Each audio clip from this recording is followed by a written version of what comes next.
2月立春，杜婉春提着裙摆走进了屋内，一个带着肚子的女人突然疾步走来，指着她破口大骂：“你这个臭丫头，怎么现在才回来？还不快收拾东西，准备嫁人！”她叫刘氏，是她爹5年前新娶进来的继室，嫁进来的时候还带了一个跟她一样大的女儿。杜婉春今年刚刚及笄，一出生就是个傻的。前几日，成安县的李县令派人来替儿子提亲，说是要娶她这个傻女。刘氏嫉妒的不行，最后和杜大江一商量，让自己的亲生女儿刘兰芝替她这个傻姐姐嫁过去。杜大江想都没想就答应了，为了以免夜长梦多，还特地给杜婉春另寻了一门亲，隔壁长留村周家的大儿子。周家在长留村是有名的穷户，一个寡妇带了3个儿子，大儿子是个残的，2儿子是个瞎的，3儿子是个聋的，一家人没一个全乎的。婉春啊，你不要怪爹，你是个傻的，嫁到县令家只会白白浪费，不如嫁去周家，这样对你对你妹妹都好。好的爹，我嫁。哼，这还差不多，去，快换了衣服，跟着媒婆去周家。是娘。转身就进了屋，随后从一处柜子里拿出了一包红色的嫁衣，是他娘生前做的。其实他们并不知道，就在刚才他不小心在田坝上摔了一跤，醒来之后这脑子就突然灵光了，他不傻了。周家大儿子叫周瑞渊，他是见过的，他愿意嫁。杜婉春知道周大娘绝对不是普通农妇，周大娘识文断字，通情达理，养育出来的儿子绝对不会差。与其嫁给李县令那个大胖儿子，倒还不如嫁给周瑞渊。立春之日，杜家2个女儿一同出嫁，一个提着包袱冷冷清清的被媒婆领走，另外一个八抬大轿风光大嫁。然而他们都不知道杜家和李家这门亲事到底是怎么来的。1个月前，李县令在路上碰到了一名算命小道。湘潭村有一傻女，是腐女转世，你家儿子若能娶回家中，定能福运昌盛，永保荣华富贵。荒唐，真是荒唐！古往今来，婚姻大事都是讲究的门当户对，我一个堂堂的县令，怎么能让自己的儿子娶个傻女？那姑娘是因为丢了一魂，所以才变得痴傻懵懂，待日后她一魂归来，定就是不傻了。李大人，宁可信其有，不可信其无。回到家中之后，李县令是越想越不对劲儿啊，最后还当真信了小道的话，让自家夫人去寻这个傻女。李夫人哪敢让自己儿子娶个傻的呀，便跟刘氏合谋，瞒着李县令，直接娶了他家的2女儿。那日李县令也走得急，倒是听漏了一句话：那腐女有了一魂后，便得了天上父母的庇护，自带福气和厄运。你若对她好，那自然福运绵绵；你若对她不好，那可能会厄运连天。长留村内原本乌云密布的天，突然云开雾散。哎呀，春儿啊，你爹还真狠心，好好的县令府不让你嫁，偏让你嫁这穷窝窝来。哎呀，这以后啊，怕是要受苦了。多谢婶婶挂心，我既然选择嫁到周家，自然不会嫌弃他穷的。你呀，真是傻。这时，周家的大门开了。呀，我正准备去村门口接你们，怎么这么早就来了？周婶婶，多谢你了，刘婶子。好啦，今天啊是个大喜的日子，快把人迎进门吧。是啊，走，进门。他说罢，拉着杜婉春朝屋里走。风儿、昭儿，快来见过你们大嫂。周大娘的话音刚落，后屋里面走出来2个小少年，一个大概14、15岁，叫周峰，是老二；还有一个大概12、13岁出头，叫周昭，是老幺。嫂嫂好，二弟三弟好。你大哥呢？大哥在屋里。这三弟会说话？回嫂嫂的话，三弟他以前不是聋的，所以会说话。昭儿和风儿以前都是好的，不过出了一点意外，所以才变成了这般模样。哦，什么意外啊？婉春呐，委屈你了，这婚事实在是草率，待日后我们一定都会给你加倍补回来。没关系的，婶婶，我不介意。婉春呐，我们瑞渊什么都好，就是腿脚不好，走不了路。不过大夫说了，他这腿还能治。朝屋里唤道：瑞渊，新娘来了。窗子旁坐着一个年轻男子，他微微抬头朝杜婉春看过来。娘，你先下去吧，我和新娘子有话要说。娘先去给你们做饭，你们好好聊聊。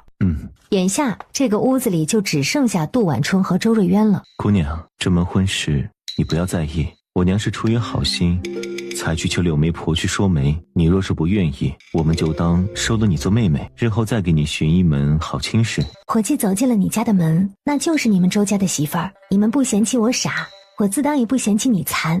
我们两个是半斤八两，天生一对儿。只是日后还需要相公你多加担待，或刁蛮任性、胆大妄为。莫要嫌弃我。姑娘，你不傻。不，我傻，全县的人都说我傻，那我就是个傻的。这时门外突然有人在唤：娘，快去后院！杜婉春连忙起身：昭儿，怎么了？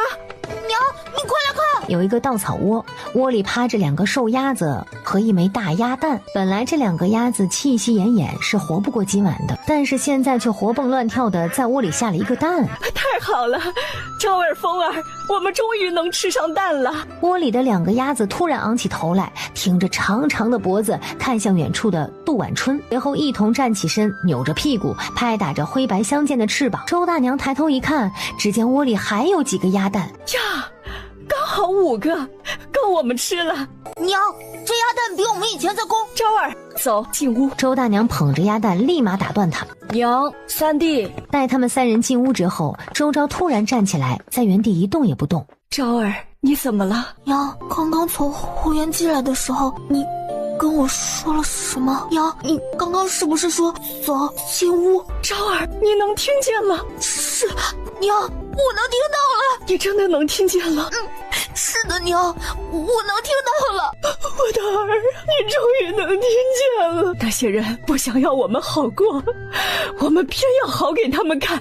现在你的耳朵好了，再过不了多久，你二哥的眼睛、大哥的腿都会好的。杜婉春把鸭蛋放在一旁，便听到屋外传来了声音：哟，二妹呀，你怎么娶媳妇都不叫上我和你大哥呀？这个女人就是周大娘的大嫂蒋氏。大嫂，你不是说和我们断绝关系吗？既然已经断绝了，我们还请你们做甚？哎呦，我瞧啊，你是怕你们那傻儿媳妇被我们瞧见，觉得丢脸吧？啊！哼，我大儿媳妇不仅样貌俊，还很乖巧懂事，哪里丢脸了？二妹，你就别吹牛了，我可是听说了。哎呦，那杜家女儿啊，从小就是个傻的。你说，她要是给你们家老大生了个儿子，会不会也是傻子呀？啊！哎呦，太好笑了！哎呦，一家人呐，瘸的瘸，瞎的瞎，聋的聋，也不差再多2个傻子，对不对？哼，他的声音很大，杜婉春在里面听得一清二楚。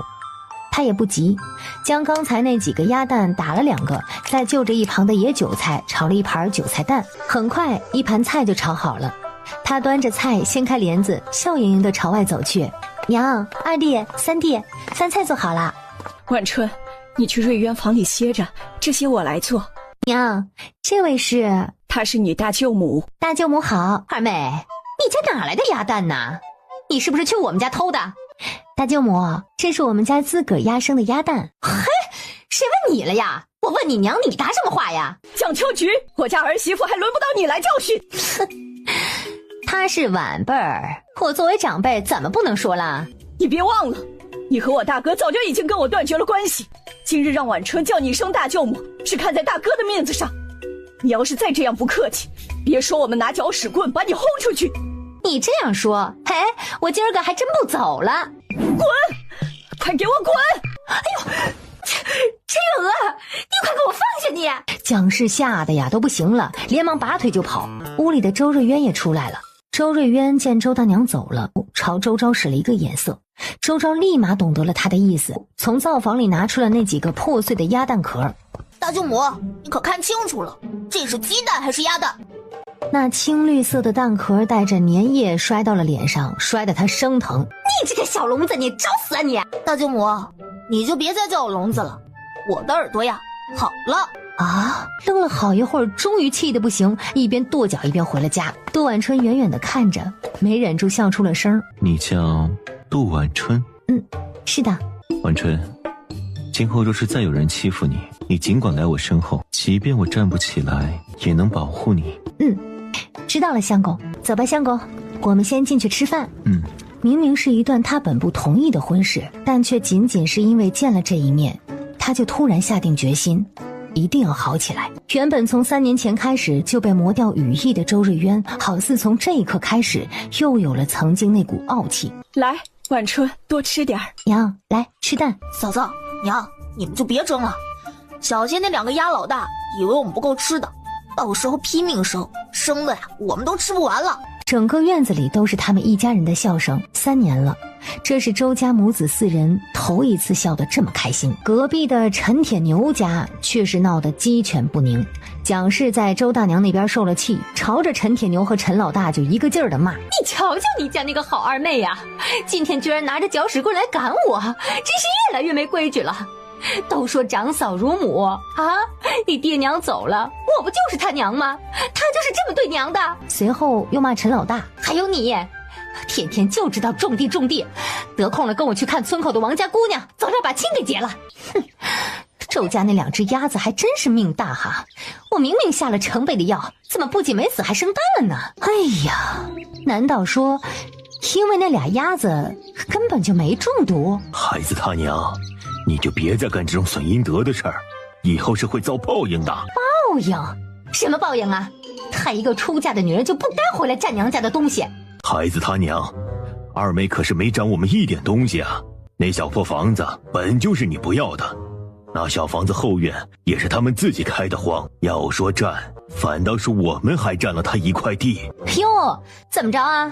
你这心疼你妹妹啦？哼，她之前在京城享福的时候怎么没有想起你呀？现在你心疼她，那就是犯贱。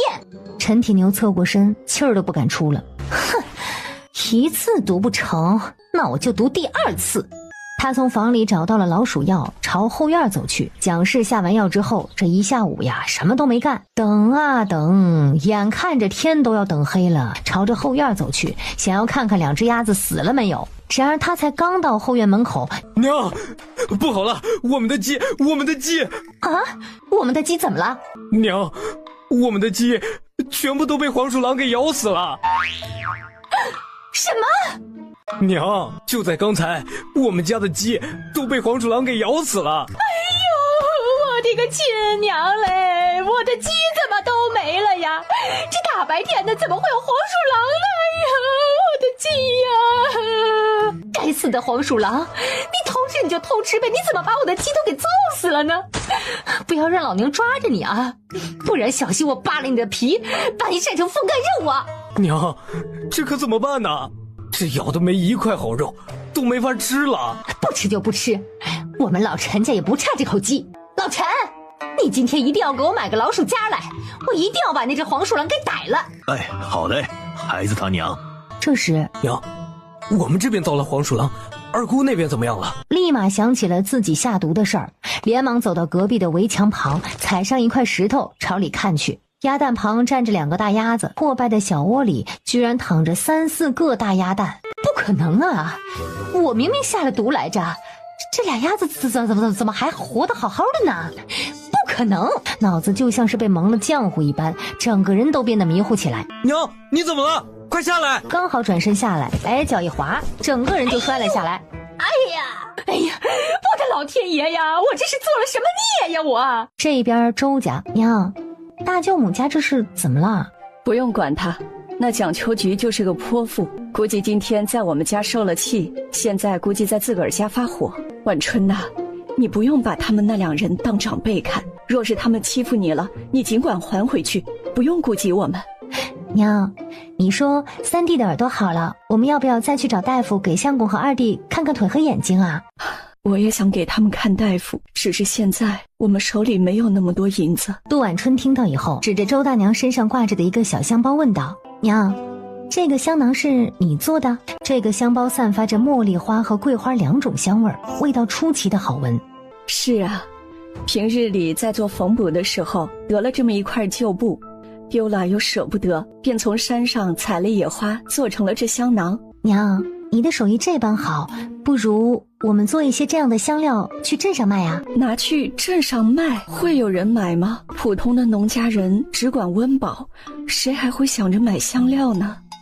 娘，你若是在长留村里卖，那自然是没有人买了，但是去县里去府上可就不一样了，那里有很多富庶人家，多少都会买一点香料傍身的。娘，不急，我们先把咱们的地要回来，种上粮食，等有口饭吃再说。对，没错，把地要回来。今日蒋氏来闹事，他也是看明白了，这些人就是欺软怕硬的。为了自家的儿子和儿媳妇儿，他下定决心，一定要将那块地给拿回来。天渐渐暗下，这晚算是杜婉春和周瑞渊的洞房花烛夜。婉春，你若不愿，就和娘睡一间。今日你进门这般寒酸，除了我们家没有银子外，还有就是瑞渊的意思。他的腿没好，不想跟你拜堂，不想耽搁你。娘，此事相公和我说过，我知道他的意思，我愿意等他的腿好。但是哪有新进门的媳妇儿把相公独自丢在新房里的呀？若是被外人知道了，那不又要笑话我们啦？你放心吧，我不在意这些。正巧晚上相公也需要人照顾啊。好孩子，晚上要是有事，记得唤娘。知道了，娘。新房内，周瑞渊还没睡呢。相公，你还没睡啊？你怎么来了？哎，我们今日新婚，为何不能来啊？床边抱起一床被子就准备出门。哎，相公，你今夜若是抱着被子走出去，那明日我可就要落下弃妇的名头了。你先睡，我还要看会儿书。把被子重新拿到床上，然后将床一分为二。杜婉春窝在被子里面偷偷的看他。相公，你能识文断字，为何一直没有去参加科考啊？不想入仕。若是不入仕，又怎么能出人头地呢？仕途复杂，免得招惹一些是非之事。不是，相公，想要出人头地，也并不一定非要入仕。士农工商，总有一条适合我们的道。他说完，就闭上眼睛，沉沉的睡下了。周瑞渊见他没了动静，微微抬眸看向他。良久之后，他连忙收回目光，放下了手中的书。他手里的书叫《商君书》，主讲御天之法和治国用兵之道，与他入不入仕没有关系。周瑞渊上床之后，侧头轻轻地看着熟睡的杜婉春，眼前的人就像突然闯入的稀世珍宝，照亮了整个屋子，却又明晃的令人不敢靠近。翌日一早，周家人是被隔壁蒋氏的骂声给吵醒的。娘，大舅母家是出了什么事啊？隔壁那蒋秋菊，昨天下午的时候，后院的鸡都被黄鼠狼给咬死了。今儿个早上一起来，又发现自家刚刚买的小猪仔跑了。蒋氏站在院门口，指着陈铁牛骂：“我让你把猪圈锁好，你偏不听。你瞧瞧吧，这小猪仔跑了。哎呦，我们今年吃个啥子肉啊！”蒋氏每次杀了猪，都会端着一盆吃剩下的猪骨头倒在周家门口，用来羞辱他们。蒋氏家这小猪仔丢了，今年怕是就杀不了年猪了。婉春，娘做了蒸鸭蛋，你尝尝。哇！昨天夜里那俩瘦鸭子又生了好几个鸭蛋，不仅够吃，还能够卖了。说着，又从兜里拿出20个铜板。说来也是运气好，刚刚我去村西胡家借米的时候，他们家儿媳妇怀着孩子生了胎毒，想要吃鸭蛋败火，我就把我们家剩下的鸭蛋都卖给他们了，得了这些铜板，然后他家还给了我们1碗米。这时周瑞渊回来了。大哥，你怎么出来了？周瑞渊将怀里的几个烤好的红薯拿出来。三姨母前几日送来的红薯，我拿去烤了。周瑞渊给周峰和周昭拿了一个，然后挑了一个模样最好的，耐心地剥着还在冒着热气的皮。半晌后，周瑞渊将包好的红薯递给他。给。多谢相公。他一口咬下红薯，软软糯糯的，比他吃过的所有东西都要甜。吃过早饭后，周大娘带着周昭和杜婉春一同去陈家要地。蒋氏见着周家一家人来了。陈月娥啊，你们来干什么呀？想要看我们家笑话是吗？蒋秋菊，你家占了我们家那块地已经2年了，是时候该还给我们了吧？哈？你这是想要来找我要地？那块地是我花钱买的，我早该来要了。我呸！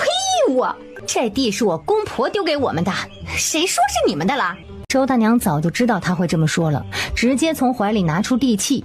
现在这地契在我这里，要不要我们去县里见官，看看这地到底是不是我们的？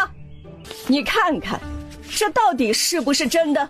这张是周瑞渊凭着记忆仿造的，他不仅写得一手好字，就连模仿字迹和画还有印章都是有模有样，到了可以以假乱真的地步。蒋氏并不识字啊，一眼就看到了上面的红色印章，就以为是真的。嘿，怎么会这样啊？难道以前那张是假的？蒋秋菊，我们好歹也是亲戚一场，闹到见官就不好了。你们家田地比我们多，也不差这1-2块，不如就还给我们。你个骚寡妇啊！想要从我手里拿走这块地，除非我死！都给我滚，快滚！不然小心我不客气了我。还有没有王法？当街打人是想谋害人命。以前怎么没瞧出来这小聋子这么凶悍呢？大舅母，你是忘了我说的话了吗？我现在不聋了。周昭推着蒋氏把手里的铁钳往前一甩，哎呦喂！蒋氏没站稳，直接摔倒在地上，痛得直吵吵。你这个臭小子啊，真是越来越没规矩了！你连舅母都打呀？舅母，你也配？你，大哥，你也出来说句公道话，这地到底还不还？这时，陈老大突然回来了。爹娘，不好了，我们地里出事了。哎呀，地里种着稻子和菜，能出什么事儿啊？爹娘，你快跟我去看看。蒋氏云里雾里的，任由自家儿子拉着朝外走。这是怎么一回事啊？娘，不如我们一起瞧瞧啊。昭儿，走，我们也去看看，到底是发生了什么大事。哎，行，娘，我们快跟上前去。陈家的地在西北方向，一大片的田地，不过他们走的是西南方，是周大娘买的那块地。这不是去我们那块地的路吗？难不成是我们地里出了什么事儿？你先别急，我们先看看再说。蒋氏站在一堆杂草前，看着眼前之景，惊得直哆嗦。我的个老天爷呀！你这是偏要跟我过不去呀！你瞧瞧，你这都干了些什么事儿啊？只见眼前那块地里，原本种的稻子苗全都黄了，地里种的菜也全都被虫给咬烂了，已经没有什么能吃的东西了。都怪你，要不是你强占人家的地，我们会落得这样的后果吗？都说了少做坏事，你偏不信。你瞧瞧，这不就存了阴德，遭了报应？猛地抬头看向不远处的周大娘，一定是你们干的，是你们害得我地里的菜和稻子都变成了这样。娘，你就别乱说了，这稻子是因为地太干才黄的，这菜都是因为地里虫太多才烂的，你怪人家干什么？要怪你就怪你自己。平日让你来地里帮忙，你偏不来，要是你帮着饮水，帮着除虫，能变成现在这个样子吗？我们家又不是只有一块地，要是二妹想要，你就给她就是。我们几个与其在这里奔丧，还不如回家把死鸡给收拾了，把小猪仔给找了。不行，我就是不把地给他。你瞧瞧，这块地稻子和菜都死了，晦气得很，不如还给他们。我们自个儿回去，把自个儿的地给种好。不给，这地我就算是烂在这里，我也不给陈月娥。陈铁牛拽着蒋氏，临走之前硬着头皮朝周大娘说：二妹，这块地你们想要就拿走吧。那好，大哥可要说话算数，不能再让嫂子来闹，不然我们可能真的要对簿公堂。放心，我丢不起这个脸。这块地不给他们，不能。你还有完没完？陈铁牛随即又皱着眉头瞪了他几眼，蒋氏直接吓得腿软，只得跟着陈铁牛乖乖的回家。太好了，我们终于有自个儿的地了。娘，这地里的东西该怎么办呀？我们得把这些苗和菜给拔了，再把地翻翻，重新种上。哎，娘，三弟，你们先别急，让我瞧瞧。晚春，你……杜晚春蹲下身来，伸手摸了摸菜叶子，摸了摸稻子苗。娘，别急啊，这些还有救呢。有救？这些苗和菜都只是病了，适当用点药，应该就能有所好转了。杜晚春以前傻的时候，就经常跟着娘在菜地里面琢磨这些，所以多少也学了点东西。行，我现在手里还有一些铜板，等下就去县里买点药，顺便买点大米和种子。一家人重新回到家中，将这件事告诉了周瑞渊和周峰。周瑞渊和周峰二人倒是稳重许多，听到他们说地要回来了，立马把家里之前剩下的种子都翻了出来。娘，要不你今天就不用去县里了，我们现在种这些瞧一瞧。去，当然得去，不买种子也得买米和药。他说完，转身进屋拿了铜板揣到兜里。晚春，你就留在家里，我和昭儿去。好，娘，你路上小心一些。我们长留村靠着成安县近，走路不要半个时辰就到了。你和瑞渊他们在家里等着，我和昭儿很快就会回来的。知道了，娘。待他们走后没多久，就快要到了午时。再往锅里看，发现里面有几块煮好的玉米面饼，还是热的。看来这是周大娘今天早上做的。她把玉米面饼拿出来放在一旁，然后找到了家里剩下的红薯，把皮削掉之后切成块，跟着家里仅剩的大米一同丢到锅里煮了。她蹲下身看了看里面的火，拿起一根枯树枝准备往里放。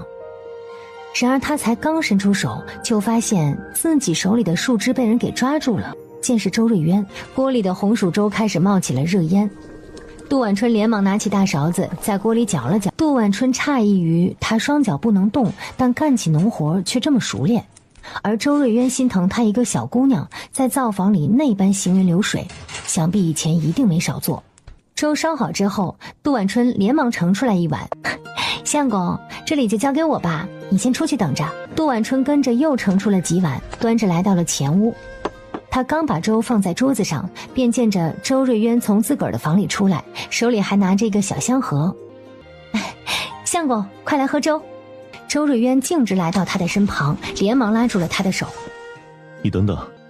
随后打开香盒，从里面抠出一坨白色的香膏，轻轻地擦在他手上。相公，你这香膏是我娘亲手做的，你放心，不会有坏处。多谢相公。拿起他另外一只手，继续给他涂香膏。杜婉春的这双手，在他继母刘氏的折磨之下，早就变得伤痕累累了。这还是头一次有人握着他的手，给他抚平上面的伤疤。剩下的你拿着，每日涂一点。大哥大嫂，快吃饭吧，不然等会儿凉了。对，快吃饭来，不然凉了就不好了。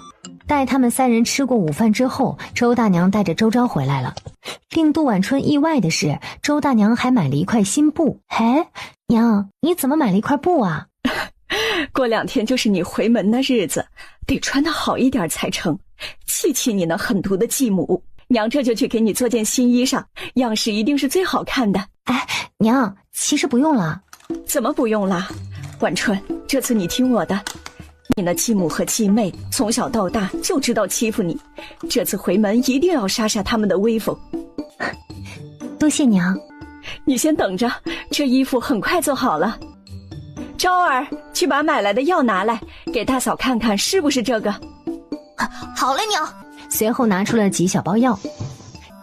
我也不知道这药买的对不对，你看看。没错，就是这个。那我们快去地里撒药，看看那些庄稼还能不能把活。走吧，现在就去。等把地弄好了，我好给你嫂子缝衣服。一行人很快收拾好东西，准备去地里。等杜婉春他们到了地里，撒完药之后，就已经是傍晚了。这是个好兆头呀，天气一好，地里的东西就长得快。第二天，周大娘带着周昭来地里的时候，被眼前的景象惊呆了。原本发黄枯萎的稻子变得绿油油的，好似比昨日还高了几分。地里的小白菜和莴苣都长出了大叶子。哎呀，婉春说的这药还真管用，你瞧瞧，这些原本烂掉的菜都活过来了，还有这小白菜，今天都能采着吃了。是啊，娘，嫂嫂可真厉害，要不是她的话，我们差点把这些菜都挖了。啊，娘，你快看！只见那块原本都是石头的地里，居然长出了萝卜叶子。这可真稀奇呀，这块地里居然长出东西来了。当初他们买这块好地的时候，被人忽悠着一同买下了隔壁的坏地。那坏地里都是硬邦邦的石头，想挖都挖不动。这许久没来地里看，居然长出了萝卜。这块地难不成是被你们大舅母他们种活了？不像，要是他们知道我们地旁有这块好地的话，他们怎么可能会轻易的还给我们？那这是怎么回事啊？娘，说不定是这块地荒废久了，慢慢变得肥沃，再加上没有人打理，所以才长出了这些萝卜。周昭朝着萝卜一口咬下，脆脆甜甜的，就像那7月里的果子一样，十分好吃。娘，你快来尝尝，这萝卜真好吃，跟我们以前吃的那海棠果是一样的。真的？也拔了一个圆圆的萝卜，削了皮吃了一口。这萝卜的确是好吃。我说的没错吧，娘？来，我们多装几个带回去，给你大哥大嫂他们尝尝。给娘。母子俩拿着小锄头，一起蹲下腰，在地里面挖萝卜。那地里的小萝卜头就像是源源不尽一样，怎么挖都挖不干净。没过一会儿，他们就挖了一大篓子。杜晚春早早的把米煮了，见着他们回来了，连忙迎了上去。娘，三弟，你们这背的什么呀？晚春，你快尝尝这个萝卜。哎，娘，这萝卜是哪里来的？这萝卜真好吃。好吃吧？这都是从我们家地里挖出来的。以前那块地买来的时候都是石头，没想到现在居然长出了萝卜。哇，那真是太好了。是啊，我们可以炖萝卜汤喝。只是这么多萝卜我们也吃不完呐。娘，不如我们把这些萝卜拿去县里卖了吧。卖萝卜？没错，就是卖萝卜。这萝卜也有人买？我看村里人家家户户都种了呀。娘，这村里人是都种了萝卜，但是县里的那些达官贵人没有啊，他们平日里都叫人在附近的村里面收菜呢。不如我们就直接找一户人家卖过去。卖给谁呀？杜晚春突然想到了一个人，就是李县令家里的后厨帮佣何大婶儿。何大婶儿和他娘从前是一个村子里的，从小便一起长大，感情还算是不错。娘，我认识李县令家的帮厨，要不然明儿给我带着去县里瞧瞧，看看能不能卖出去。也行，不过我得陪你一起去。娘，你还忙着给大嫂缝衣服呢，要不然的话我陪大嫂去。三弟要忙着看咱们家的地呢，不如我还是一个人去吧。哎，娘，你放心好了，我去过县里，一个人不会有事的。家里的地刚要回来，没人看着的话，隔壁那陈家估计又会抢回去，不放心杜晚春一个人出去啊。可是又不想后天他回门的时候没有衣服穿。这时周瑞渊推着椅子从房里出来。不如我陪他去。瑞渊，你不是一直都不愿意出门吗？娘，有时候我们不能一直躲着。行，有你陪着晚春，我也放心。大哥，你的腿这样去会不会不太方便？不碍事，这么多萝卜正巧也需要车子来运。等下我让三弟到村门口王家借一下马车。村门口王家是一对无儿无女的老夫妻，和周家一样不受村里人待见，不过他们对周家却是出奇的好。周大娘听着也觉得行，连忙从萝卜堆里面挑出了几个好的递给了周昭。你去跟王叔说借一下马车，顺便把这个送给他们。哎，好的娘，我这就去。他拿好萝卜，转身就离开屋子，去了村门口。杜晚春见事情商定好了之后，开始收捡萝卜。他捡着捡着，手一不小心碰到了另外一只手。相公，你别紧张，我虽不能走路，但也能做点农活。多谢相公。两人再没说话，静静地干着活儿。只不过随着萝卜越来越少，两个人离得越来越近。周瑞渊的鬓角边，一只垂下的长发乘着这肆意的春风，轻轻地拂过了杜晚春的脸颊。杜晚春感受到了他身上那股温暖而强大的气息，令他莫名的安心。不远处的周大娘为了不打搅他们，直接起身去了后院。后院内，周峰正坐在石头上面发着呆，他抬头看着太阳出神。凤儿，你怎么了？娘，我总觉得我能看见光了，但是不知道是不是错觉。啊，看见光？难道你和你三弟一样，眼睛突然好了？不知道，总觉得有光，但是仔细一看又好像没有。凤儿，你能不能看见？看不见。这一次他直接用手挡住了他的眼睛。凤儿，你还能看到光吗？看不见了，全是黑的。随后周大娘又拿开了自己的手。现在呢？娘，好像真的能看见一点光，就像黑夜里远远放着的一盏灯，很远，很模糊。周大娘又拿手挡着，还看得见吗？看不见。周大娘随后又拿开了手。娘，我又看见光了。风儿，你眼睛是能看见了。我要去告诉你大哥。娘，先别告诉大哥，我的眼睛现在还不确定是不是真的好了，免得大哥知道了以后会失落。好，我不告诉你大哥。这几天你别总是看着太阳，多休息休息，说不定再过10天半个月就完全好了。娘，等我眼睛好了，让我去京城吧。你为什么想要去京城？我们现在这样在长留村不是挺好的？娘，长留村不能躲一辈子，我们不去找他们，他们也会来找我们的。你大哥方才也是这般说的。罢了，你们想怎么样就怎么样。娘啊，都听你们的。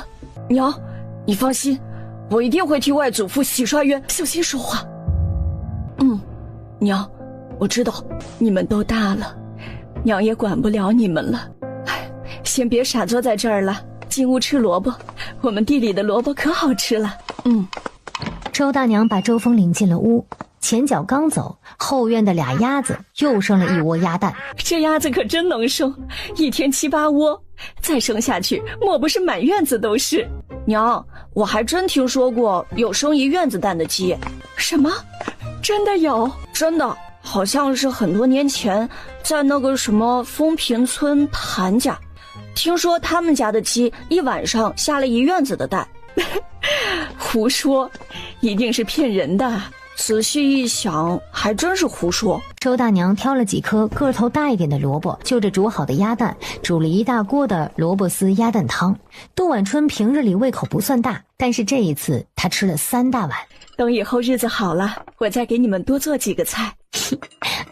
多谢娘。你这孩子谢什么谢呀，都是一家人。娘，还有糕点，你做的糕点最好吃了。好，到时候娘把你喜欢吃的糕点全做出来，让你一次性吃个够。娘真好。杜晚春在一旁看得羡慕不已，她有的时候在想，要是自己的娘也能在自己身边就好了。很奇怪，她这般想时，脑海里竟然晃过了一段她从未见过的画面。她牵着一位女子喊娘，那女子长得极美，就像是仙女下凡一样。她什么时候有过这样一位娘啊？吃过饭后，一家人忙着把萝卜搬上马车，一直忙到了天黑。天黑过后，回到了他和周瑞渊的房内。许是不巧吧，他刚掀开帘子，便发现周瑞渊正坐在椅子上换衣服呢。相公，你换衣服啊？好了，进来吧。许是因为太过紧张，他这一转身，整个人直接朝前摔了下去，不偏不倚地摔到了周瑞渊的怀里。你怎么样了？相公你。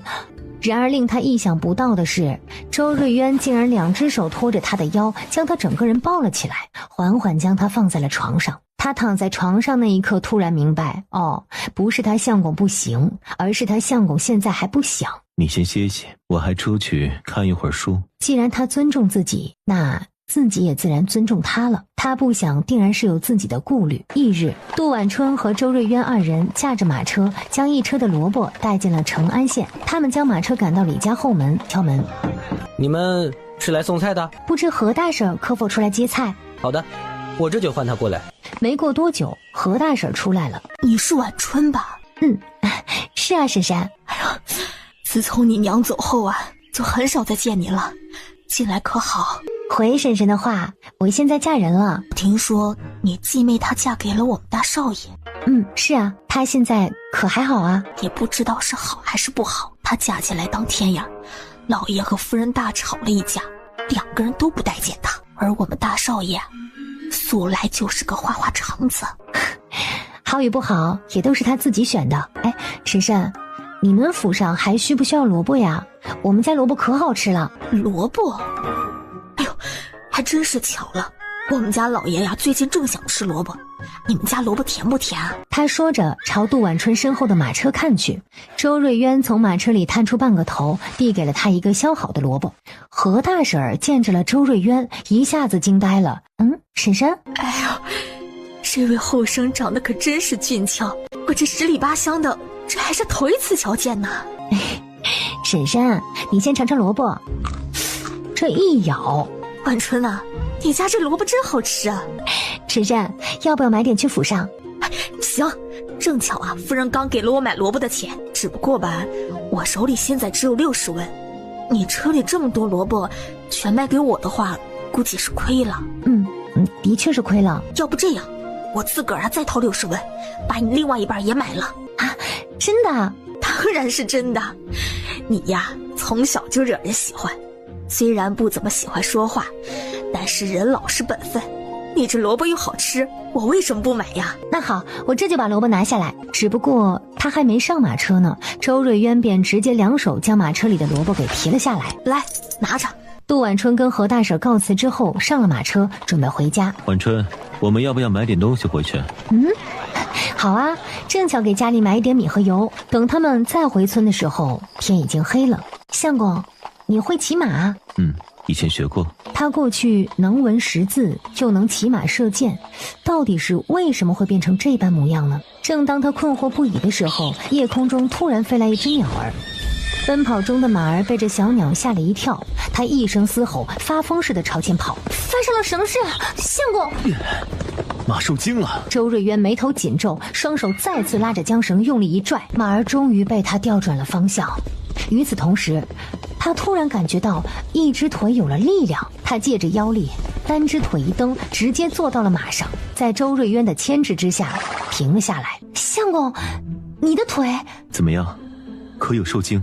我没事，只不过相公你的腿好像能动了。真是太好了，相公，你的腿终于能动了。二人一路加快速度赶回了家中。周大娘听说周瑞渊的脚能动的时候，瑞渊，你的腿真的能站起来了。娘，相公现在还不能完全站起来，只能用一只腿撑一会儿。他们二人刚刚回来下马车的时候，他让周瑞渊尝试站起来，没想到另外一只腿也有力气，这一站还真能站起来。没关系，现在能站起来，说明以后一定能像以前一样站起来。我们可以慢慢练。娘说的没错，相公，以后我帮你一起练。辛苦娘子了。这还是他头一次这般唤他娘子。娘，我们今天卖了萝卜得了120文，我们用这些铜板买了10斤米和1斤油回来了。这萝卜能卖这么多铜板啊？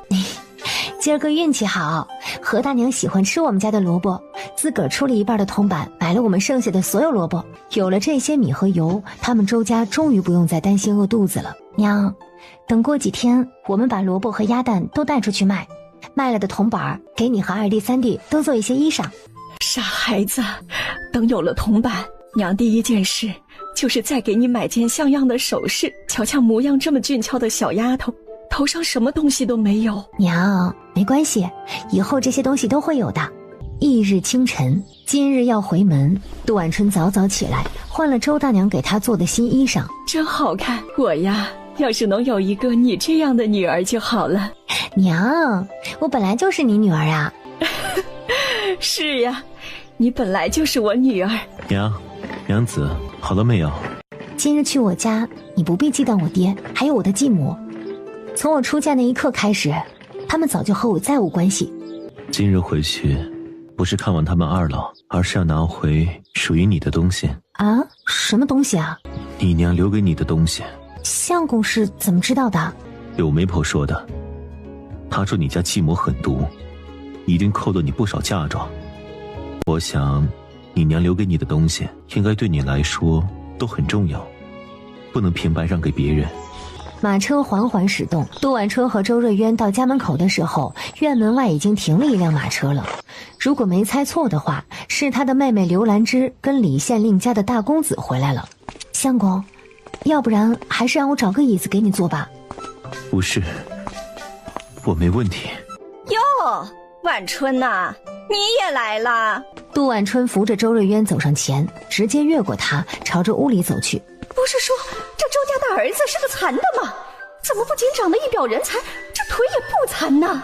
杜晚春，你没看到你娘在这里啊？我娘在地里埋着呢，并未在这屋子里。杜晚春，你可看清楚了，我嫁给你爹，我就是你娘，你这是嫁人之后就变得没有规矩了呀！你和我爹一无媒，二无聘，小小妾室怎能称得上我娘？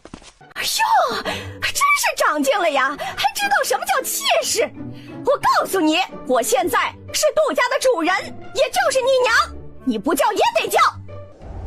刘夫人，婉春既已嫁到我们周家，那便是我周家的人，你有什么资格动手？你们杜家若是再如此，小心我去官府告你们欺凌妓女。你们在干什么？兰芝啊，快让你相公给我做主啊！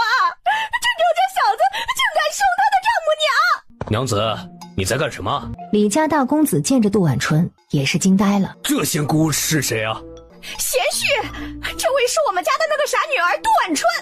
这哪是什么傻女儿，这是天仙下凡呐！相公，她就是个穷乡僻野里的傻丫头，哪里是什么天仙下凡？你这女人怎么能这么说话？她好歹也是你姐姐。相公，你是我相公，你怎么能帮着她说话呢？我怎么不能帮她说话了？要不是你和你娘作梗，她现在就是我娘子。贤婿，来坐下喝茶，喝茶。哎呦，李大公子好。我说岳父，你什么眼力见？我才是李大公子，贤婿好。岳父，你眼睛真不好，怎么能把那穷酸小子认成了我？杜大江连连道歉，说自己老眼昏花，看糊涂了。你就是周家的大公子？见过岳丈。你的腿不是残了吗？岳丈，我的腿的确残了，不过近来好了许多，能勉强站起。原来不仅是个穷酸小子，还是个瘸子。我说大姨子，莫不是要守活寡？哼，我家相公如何，你自是体会不到了，就不劳妹夫操心了。我看呐，他就是个废物。李大公子这么清楚，难不成是有什么断袖之癖吗？一眼就能看出我家相公是废物？你贤婿，莫要生气，都是一家人。爹，我娘临死之前是不是给我留了一对银耳饰和一对珠钗啊？没有啊，你娘死之前就只给你留了那一身嫁衣。爹，我记得清清楚楚，娘当时留给了我一对银耳饰和一对珠钗，那是她留给我出嫁用的，你怎么能说没有呢？难不成你想自己吞了去？那对银耳饰和珠钗早就被杜大江送给了刘氏了。我说你们今天怎么会回来？感情是来要东西的。杜婉春，我告诉你，你娘的东西都随着她下了地，你要是想要，就去地里挖。他说着，头顶的珠钗一晃一晃的，仔细一看，那不正是自己娘留下的珠钗吗？爹，你可看清楚了，这是什么？婉春，那是我给你继母买的，不是你娘那个。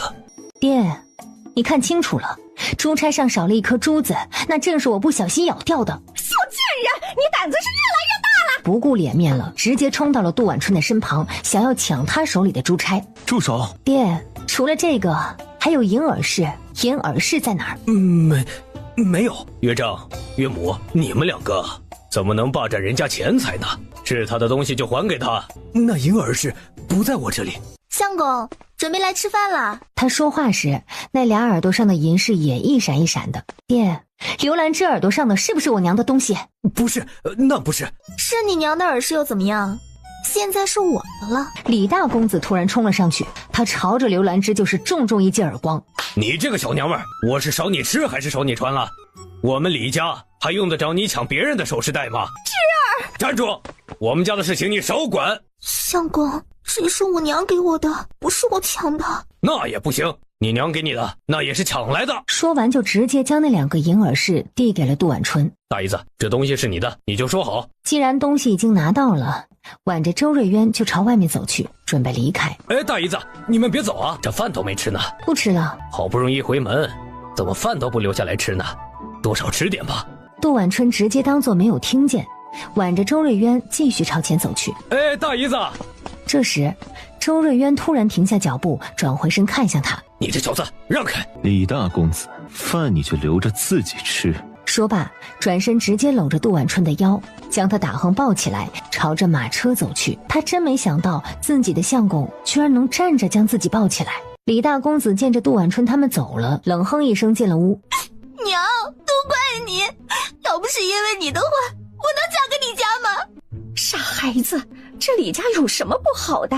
你瞧瞧，你要不是嫁进李家，能穿这么好的衣服，戴这么好的发钗吗？依我看，还不如嫁去周家。周家虽穷了一些，但是那周瑞渊长得一表人才，待娘子还温柔体贴，总比我在李家受气强吧。娘，您是不知道，我这才嫁进门3天，我对相公就急事大气，以后我的日子该怎么办呀？男人3妻4妾不是很正常吗？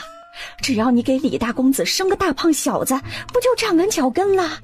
你要是觉得嫁给我不好，我就给你一封休书。相公，方才我说的那都是气话，你要是想纳妾的话就纳。这还差不多。贤婿，不管他们了，我们来吃饭。刘氏的话刚说完，身下突然淌出了水。我的肚子！娘子，怎么了？我好像要生了。娘子，你先进去，我现在就去醒我稳婆。他说完就匆匆地离开了这里。真是晦气，怎么回门还碰到这种事？他话落，饭也不吃了，直接便甩袖离开。相公，刘兰芝看了看屋里要生产了的娘，最后还是跟着李大公子一道走了。芝儿，芝儿！等杜大江带着稳婆来的时候，他已经疼得晕了过去。待过了半个时辰之后，刘氏产下了孩子。天杀的，你们这是造了什么孽呀？生下了这样一个孩子。我儿子怎么了？大江啊，你家这不是儿子，是个闺女，而且怎么了？只见那小婴儿居然长着6个手指头和6个脚趾头，这村里人都说呀，6指是不祥。当初你跟我的时候就说会给我生儿子，你瞧瞧看看，你生的什么东西？亏我这么多年待你不薄，你居然是这样报答我的！不，这不是我的孩子，我的孩子明明是个带把的，这臭丫头不是我的。是你肚子里出来的东西就是你的，难不成你还想丢了？大夫明明都说了是个男娃，怎么就变成女娃了？一定是老天爷弄错了。这娃你爱养不养？要是不养，我送去给我大姐养着。你暴走就是！你也别在床上干躺着，快起来干活！你这个没良心的，没见到我才刚刚生完孩子吗？我这月子都还没做。生个女娃娃还有什么好月子要做？别给我偷懒，地里的菜要收了。杜大江，你当时娶我进门的时候可不是这样的。当初是你非要缠着我要进门的，现在嫌弃我了，晚了。说罢，朝着跟前的门一踹，抱着孩子气呼呼地走了出去。杜大江的大姐叫杜大梅，出嫁多年，一直都没有孩子。杜大江抱着孩子，打算把这孩子给自己个儿大姐送去。杜大江，你给我等着，看我以后怎么对付你！哎呦，你家这男人可真不是人呐，怎么丢下你这个坐月子的女人就跑了呢？让你多管，还是我男人又不是你男人，接生完了就快滚！我看呐，你就是活该，快给我滚！那稳婆也不管他了，直接拔腿就跑。好你个杜大江，没你我也照样能活，我这是倒了什么大霉哟！长留村内，杜晚春和周瑞渊在午饭之前赶回了家。怎么，你那继母又欺负你了，连个饭都不留你们吃？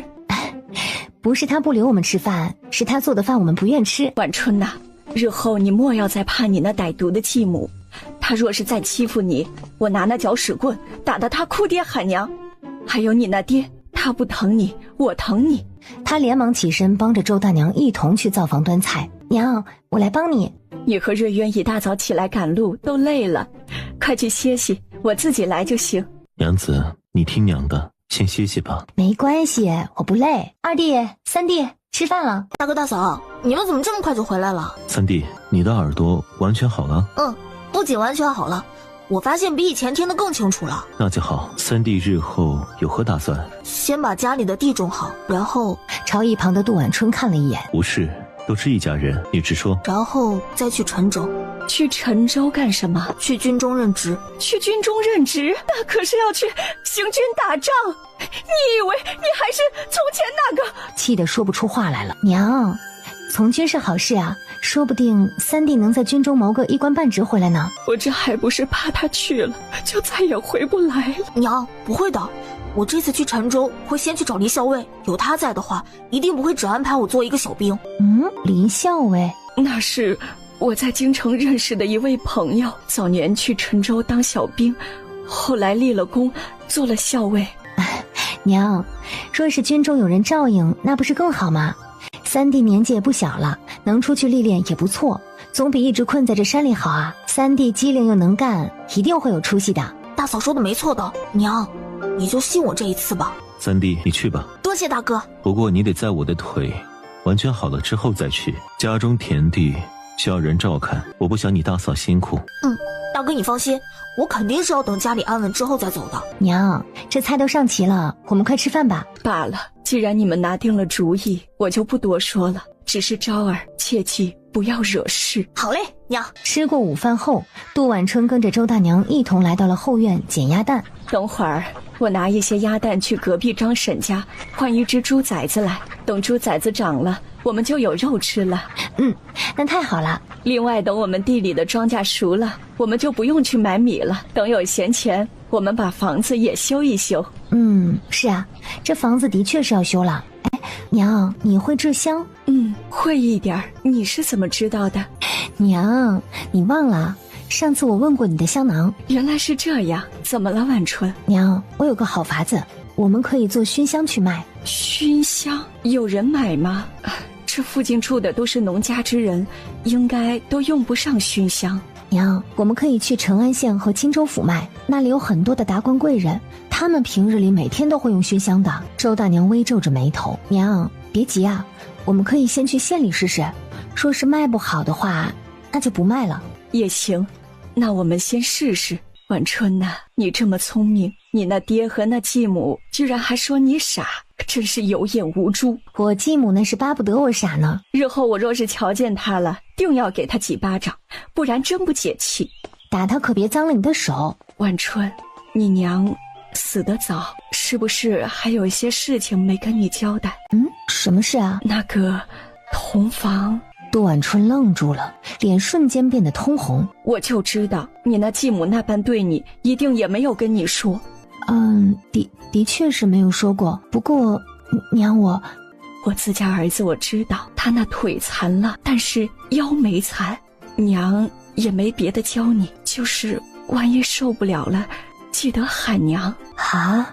万一受不了了什么意思啊？蕊渊，你别看他现在腿脚不好，过去他从小到大身体都很好，比一般男人都要健壮。这健壮的男人最缠人，所以呀，你要是受不住了，记得喊娘，别硬撑。杜晚春的脸颊更红了，耳朵根都在发烫。娘，我和相公他……你们还没圆房？杜晚春红着脸点了点头。晚春，你是不愿意跟瑞渊？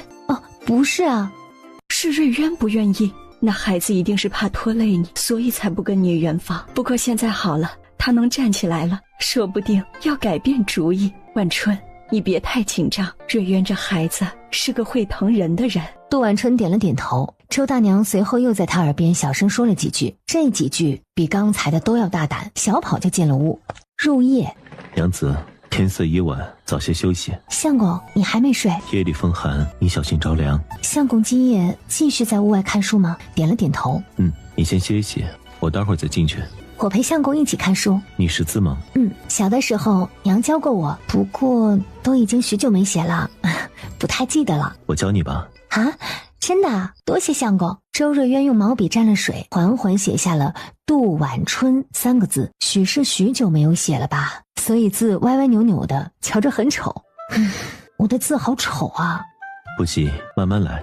伸手轻轻握住了他握笔的手。你跟着我的手，一笔一画来写。任由他握着自己的手，等他反应过来时，字已经写完了。会写了吗？会写了。相公，你可以教我写你的名字吗？我的名字？对，你的名字。好，我教你。重新握住他的手，一笔一画写出了一个周字。待写到最后一个字时，杜晚春情不自禁地侧过头，朝身旁的周瑞渊看去。学会了吗？二人四目相对，仿佛只要再往前一步，两人的嘴唇就能碰到一起。时候不早了，明晚我再教你。相公也早些休息。他说罢，起身像一只受惊的小兔般小跑着回了屋。这晚又是个无眠夜。春日里，天亮的一天比一天早了。杜晚春他隐约闻到了一股淡淡的花香味儿。娘，这是我刚刚在山上采的花，准备用来做香露。啊，娘，这些花可以做香露？可以是可以，但是我采的花不多，要是能再采一些就好了。娘，等一会儿我跟你一起去采。你呀，先把早饭吃了。哎，相公他们呢？瑞渊在后院砍柴，昭儿带着风儿去了地里。啊，万春，你家继母生了啊？我们昨天去的时候她还没生啊。昨天你们走之后生的，我听村里人说生了一个丫头，还是6指的丫头。啊，我爹他一直盼着想有个儿子呢，看来他希望落空了。何止是落空啊，他气得把孩子丢给了你大姑养。你说啊，都是自己的孩子，他怎么就不知道心疼呢？他很快就吃完了玉米饼，跟着周大娘上了山。杜晚春和周大娘去山上的路上碰到了村里的孟家人。孟家大爷前2年见过周大娘一面，就一直心心念念着想要纳她做妾，最后还是周大娘以死相逼，才绝了他的念头。这件事过去以后，他不仅得罪了孟婶子，还得罪了孟大爷，这也导致周家在长留村里面的日子难过。孟大爷和孟婶子正从女儿家回来，见到周大娘，老周家的，你们这是去哪儿啊？周大娘不理会他们，拉着杜晚春加快脚步朝前走。不就是长了一副好脸皮吗？还不是个寡妇，有什么好得意的？待2人来到周家的地旁边时，突然停了下来。老爷子，我听陈家那口子说，他们把地还给周家了。哎，走，咱们去看看他们都在里头种了啥。2个人一同来到了周家地里。周昭刚刚带着周峰回家，一眼看去绿油油的一片。这小寡妇还挺能种地的，我听陈家那口子说，他们地里的菜都长得虫烂了，这不长得好好的吗？这菜还真是长得好，比我们家地里的都长得壮。这都是他们运气好，买了这么块好地。老陈家估计还不知道这事儿，他们要是知道这刚送出去的地就长出了这么多粮食，那还不得跟周家闹？我们这就去告诉老陈家那2口子。好，我们现在就去。陈铁牛和蒋氏知道这事儿，哈，老孟家的，你们说的是真的？孟大爷和孟婶子一同点头。蒋氏猛地站起来，朝着陈铁牛呵斥道：“当初我让你不要把地还回去，你偏要还，现在好了吧？我们种的粮食直接拱手让给他们了。凭什么呀？啊，凭什么就白白让给他们呀？陈铁牛，我跟你说啊，这事儿没完，我要去地里看看去。我跟你一起去。2人气势汹汹地朝周家地里赶，这2人都惊呆了。陈铁牛啊，你快看呐，这些庄稼长得多好啊！陈月娥，我们不好过，你也别想好过你。你这是干什么？哼！你这个没用的东西，你活该受穷，人家都快要爬到你头上来了，你都不知道。说罢，继续拔着地里的菜，看你拿什么吃，我看你拿什么吃，饿死你这个小寡妇，饿死你！蒋氏是越拔越有劲儿，一番折腾之后，整个田地和菜地都被蒋氏一个人给毁了。陈月娥啊，你这个臭寡妇，我看你到时候怎么办？够了，我们快点回家。然而就在这时，突然出现了一条黑蛇。那蛇紧跟在他们后面，朝着蒋氏的胳膊一口咬去。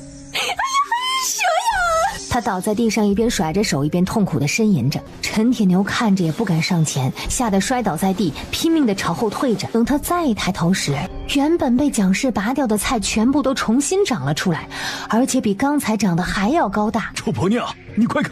快点来救我！救我！你快看啊！蒋氏强忍着痛，眯着眼睛朝前方看去。这是怎么回事啊？这怎么都好好的呀？鬼！有鬼啊！说罢，冲回了家。陈铁牛也连忙跟他身后连滚带爬地跑了过去。屋里的陈老大听着自己亲娘的叫唤声，连忙跑出来看。娘，你怎么了？蒋氏猛地摔倒在了地上，口吐白沫，抽搐起来。娘，你怎么了？娘，你娘被蛇咬了，快带她去看大夫。连忙背起了蒋氏，朝着村里的许大夫家赶去。大夫，你快瞧瞧我娘，她给蛇咬了。蛇？被什么蛇咬了？被一条黑皮三角头的蛇。不得了啊，这蛇毒得很。转身从屋里拿出一瓶白酒，淋在了伤口上。许大夫又连忙从药柜里拿出了解毒的药丸给蒋氏吞下。你们怎么好好的被蛇咬了？爹，娘是怎么被蛇咬的？是在菜地里。菜地里？那难怪了，山上一直有这样的蛇。不过这蛇不多，你们运气不好，偏偏碰上了。你把这个拿回去给陈大姐擦擦。她呀，命虽然保住了，但是这只手估计是废了。手废了？什么意思啊？毒我可以帮她解，但是那蛇咬断了他手上的经脉，这经脉一断，自然是动不了了。这可是右手啊，要是废了，以后该咋办呢？这蛇很毒，不是来得早，估计已经没命了。你想想，跟丢命相比，损失一只手又算得了什么？那菜地不仅有蛇，还有鬼。我们明明把菜给拔了，一转眼那菜又长出来了。鬼，一定是鬼！许大夫连忙给陈铁牛把脉，皱着眉头说：“你爹啊，估计是被那毒蛇吓着了。我给他开一些凝神的药，你拿回去煎给他喝。”多谢许大夫。与此同时，山上，杜晚春跟周大娘在山上穿过一片树林，发现了一片花海。娘，你快来，这里好多花啊！这是蔷薇花。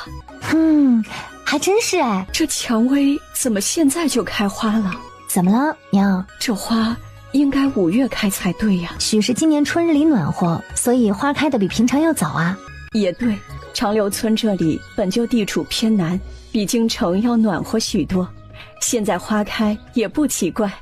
是啊，娘，我们快点把这些花采回去吧，不然天就要黑了。行，我们先采回去再说。娘，咱们往那边走点儿，里边的花开得更好。婆媳二人不一会儿就采了2大篮子，二人满载而归的回到了家。哟，周妹子，哎呀，你是没瞧见陈家那口子啊，也就是你嫂子，手都快被蛇给咬断了。陈老大背着回来的时候啊，那脸白的跟个鬼似的。他呀，彻底跟我们家闹翻了，不是我家嫂子了。早就该这样了，以后他求着你啊，你也甭搭理他。放心，我跟他们陈家本就没什么关系。这样就对了。二人聊了一会儿之后，周大娘进屋开始算着家里的积蓄，大概有300文左右，要用来做香露的话还是少了许多。娘，要不我把我的珠钗拿去当了，等赚了银子咱们再赎回来。不行，珠钗是你娘留给你的东西，你不能当。钱财本就乃身外之物，我娘当初留下这些东西给我，就是想着万一我哪天要饿死的时候用来换银子，用来帮我度过一关。我想现在正是度过这一关的时候，等我们做的香露赚了银子，我就再也不用担心饿肚子了。不行，我知道你娘跟你是好心，但我们周家再怎么穷都不能用儿媳的嫁妆。银子的事我会再想办法，这个你收好。这时把这个当了吧，是昨夜拿的那支笔。哎，相公，你这支笔是由兔毫和象牙所制，虽是破旧了一些，但是拿去当应该也能当一些银子。瑞渊，这笔你从小就带在身边，就像命根子一样宝贵着，怎么能就这么当了？娘，就像晚春说的一样，等赚了银子再赎回来。既然你想通了，那娘就试试，看看这支笔能当多少银子。我去当，明天我拿到县里去当。晚春，怎么能让你一个人去呢？我陪你去吧。娘，明日你和相公先在家里等我，我快去快回。第二天一早，杜晚春便借了王婶子家的马车赶到了成安县，最后在一家当铺前停下。这笔当不了多少银子。大概多少？50文。50文？50文太少了。100文怎么样？杜晚春依旧摇头。500文怎么样？当不当？不当了，我不当了。小姑娘，做人不能太贪心，只能500文，再多就不行了。就算是500两我都不当了。杜晚春一出门就遇到了在李县令家做帮厨的何大婶儿。晚春，你怎么在这儿啊？婶婶，我今天来县里替我相公买一点东西。晚春啊，你家那小萝卜还有没有啊？家里还有啊。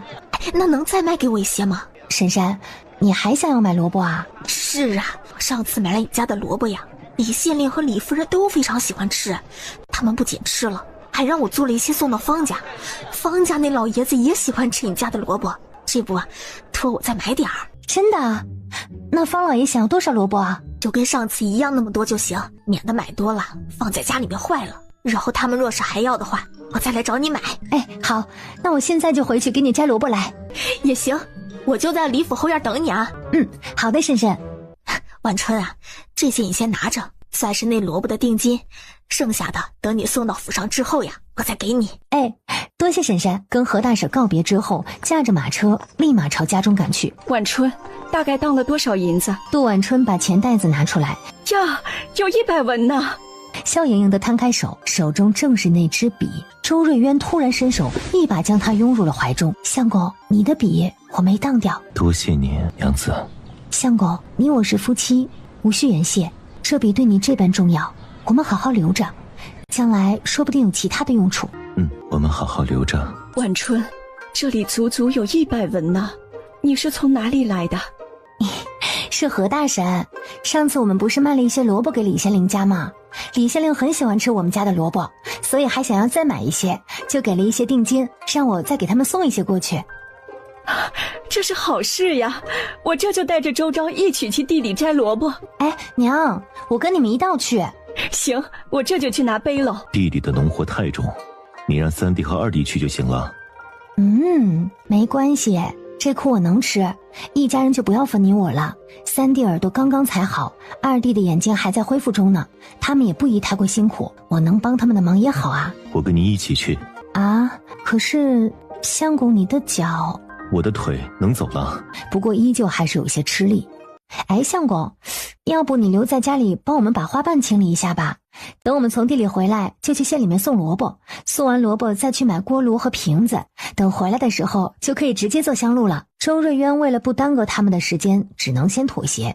杜晚春跟着周大娘、周昭和周峰一同去了地里。周峰这些天眼睛一天比一天好了，待一家人来到菜地里的时候，我的老天爷呀，这可是大丰收啊！娘，我去瞧瞧。娘，嫂子，这根莴苣估计能吃上2天了。真是，把摘好的菜都放进带来的背篓里。娘，大嫂，我记得前几天这些菜好像还没这么大。是啊，昨天我们路过的时候，瞧着稻子也还没有黄啊。许是近来天气暖和，所以稻子和菜都提前熟了。杜晚春拿出小锄头，把地里面一堆多余的土挖开，挖着挖着，地里突然露出了一截木头来。这里以前是石头地，应该不会有木头才对呀。闻着有一股淡淡的香味儿。娘，你快来看看，这是什么东西啊？这是上好的檀香。娘，这真是檀香啊！可这石头地里面怎么会有檀香呢？许是这里以前就是一片檀香地，只不过后来都被人砍了，有些木头就被埋在了地底下。娘，我们快把这檀香挖出来吧，到时候还可以跟着一起做成熏香呢。没错，这么好一棵上好檀香，要是做成熏香，估计能卖上不少钱。很快，一棵最少有1米长的檀香木被挖了出来。周昭将这块木头用绳子绑着背在了背上，杜晚春帮着将拔出来的萝卜都装进了背篓里，跟着周大娘一人背着一篓朝着家里走去。一家人满载而归地回到了家中。两夫妻趁着天黑之前把萝卜送到了李府和方府，何大婶给了他剩下的200文。他们把萝卜送进去的时候，方家的管家还给他们1两银子的赏钱。放心，以后我们还会有很多很多。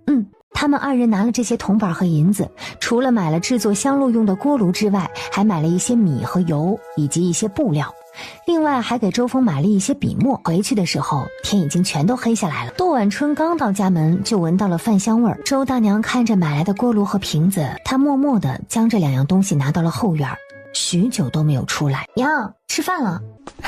好的，我这就过来。哎，娘，你怎么了？我以为我和瑞渊他们就这么完了，但是看着这些檀香和蔷薇花，我知道我们的路没绝。娘，你和相公以前是京城的大户人家吗？晚春，我知道你心里有很多疑惑，只是有些事情你还是不要知道的好，因为知道的越多，越会惹来杀身之祸。你不要怪我和瑞渊瞒着你，不告诉你是想给你留下一条后路。快来吃饭吧，等吃完饭我们赶紧做香露了。晚春，你先吃，娘这就来。快点啊，不然等一下饭菜该凉了。待一家人吃过晚饭以后，杜晚春忙着和周大娘一起做香露，周昭负责砍柴，周瑞渊和周峰负责烧火。就这样蒸了一晚上，第2天清晨终于做出了第1瓶香露。晚春、瑞渊，你们快来闻一闻，这香味不一样。哇，娘，这香露真好闻啊。娘，你这次做的香露比我们之前在京城用的都要好闻呢。这香露跟我在京城闻的不一样。许是这里的花不一样，所以香味不一样啊。我们等下拿到县城里卖一下试试。我们现在只有这1瓶，能卖得出去吗？我们可以问一问方家的方老爷，要是他能看上我们家的香露，那就好了。我的香露他能看上吗？你就相信我一次吧，方老爷一定能看上的。那好，我们一起去。杜晚春笑着点了点头。杜晚春和周大娘赶着马车来到了方府的后院。你们是谁啊？来我们方府做什么？请问刘管家在吗？滚滚滚！哪来的叫花子？快给我滚啊！你这个女人，怎么话都没说上几句就动手？你们两个是听不懂人话是不是？让你滚！这位婶婶，我们是昨天来送萝卜的。就在这时，天空突然晃过一道惊雷。哎呀，快滚！然而这时，天空又劈了一道惊雷，砰的一声巨响，那门框轰的塌了下来，砸到了妇人身上。哎呀，救命啊！张嬷嬷，你怎么样了？这是怎么回事？刚才天上打了一个雷，正巧劈在了嬷嬷头上。你们是谁？来这里做什么？我们是昨日来送萝卜的周家，今日特地来问问刘管家，这萝卜还要不要？方夫人听罢，突然笑道：“原来那萝卜是你们家的啊？是的，那些萝卜都是我们家的。那萝卜脆甜可口，我很喜欢吃，正想着让刘管家再买一些来，没想到你们就来了。好的，夫人，我们明天再给您送一些萝卜来。那好。”树叶摆动，突然飘来一阵风，那风卷着杜晚春身上散发的香露味道，飘向了方夫人的鼻尖。你们有没有闻到一股香味啊？夫人，闻到了，这香味好香啊！这是哪里传来的香味？夫人，您说的是不是这个？嗅了嗅，立即笑道：“没错，就是这个。这是我娘刚做的香露，夫人要不要试试看？夫人，这香味儿你喜欢吗？这香露真是你们做的？没错，是我们做的，真是好手艺，做出来的香露啊，比西域进贡的都还要好。不是手艺好，是这地方水土好，养的花香。没错，这成安县呀，的确是个好地方。这瓶香露可否卖给我？夫人若是喜欢，我们把这瓶香露送给您就好。我们方家人一般不会平白无故收人礼物，既然你送了我香露，那我便也还你一份薄礼。话落，朝身后一位大丫鬟吩咐：“帮我拿5两银子给这位姑娘。”5两？夫人，5两会不会太多了？不多，我平日里随便买上一瓶上等的香露都要10两。多谢方夫人。杜晚春和周大娘拿着银子和鸡。刚才不是做梦吧？娘，你摸摸看，这银子。晚春呐，我们今天运气真好，做的第一瓶香露就卖出去了。是啊，娘，你的手艺好，不成没人买。我们快回去，再做点香露。好。娘，我们顺便再采一点花去。二人谈话间，方夫人送他们的2只鸡咯咯咯地叫了起来。只见那俩老母鸡屁股怼着屁股，咯咯咯下了2个蛋。呀，这老母鸡下蛋了！这时候2只老母鸡又叫起来，它们昂着头，没过一会儿又生了2颗蛋。这平常老母鸡一天顶多生1个蛋，这俩母鸡真能生，一生俩。老母鸡这屁股一翘，又滚出1个鸡蛋。这方老爷家的鸡还真能生啊！等马车到了家门口的时候，周大娘拿着衣服包着10几个鸡蛋回了家。昭儿、风儿，快出来吃鸡蛋了！娘，我拿去账房煮上。相公，你瞧，这是什么？5两。是的，方夫人用5两银子买了我们那瓶香露。那真是太好了。晚春、瑞渊，别忙活了，快来休息，等着吃鸡蛋吧。数月前，他们周家连饭都吃不上了，只能吃一些别人送来的红薯和糙米。娘，真好吃啊！昭儿，慢点吃。吃过鸡蛋之后，一家人忙着去摘萝卜，忙着做香露。而那湘潭村的杜家，刘氏生了个女娃娃，天天被杜大江嫌弃。他从后院捡了一个鸡蛋，准备做个蛋花汤喝。吃什么吃？肚子里又没娃了，吃了也是浪费鸡蛋。好你个杜大江，竟敢这么对我！我要去给县令家告你一状。你去告啊，快去！别以为你女儿嫁给了李大少爷就很了不起，我瞧啊，他们李家根本就看不上你女儿。看不上就怎么样？总比你女儿嫁给那个穷得叮当响的周家好。杜大江，你等着瞧吧，我女儿将来一定比你女儿要富贵。你还好意思说？要不是你，我家晚春能嫁给你们家吗？那烟斗重重打在刘氏头上。你竟然打我！我打你怎么了？你把我们家人害得这么惨，我没把你赶走，你就感恩戴德了。杜大家，你给我等去找我女儿女婿，让他们来替我撑腰。你有本事去了，你别再回来。刘氏走了整整1个多时辰，才走到了李县令的家门口。你是谁？我是你们大少奶奶的娘，我来找你们大少奶奶。好的，你跟我进来。钱堂内，李夫人正朝着刘兰芝破口大骂呢。乡下来的就是乡下来的，连个字都不认识，写了药方子让你去帮我买药，结果没有买对1味药，你这个样子，我以后怎么交给你管家呀？夫人，是药不是我看错了，是那药房的人抓错了。你可真是好大的胆子啊，竟敢跟我顶嘴！对了，明儿个那月红就会进府。夫人，我这才进门1个月都不到呢，你就让相公纳妾？纳妾怎么了？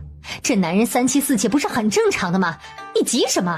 以你的身份，让你做正事已经是破天荒了，难不成你连你夫君纳妾都要管？跟着家丁进门的刘氏刚刚好见到了刚才那一幕。亲家母，这俩孩子才成婚1个月不到，你怎么能让女婿纳妾呢？你们怎么办事的？怎么把这个乡野村妇给放进来了？这位夫人说，她是大少奶奶的娘。是的，夫人，这位是我娘。原来是你娘啊，我还以为是闯进府来讨饭的呢。亲家母，我家女儿好歹也是你们李家的大少奶奶，你怎么能让她当着这么多人的面跪着呢？哟，我在自己府里教训自己的儿媳妇儿，好像跟你没有任何关系吧？你要是觉得我们李府不好呢，那就带着你女儿立马给我离开。亲家母，我们家兰芝素来懂事，她若是有什么做的不对的地方，我亲自来教她。行，你今天就好好教一教她怎么做人家媳妇儿。说完，头也不回地走了。刘兰芝把刘氏带到了自己的房里，女儿居然住在下人的房间里。兰芝，你一个大少奶奶，怎么住在下人的屋子里啊？娘，这李家人根本就看不上我。刚刚成婚那2天还好，只是李夫人和李县令对我冷眼相待的。可是自从回门之后，大少爷也看我不顺眼，他直接把我赶到这间下人房里头，别人看都不看我一眼。我在这儿过的就不是人过的日子。他们不仅让我住下人房，还给我吃他们吃剩下的东西，平日有事没事就找我茬，不是让我下跪，就是打我耳光。兰芝啊，你再忍忍，想要对付那李夫人和李县令，你得先拿下大少爷。等你怀了大少爷的儿子，他们得将你供起来。大少爷自新婚夜之后就再也没有碰过我了。你这傻孩子，人家不碰你就不知道想想办法，多使点勾引人的手段，就像我以前勾引你继父一样。好的，娘，我再试试吧。二人商定好之后，刘氏又跟刘兰芝说了杜大江的事儿。继父真是够无情的，你跟了他也有几年了，怎么能说动手就动手呢？兰芝呀，你娘我的命就这样了，你一定要好好过日子，把你男人的心还有你男人的家产通通都抓在手里面。大少奶奶，少爷回来了。大少爷今儿个怎么这么早就回来了？大少爷今天带了一个人回来，说是肚子里有了少爷的孩子。你是说你女儿有身孕了？是的，大少奶奶，听说大少爷派人诊过脉了，那姑娘的确是有了身孕，而且听说还极有可能是男娃。娘，我该怎么办呀？没过多久，李大少爷就派人来传话，说是要送刘氏回去，说娘家人来府邸不方便，只得嘱咐了女儿几句之后，立马离开了这儿。刘氏回村的时候，正巧路过了长留村，隐隐闻到了一股特殊的香味儿。哼，李家再怎么不好，都比这周家好。周家内，相公，你这是昨天一整晚都没有睡啊？晚春，我打算参加这次科考。真的？真的。再过几个月便是乡试。乡试在8月，现在才3月呢。相公，你还有整整5个月，这5个月里你稍加努力一些，定能考上举人。晚春，我这次若是能高中……怎么了，相公？将他拉入自己怀中。可否为我生个孩子？别怕，你若是不愿意，我不会强求。相公，你我本就是明媒正娶，又何来强求呢？既然娘子答应了，那我一定要加倍努力，争取早日高中。周家又开始忙碌起来，小小的院子里横七竖八的，到处都是鸡蛋和鸭蛋。我的小祖宗呀，你们怎么生了这么多呀？哎呦，这么多的蛋啊，够他们吃上好多天了。娘，这俩鸭子和鸡，我不是成精了？管他成不成精，先把蛋捡了再说。哎，好嘞。不一会儿，母子俩就捡了一箩筐的鸡蛋和鸭蛋。哎，娘，我们今天去方府送萝卜的时候，要不要带一些蛋过去啊？当然可以，反正这么多蛋我们也吃不完，正好可以换一些铜板。吃完早饭之后，把周大娘新做好的2瓶香露还有塔香装进了马车里，成安县方府内。今日众多女眷一起在方夫人的府中赏花。方夫人，你身上好香啊，真好闻，用的什么香露啊？是我新买的蔷薇香露，不仅香气宜人，还能有安神助眠的功效。方夫人，你这香露是在哪里买的呀？这说来也是巧了，是一位给我府里送萝卜的农家女子卖给我的。啊？农家女子？那农家女子经常在地里干活，浑身脏兮兮的，她们做的东西能用吗？话也不能这么说，农家女子靠自己的手艺过活，没有什么不耻的，做出来的东西不比京城那些大香铺子差。方夫人，那姑娘现在还卖香露吗？我家大哥近来也总是失眠，我想买一些送给他。郑二小姐的大哥就是赫赫有名的郑知府，今日他们还要来给我们家送萝卜，等他们来的时候我帮你问问。多谢方夫人。没过多久，杜婉春便带着萝卜和香露来到了方家后门。姑娘，你们先等等，我们家夫人找你有事。好的，多谢刘管家。夫人，我们的萝卜送来了。姑娘，你上次卖给我的香露还有没有了？正巧我娘又做了6瓶，夫人你还要买吗？不是我要买，是他们要买。是的，姑娘，我们想买你的香露。夫人，我们的香露都在这儿了。没错，就是这个香味。姑娘，你这香露卖多少银子1瓶啊？我在姑娘手里用10两银子买的，那自然卖给你们也是10两。你们若是嫌贵那便让这姑娘回去吧。是啊，夫人们，你们若是不想买的话，那我便先回去了。我还要赶着把我们家的鸡蛋鸭蛋卖了。你等等，姑娘，拿1瓶香露给我。夫人，请收好。姑娘，这香露的确很香，可否再卖给我1瓶？其他夫人们见状立马急了。哎呦，二小姐，这总共也才5瓶，你买走了1瓶，就不要跟我们抢了嘛。没错，剩下4瓶，我们正好1人1瓶。李夫人说的没错。既然这样，那就1人1瓶吧，你说呢，姑娘？当然可以啦。姑娘，给。马车里的周瑞渊递给了杜婉春1盒塔香。你将这些送给他们。夫人，这里有我娘刚做好的檀木塔香，你们若是喜欢的话，可以拿一些回去。诸位夫人，这些塔香是由上等的檀香木所制，还特地加了一些我们的独门秘方，不仅可以增香，使人心情愉悦、宁静安神，还有养生之效，能够运行气血，令人容光焕发。上等的檀香木，还真是上等的檀香木。你们是从哪里来的？我们家地里正巧有这一棵檀香树。你们周家真是好运气，能得到这么一块好檀香。你娘手艺也不错，这檀香做工十分细腻，香味比一般的檀香更加浓郁，品质的确是在上乘。当真有那么神奇吗？这些就当做是送给夫人们的，夫人们若是喜欢，下次再找我来买。那好，我们先拿着试试。方才你说你还有鸡蛋鸭蛋都要拿去卖，这天色也不早了，不如把这些蛋都卖给我，也免得你再去奔波。多谢夫人。相公，把蛋搬下来，一共大概有50个鸡蛋和鸭蛋。他拿出150文递给了杜婉春。多谢嬷嬷，客气了。待他们的马车刚要开动时，姑娘，你还没有说家在哪儿？若是我还想跟你买香露，要去哪里找你？长留村周家。您若是想找我们，直接到村口打听就行了。行，姑娘慢走。他把手里的银子一起数了一下，今天一共赚了50两，然后还卖了鸡蛋鸭蛋，赚了150文。他们可以把家中的房子修一修了。得空了，我再让娘给你做几身衣裳。你和娘还有2弟3弟都要做新衣裳了。我们不急。这边他们刚走，刚才那群夫人立马开始跟方夫人打听周家的事。这小姑娘和她相公模样都很出众，长留村周家是一个什么样的人家？我听刘管家说，这姑娘姓杜，以前家住在湘潭村，后来嫁给了这周家。小的还听说这姑娘以前一直都有点傻，不过现在看来那只不过是谣言。傻？这湘潭村杜家，难不成这姑娘就是他儿子差点娶进门的杜家傻女？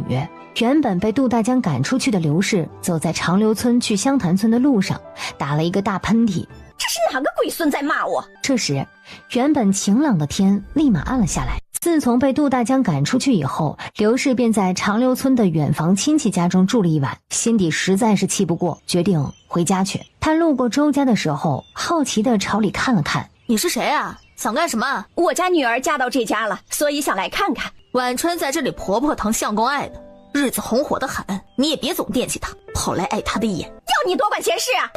怎么，你还想在这儿欺负她不成？快给我滚！这里不是你们湘潭村。我呸！什么婆婆疼相公爱，那小蹄子就活该受一辈子欺负！立马加快速度朝前跑，他一个没留神，直接摔到了牛粪坑里。每一次挣扎，那牛粪就会灌一些到他的嘴里。他一路是连滚带爬的来到了家门口，急着想要找水清洗一番。谁知道这门一打开，便见到了杜大江和别的女人滚在一起。杜大江，你在干什么？你不是走了吗？还回来干什么？这个女人是谁？你们在干什么？刘姐姐，这你都看不出来吗？你不是最清楚吗？你这个贱人，看我不打死你！杜大哥，快救我！杜大江一脸嫌弃地看着刘氏，直接给了他重重一巴掌。我好歹也跟了你几年，给你生了个女儿，你怎么能这么对我？你还好意思提女儿？我当初让你进门，就是想让你给我生个儿子，可你偏偏又给我生了个女儿。你既然生不了，那就不要怪我找其他女人生。你们两个奸夫淫妇，给我等着！我不会就这么乖乖走了，我死也要赖在这里。你愿意待就在这里待着，但是别想着我会给你一口饭吃。行，我就跟你死后着。杜大江抱着床上的女人，然后走向了隔壁房间。这两个房间不怎么隔音，听着他们隔壁传来的声音，恨得牙痒痒。这边杜家闹得鸡犬不宁，那边周家正一家人围坐在一起数银子。方夫人还真是个好人，要不是有她，我们这香路还不一定能卖出去呢。是啊，方夫人不愧是见过世面的人。不过最重要的还是要谢谢你，晚春。谢我干什么呀？这些香露都是娘你做的，要是没有你的手艺，方夫人也不一定会喜欢啊。当然要谢啊，不是你，我也没想到可以做香露。这没什么，主要是娘信我。如果娘不信的话，也不会真的跟着我一起做香露呀。你这孩子真好。第二天一早，周大娘拿着银子在隔壁村里买了半边珠、棉花和布料。她用棉花新做了2床被子，然后再给几个孩子一人做了一身新衣裳。中午的时候，周大娘把新买来的半边珠分了分。很快，周家便传来了阵阵肉香。隔壁陈家的陈铁牛闻到了肉香，诧异不已。蒋九卷，你有没有闻到一股肉香？哎呀，我闻到了，这是哪家在吃肉啊？蒋秋菊馋的呀，口水都要流下来。估计是村里的孟家在吃肉。爹娘，是隔壁二姑在吃肉啊？他家能吃上肉了？是啊，我看二姑家日子是越来越好了。哼，估计你那二姑啊攀上男人了，不然她怎么能吃得上肉啊？够了！你敢凶我？你要是嫌弃饭不好吃，就给我滚！陈铁牛，你疯了！你再说一遍！立马咬牙乖乖坐下来，不敢再说话了。周家院子里，晚春、瑞渊、昭儿、风儿来吃饭了。这猪蹄可真是人间美味呀！来，多吃点儿。多谢娘。一家人吃的是美滋滋。没过多久，家中突然来了一位客人。杜姑娘在家吗？谁找我啊？只见是方府的刘管家。刘管家，你怎么来了？有一件大喜事要跟姑娘说。啊？这什么大喜事啊？上次姑娘不是卖了几瓶香露给那几位夫人了吗？我们家老爷非常喜欢姑娘卖的香露，还有那塔香，所以想跟姑娘来做一笔生意，一笔稳赚不赔的生意。是什么样的生意啊？我们老爷瞧中了你们的手艺，想要请你们去我们方家做熏香。我们方家开一个铺面，只卖你们熏香，然后每个月给你们工钱，你们觉得如何？刘管家伸出5个指头。工钱1个月50两。刘管家，这样怕是不妥。不妥？方老爷既然提出想要我们的手艺，那一定是诚心想要做熏香生意。不过我们周家也不是傻子，1个月的工钱只能抵得上几瓶上好的香露，我们为何不自己做来卖呢？我知道你肯定要说我们周家没有铺子，没有客源，生意一定做不起来。所以我现在有个两全的办法。什么办法？方老爷为我们周家提供铺面和客源，我们周家提供做好的熏香，每个月赚的银子28分，你们2，我们8。行，我把你的意思跟我们老爷转达，看我们老爷如何说。若是方老爷不同意也没关系，我们周家不强求。你这个后生还真是厉害啊。说完便摇了摇头，走出院外，上了一辆马车去。瑞渊，你刚才什么意思？什么2，什么8？娘，相公的意思是跟着方家合伙做生意，赚的银子他们2，我们8，谁也别想占谁的便宜。这样比他们只给工钱要好多了，不仅能把我们周家生意做大，还能每个月都拿到80%的盈利呢。好事啊！这样一来，这生意我们都不用亲自出面。不过还不知道方老爷会不会同意。方老爷那边得知这消息时，好，就听他们的，我们提供铺面和货源，跟他们28分。老爷真的要同意吗？我们也不差这熏香生意啊。这样上乘的檀香，我还是10多年前在宫里闻到过。宫里？没错，我记得当今皇上喜香，若是我们能把这熏香生意做到京城，再做到皇城，成为皇上，那就不一样了。但是这香真的能卖到京城去吗？以我的人脉，当然能。这笔生意无论跟他们周家是多少分，都是稳赚不赔，不用担心。刘管家帮着方老爷又点燃了一枚塔香。过去呀，我记得陆家的大夫人最会制香了，可惜死得早。是那个被抄家的陆家？就是那个陆家，整个玄月国也只有皇后娘娘的母家最会制香了。3天后，刘管家带着好消息再次来到了周家。杜姑娘，老爷是把成安县西南街的那间铺子给你们，然后还会给你们安排一个伙计，至于什么时候开店，就看你们什么时候把香露做好。行，刘管家，不过在此之前，可否让我们先看看铺子啊？当然可以，你们今个若是有空，就可以随我们去。那好，我和我相公现在就随你一同去看看。3人趁着时辰还早，赶去了成安县。方老爷给他们的铺子的确是个好地方。刘管家，我想除了方老爷的伙计之外，我们周家也想派1名伙计来。当然可以，毕竟是我们2家做生意，各派1个伙计正好。现下只有周昭最为合适了。他们商定好后，杜晚春和周瑞渊一同上了马车，准备回家。长留村内，周峰和周昭一同在地里。二哥，你帮我拿水来。3弟，给。周昭接过水壶，大口大口地喝着水。余光不小心看到了不远处的池塘。二哥，那潭臭池水好像比平时清澈了许多。最近不是没下雨吗？怎么池水突然变清澈了？不清楚，我过去看一下啊。走近一看，是一滩清澈见底的清泉啊！不仅如此，他还能看到池水里的鱼。二哥，这池塘里好多鱼！3弟，快把这些鱼抓起来！池里的小鲫鱼密密麻麻的一排，周昭只要随便一捞就是一条，不一会儿就抓了10几条小鲫鱼和3条大草鱼。二哥，我们快回去把这鱼煮了。2人背着1背篓的鱼，一同朝家赶去。回去的路上，周昭和周峰迎面撞见了村南孟家的2个小儿子。周昭，你们在哪儿偷的鱼啊？哼，这是我们自家池塘里的鱼，什么叫偷啊？胡说！你们那地儿是没下雨，那臭的就跟个粪坑一样，怎么可能会有鱼啊？你们不信就不信呗。哟，这不是那个小瞎子吗？难不成你这眼睛也能抓鱼了？啊？你们想干什么？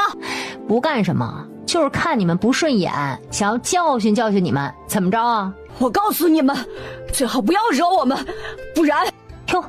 又不然怎么着啊？不然打我们不成啊？啊！哎呦！他话音刚落，脸上突然就受了一拳。谁打我？只见是冷着脸的周峰。哎，你这个小瞎子，还知道打人了啊？等下看我不整死你！你想怎么整死我？孟老四吓了一跳，他垂眸看着自己脖子上的镰刀。你敢？他加重力道，直接在孟老四的脖子上割出一道口子来。你冷静一点啊！你要是再搁下去的话，那可就出人命了啊！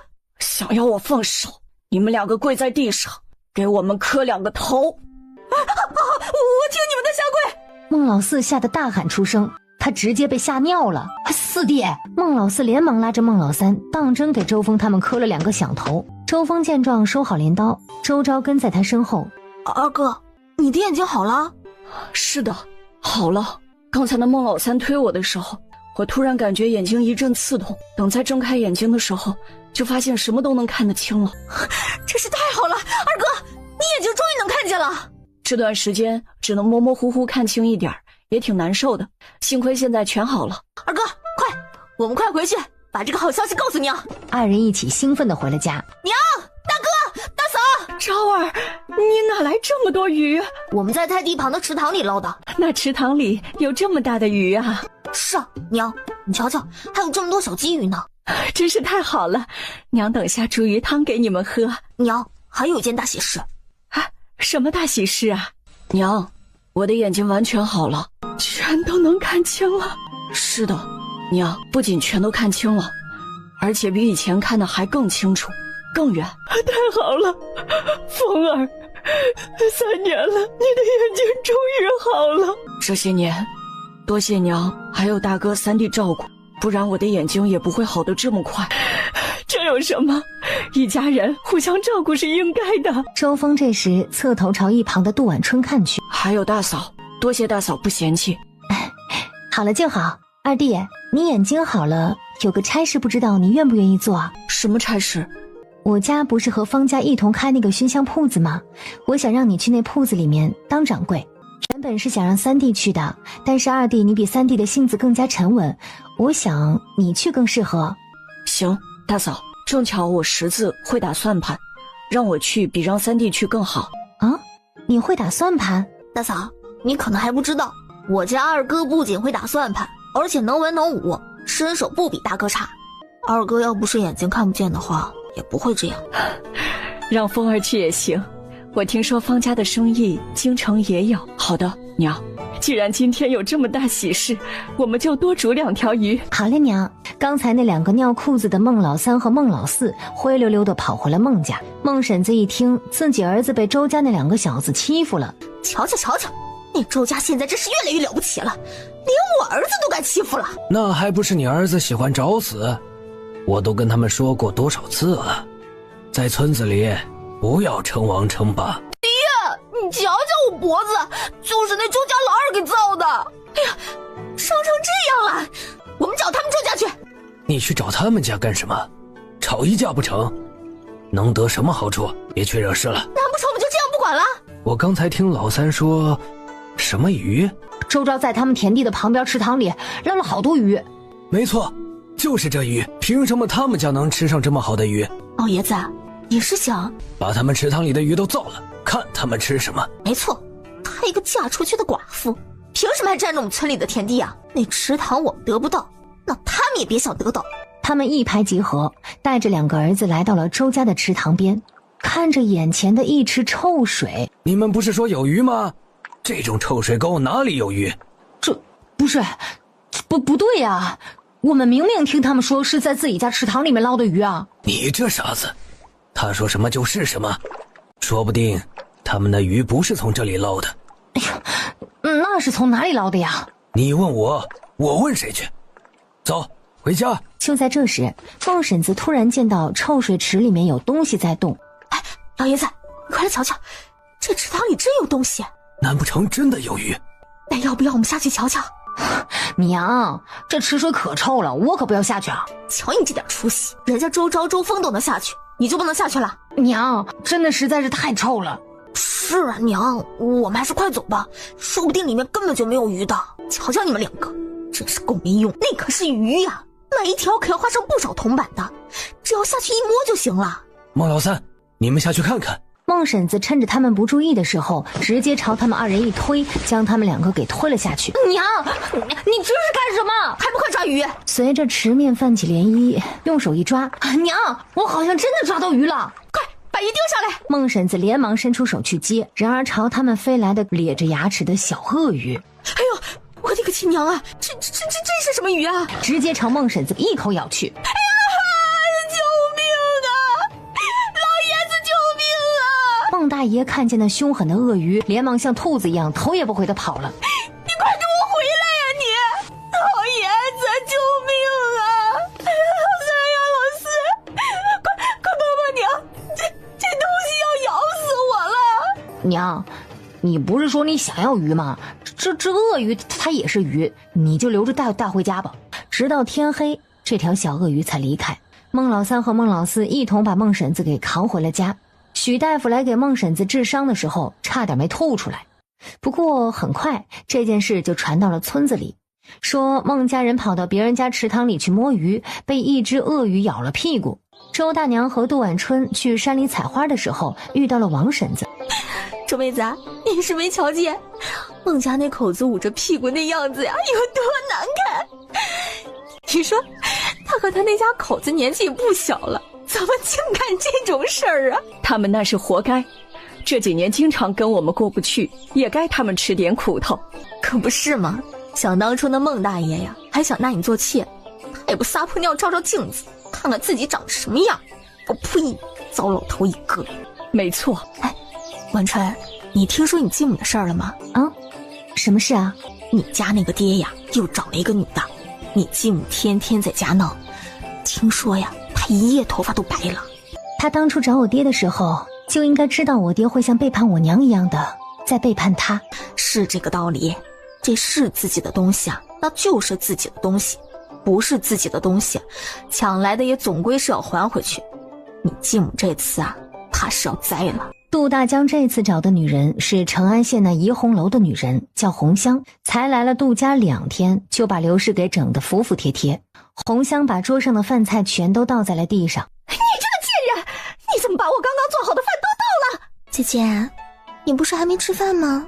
这些呀，都是给你吃的。你让我吃地上的东西？姐姐，这杜家已经容不下你了，你还是走吧。哼，我不走，我不会把这个家让给你这个婊子的。那姐姐就好好吃地上的美味吧。他饿得不行，最后他还是忍不住趴在地上，用手一点一点地抓着那饭菜吃。1个月后，杜晚春和周大娘一共做了50多瓶香露，还有300个塔香。他们2人将这些东西都拿到了方府。方老爷瞧着杜晚春和周大娘的时候，微微愣了一下，他看着周大娘总觉得有些眼熟。方老爷，我们这些香露和塔香可还好？不错，非常不错。那我们店是不是可以开了？明日我让人把货摆上，就可以开张了。到时候还请姑娘一道来。当然，明日不仅杜晚春要来，他们周家一家人都要来。头一次开店至关重要，说这次生意好，那他们过不了多久就可以建新房子，过上好日子了。2人回到家中以后，周大娘用精面做了不少的大馒头，杜晚春一连吃了3、4个。待吃到第5个的时候，他拿着2个馒头递给了屋里的周瑞渊。我不饿，你多吃一些。不饿也要吃。相公，这次我和娘买了不少面呢，你放心吃吧。翌日，周家人早早地赶到了成安县。他们来到铺里的时候，方家的伙计已经在了，叫小钉子。掌柜的，立马香露和塔香都摆好了，只等着客人来。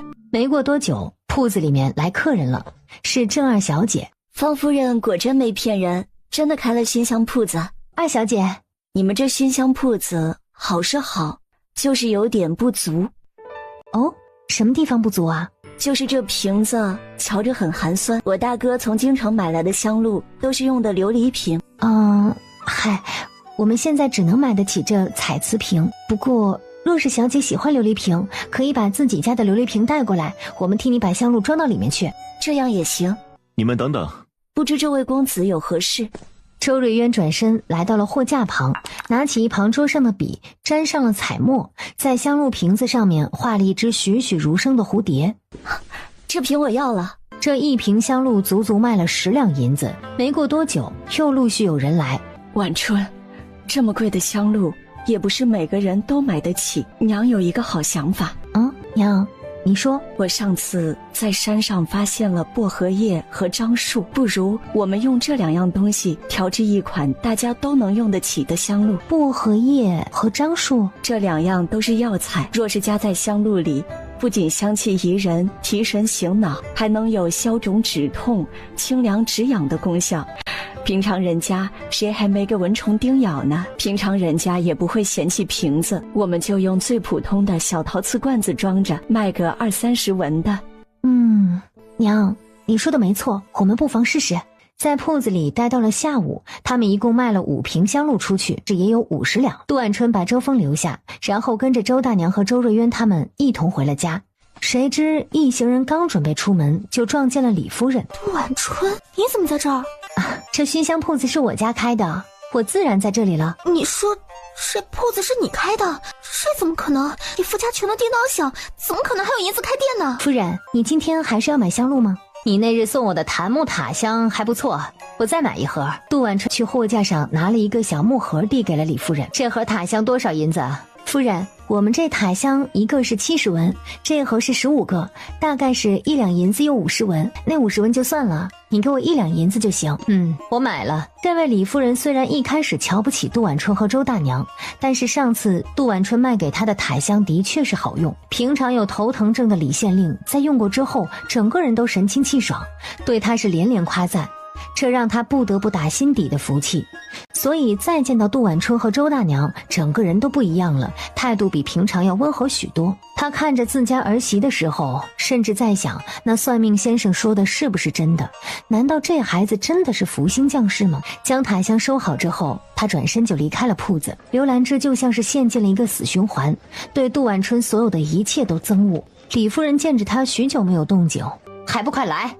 刘兰芝被他的喊声吓了一跳，手里的东西啪嗒一声全都掉在了地上。让你拿个东西都拿不好，真是个没用的东西。你瞧瞧人家周家媳妇儿哪样不比你强？李夫人是越骂越起劲儿，全然忘记了自己是县令夫人的身份。还不快把地上的东西给我捡起来，别在这给我丢人现眼。杜晚春看着唏嘘不已，幸好当初没有嫁到李家，不然今儿个站在街头被骂的可就是他了。走吧，我们回家。一家人回到家中生火做饭。成安县李县令府内，娘，纳妾的事情怎么样了？再晚点，那丫头肚子都要大起来了。再过几天，你把她只从后门抬进来就是。多谢娘。你呀，已经成婚了，就别再沾花惹草了，这是最后一次啊。娘，我知道了。话落，转身离开。相公，你这是去哪儿啊？我去哪儿，你管不着。相公，我们好歹是夫妻，你不能这样对我的。什么夫妻不夫妻的？这门婚事本就是你娘作梗，所以才乱了套，不然我现在已经抱着小娘子在家里亲热了。相公，你是不是看上我家那季姐了？话不能这么说。什么叫我看上？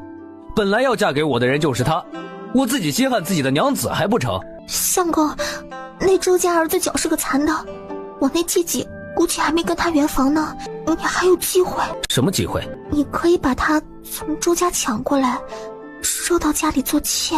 你这是要我强抢民女啊？怎么叫强抢民女？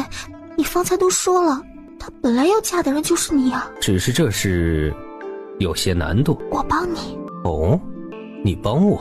你怎么帮我？刘兰芝放低声音，在他耳边小声说了几句。这办法能成吗？到时候生米煮成熟饭，这不能成也能成。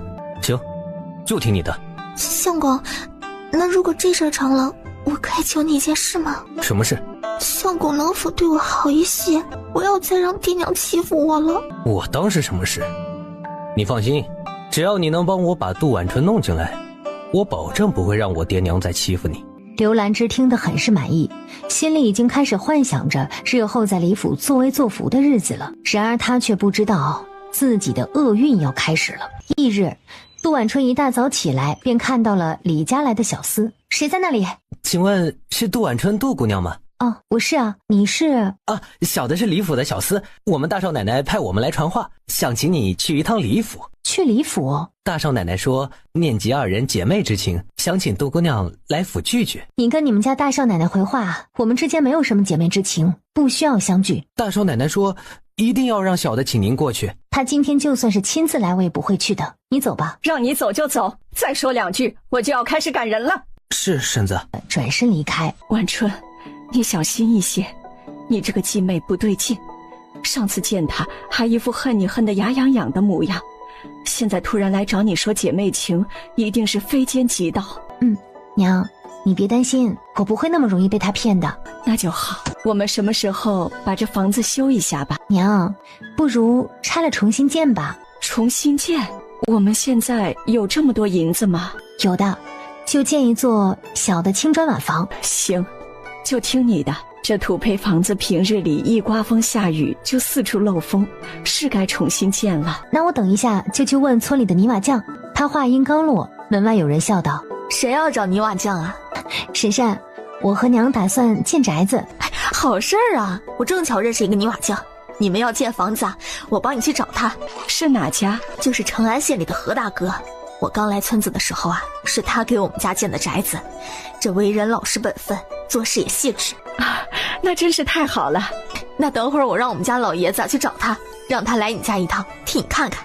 真是太谢谢你了。哎呀，不用跟我客气。哎呀，说起来呀，还真是羡慕你们家，这儿子儿媳都孝顺，不像我们家，只有我和我家老爷子了。你那儿子还没有消息？没有。好了，这么多年过去了，我就当没生过这个儿子。婶婶，别这么想啊，说不定他也在找你啊。他们有个儿子，只不过啊，早些年那儿子去了京城谋生，就再也没有回来。王婶子跟他们唠了几句之后，离开了周家。那边李府，小厮回到府里，将杜晚春的话原原本本的告诉了刘兰芝。好啊，他现在是骨头硬了是吧？你不是说你有办法把他叫到我们府上来吗？不急，我还有办法。他一边说一边挠着自己的脸。昨日刘兰芝听府里的嬷嬷说，有一个能让皮肤看着白皙光滑的药膏，他便特地让人去寻了一盒过来。没想到用完之后不仅没有变白，还奇痒无比。他不敢跟李大公子说。你的脸怎么了？许是被虫咬了，不碍事的。哼，真恶心。刘兰芝，我告诉你，不管你用什么方法，你答应我的3天之内必须要做到，不然小心我要你好看。相公你放心，你就等着纳妾吧。李大公子鄙夷地瞥了他一眼，大步离开了这里。杜晚春，都是因为你，不是因为你的话，我怎么可能会挨这一顿骂？他一边恶狠狠地说着，一边疯狂地抓着自己的脸。刘兰芝突然发现自己的手指上都是鲜红的血。我的手啊！大少奶奶，你的脸！我的脸怎么了？连忙转身来到了镜子前，他的脸上全都是纵横交错的伤疤，每一道伤疤都血肉模糊。我的脸怎么会变成这样？快帮我去叫大夫！是。小丫鬟对他早有不满了，去找大夫的路上把这事儿大肆宣扬了一番。很快府里的大夫就来了。大少奶奶，你这是涂了什么药膏，还是吃了什么不该吃的东西啊？大夫，你瞧瞧是不是这个有问题？大少奶奶，这药膏并没有问题，可能是你平日里吃了什么不该吃的东西。我给你开几副药试试，若是好了就好，若是不好，怕是以后会怎样？以后怕是再也好不了了。大夫写下方子之后，背着药箱走了。这脸要是真烂了，大少爷估计会休了他吧？哎呦，是啊，谁家大少奶奶会是个丑八怪呢？修了也好，平日里也没见他对我们多客气。然而即便是这样，他都还没有停止想要把杜晚春带到府里来的念头。翌日，晚春，你快来瞧瞧，这个香味怎么样？接过香炉闻了闻，淡淡的花香中有股清清凉凉的感觉，闻过之后整个人神清气爽，非常不错。那就好，这香露要是拿来卖，应该也不错。晚春，来，我们再蒸一些。好嘞，娘。待到下午时，一大瓶的香露便做好了。朱妹子，你家不是要建房子吗？我帮你把何家大哥给叫过来了。何大姐朝屋子看了看，谈论起了建房子的事。三人很快就把建房的事情给定了下来，商量下个月初3就来拆房子。朱妹子，这建新房啊，最少也要2-3个月，要不你带着孩子们来我们家住啊？没关系，最近天气暖和，我们到时候在院子里搭个棚子住就可以。王婶子见他不愿意，也没有再劝，闲聊了几句就回了家。就在这时，门外突然涌进来了3、4个牛高马大的壮汉。这里是周家，你们是谁？你是不是就是那个杜婉春？壮汉见他不出声，你就是杜婉春对不对？你们想干什么？住手！你们是谁？在我们家里闹什么？有人花银子，想要我们请杜姑娘过去一趟。是谁？你到时候去了，不就知道了？都站着干什么？还不快动手！就在这时，一柄剑突然从屋内射出，直接射中了其中一名壮汉的手臂。是谁？只见周瑞渊缓缓从屋内走来。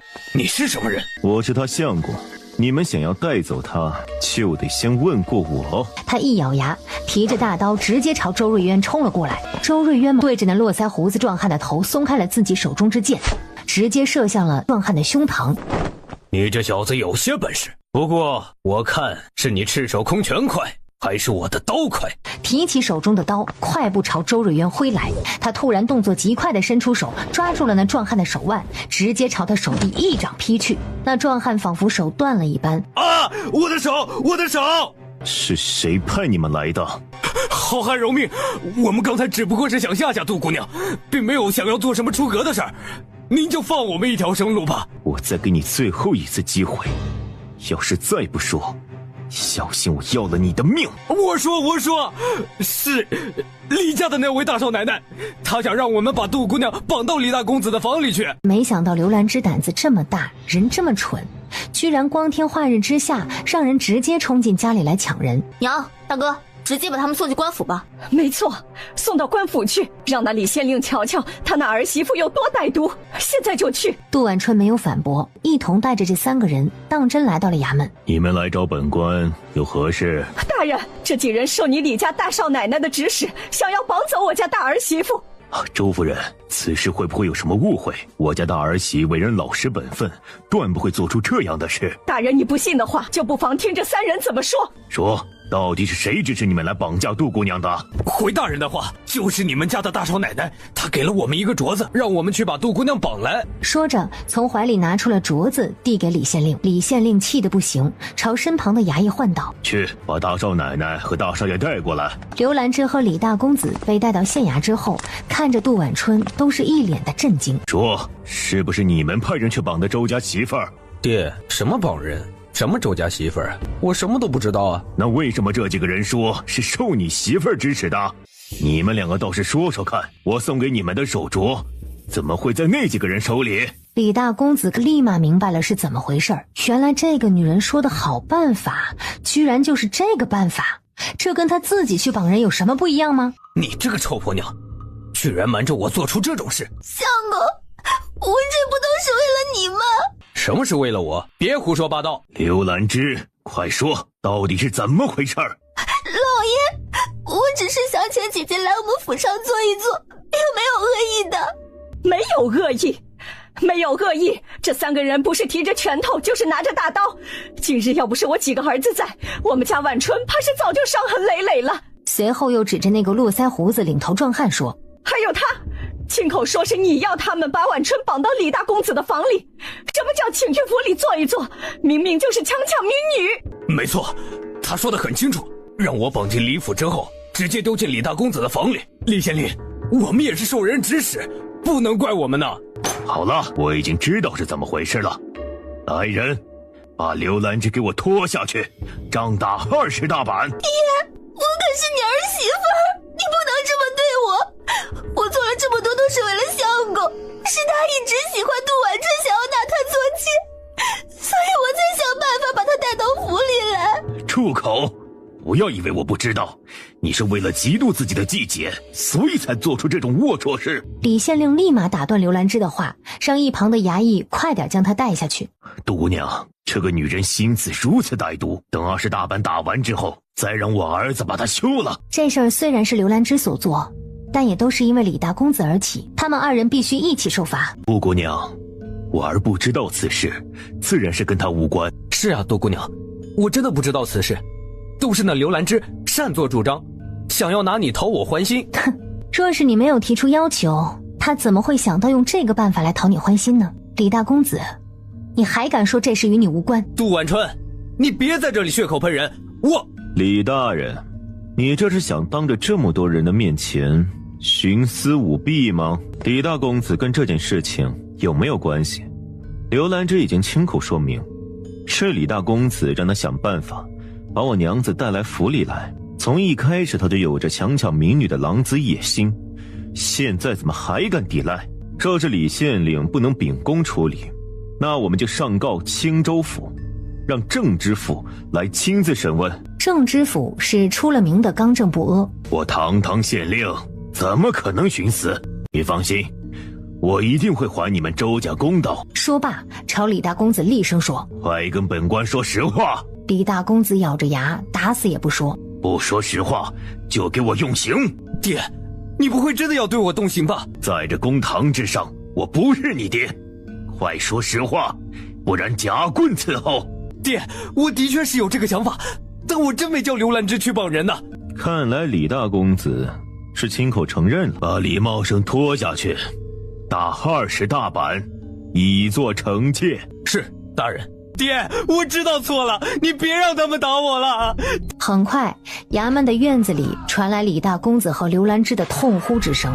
杜婉春见着差不多了，便带着周家一家人离开了衙门。他们这边前脚刚走，后脚李县令就让人写了一封休书递给了刘兰芝，并派人将她打包送回了杜家。而杜家这边也是一团糟，刘氏死皮赖脸的待在杜家不走，就在家给红香端茶倒水，见着被送回来的女儿，那是哭得撕心裂肺。这事儿很快被一传十，十传百，附近好几个村子的人都知道。杜晚春一家人在成安县没有着急走。瑞渊，你看到附近有胭脂铺没有？那里有一家。你家娘子呀，进门到现在也没有一把像样的梳子，你去里面买一把沉香木的，等回去之后再给她一个惊喜。周瑞渊点了点头。趁着杜晚春去买油的时候，周瑞渊偷偷去了那家胭脂铺。周瑞渊买了梳子以后，犹豫了许久，最后拿出自己手里仅有的铜板，买了一小盒胭脂。他拿着胭脂和木梳准备出门的时候，迎面撞见了一个人。周瑞渊一惊，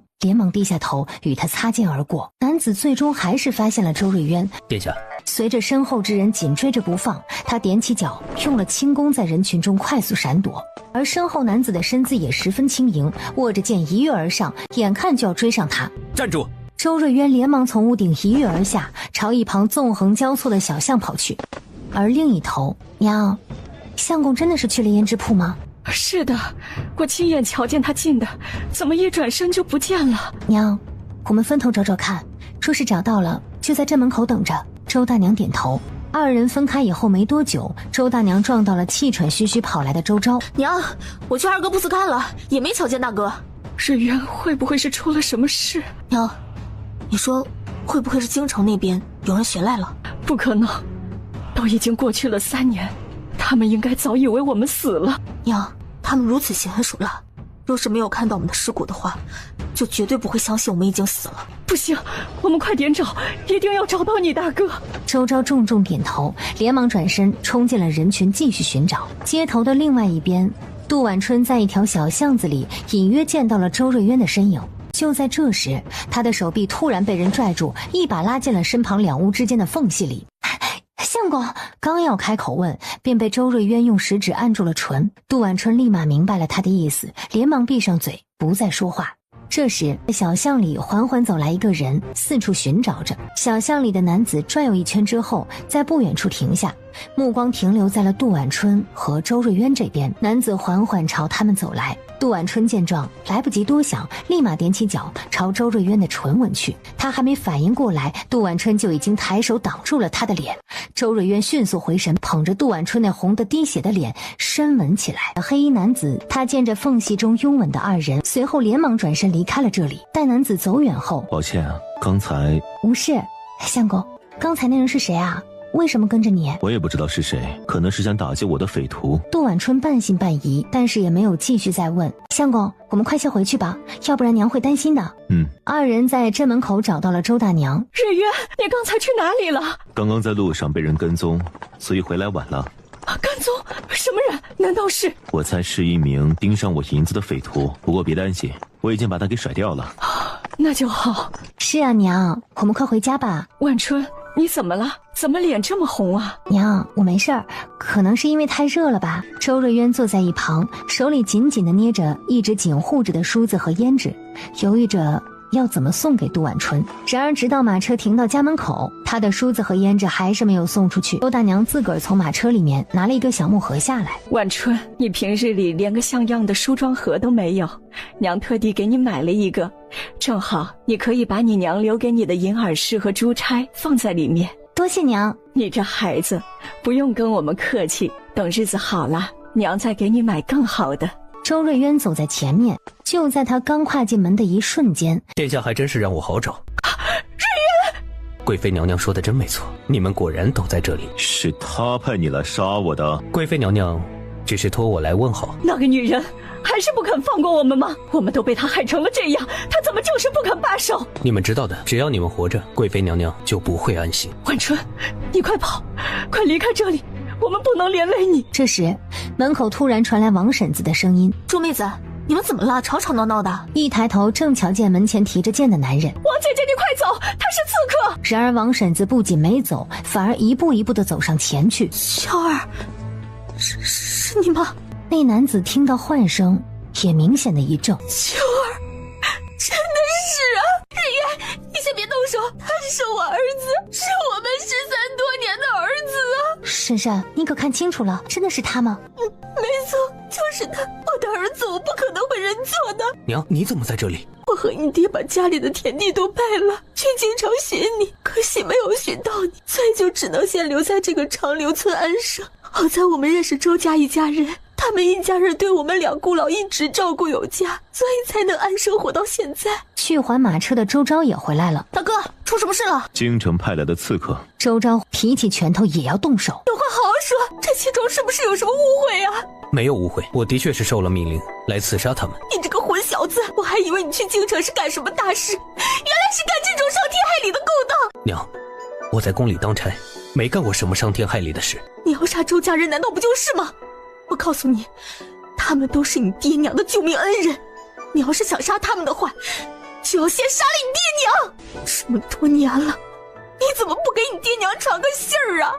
我传了，但是都没有回信。那你也不知道来村里找我们吗？我找了，但是你们都搬走了。你不是说你在宫里当差吗？怎么千里迢迢跑到这儿来行刺了？我是受人指使。什么受人指使不指使的？这样的差事不当也罢。我告诉你啊，只要有我在，你休想动周家人。王姐姐，他真的是你的儿子？是，他就是那个我们找了许久的儿子秋儿。我不管你是跟谁当差，从今儿个起，你就待在这村子里面不准走，给我老老实实的种田种地。好，娘，我听你的，我不走了。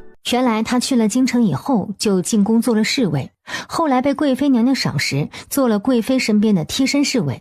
这一次他来长留村，就是受了贵妃的指使来刺杀周家。至于贵妃为什么要杀周家人，王秋特地没有说，毕竟这是一个惊天大秘密。王婶子把王秋带回了家。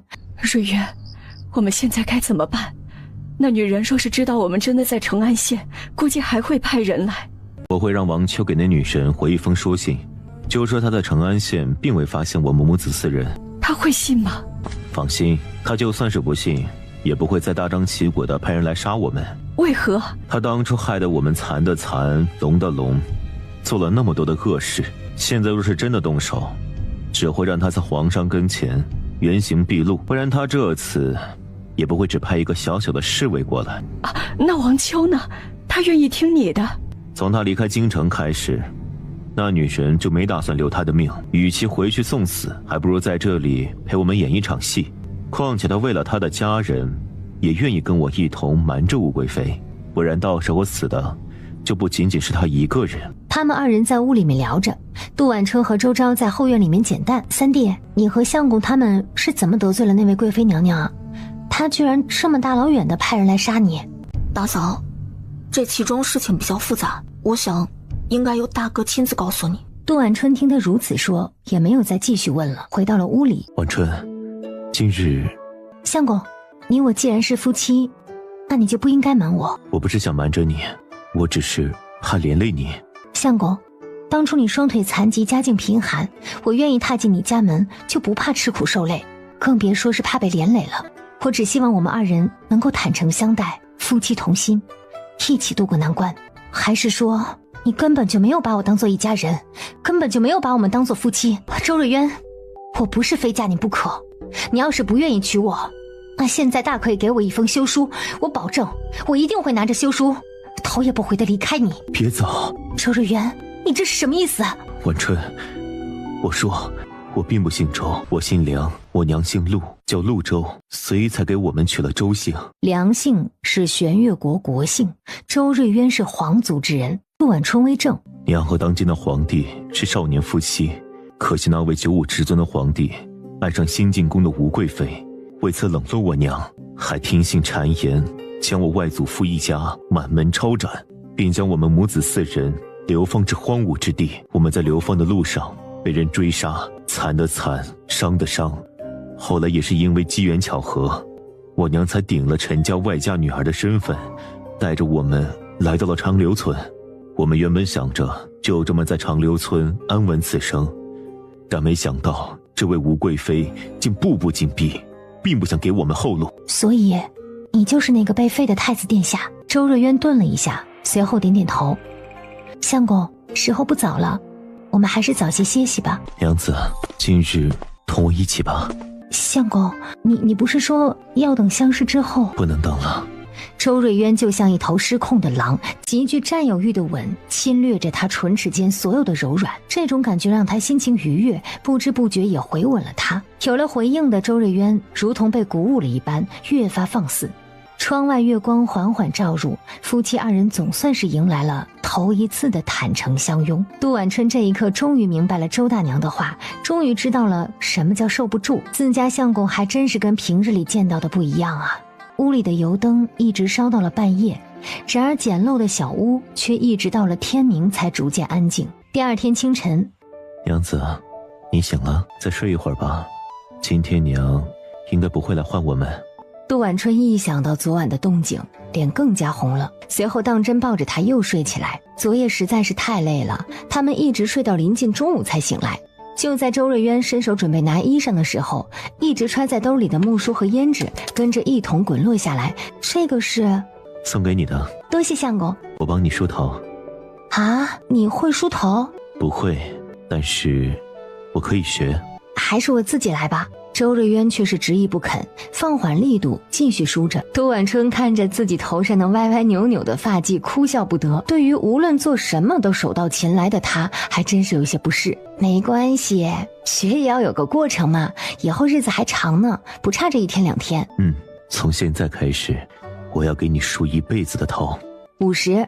晚春、瑞渊，快来吃饭了。今儿个昭儿又去池塘里捞了几条鱼上来，够我们吃上好几天了。哇，娘，今天的鱼好香啊！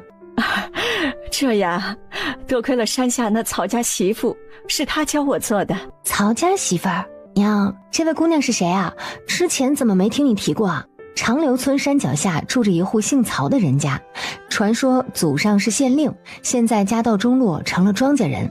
家里总共也就2个儿子，大儿媳妇儿便是周大娘口中的曹家媳妇儿，好像跟你一样也是姓杜，嫁到我们村也有10多年了，只不过呀一直没有生育。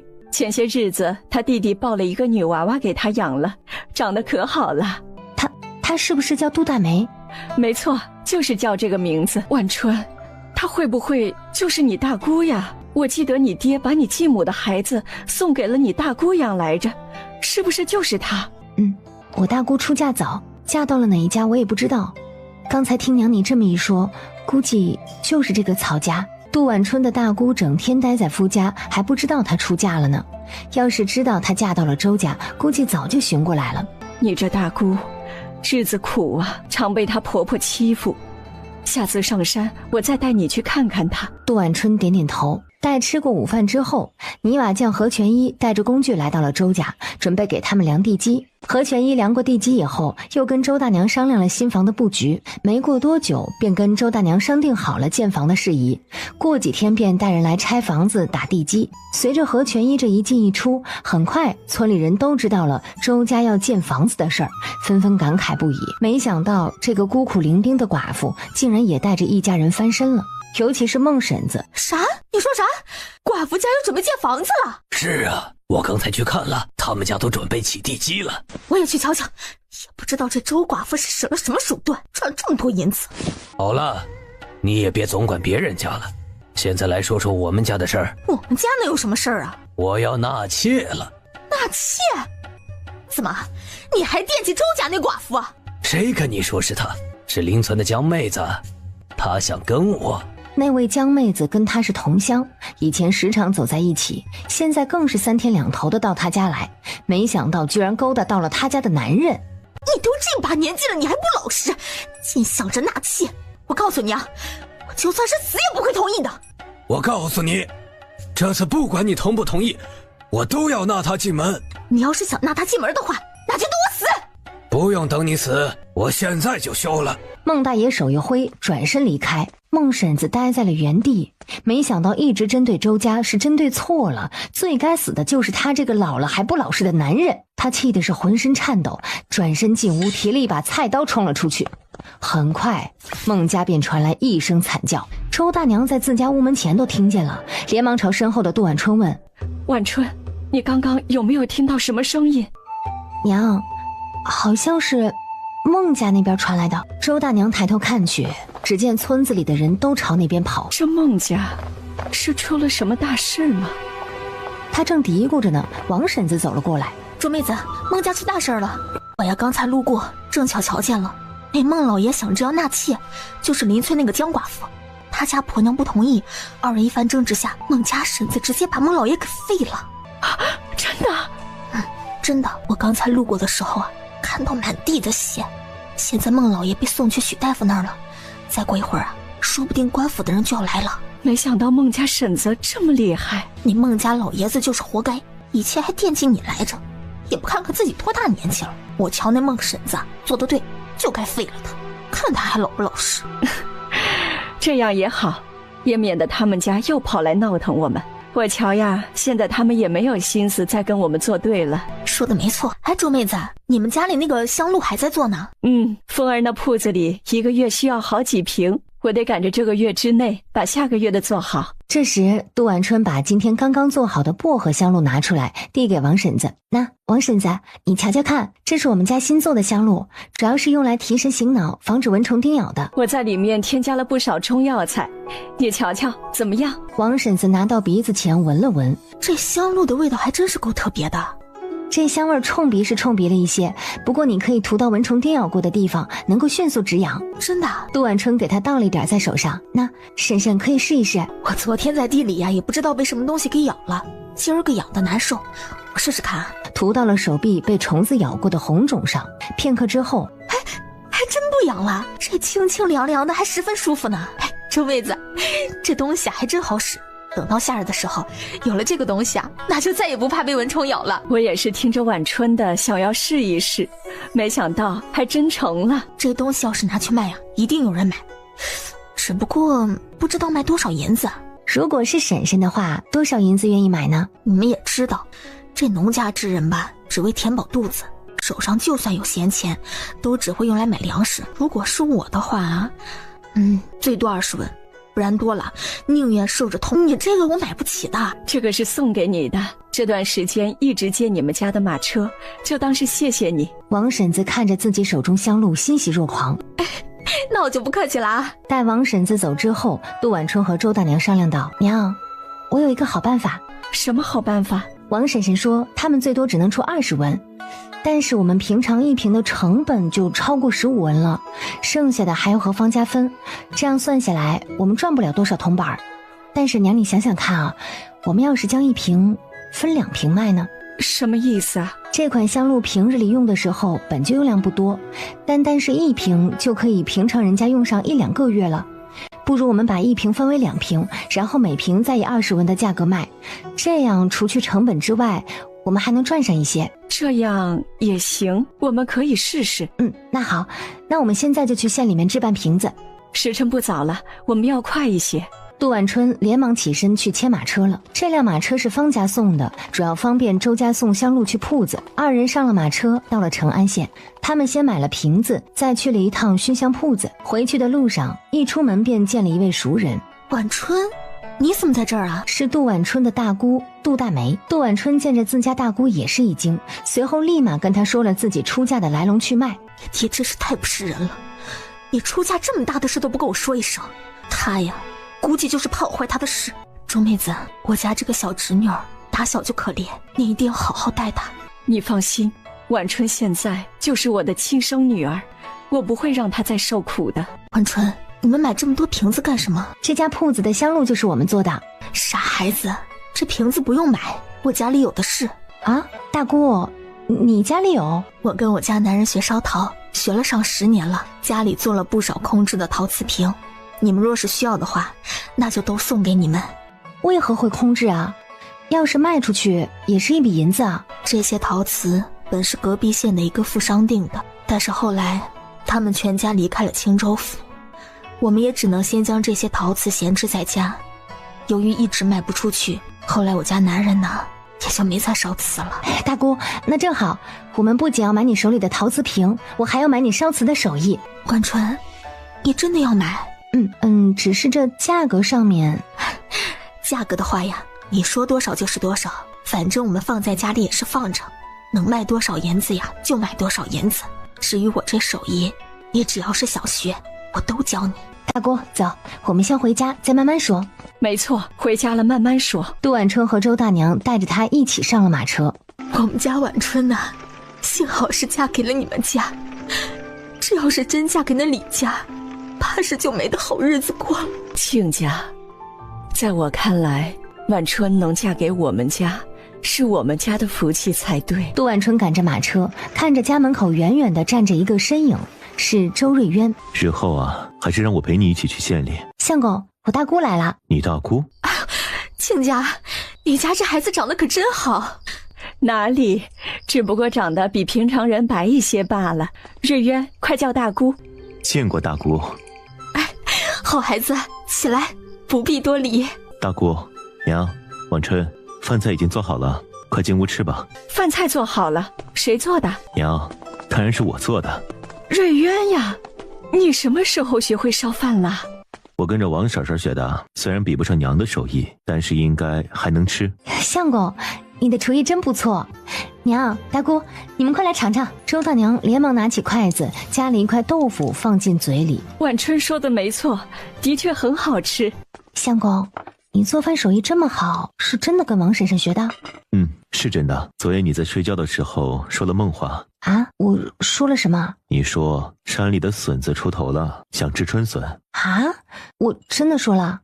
娘子今后还想吃什么都可以跟我说，我给你做。多谢啊，相公。杜大梅一连吃了好几碗，待月亮高高挂起的时候，她回了家。待她一走，周瑞渊便迫不及待地将杜晚春给拖进了屋子。翌日，轻轻地戳了戳他那张好看的不像话的脸，终于明白了一件事儿：周瑞渊并不是一个花架子，昨夜不过是第2次就把他折腾得不行。来到前屋，晚春呀，下次你还是别跟我一起上山了啊？怎么了，娘？若是有了身孕，那就不好了。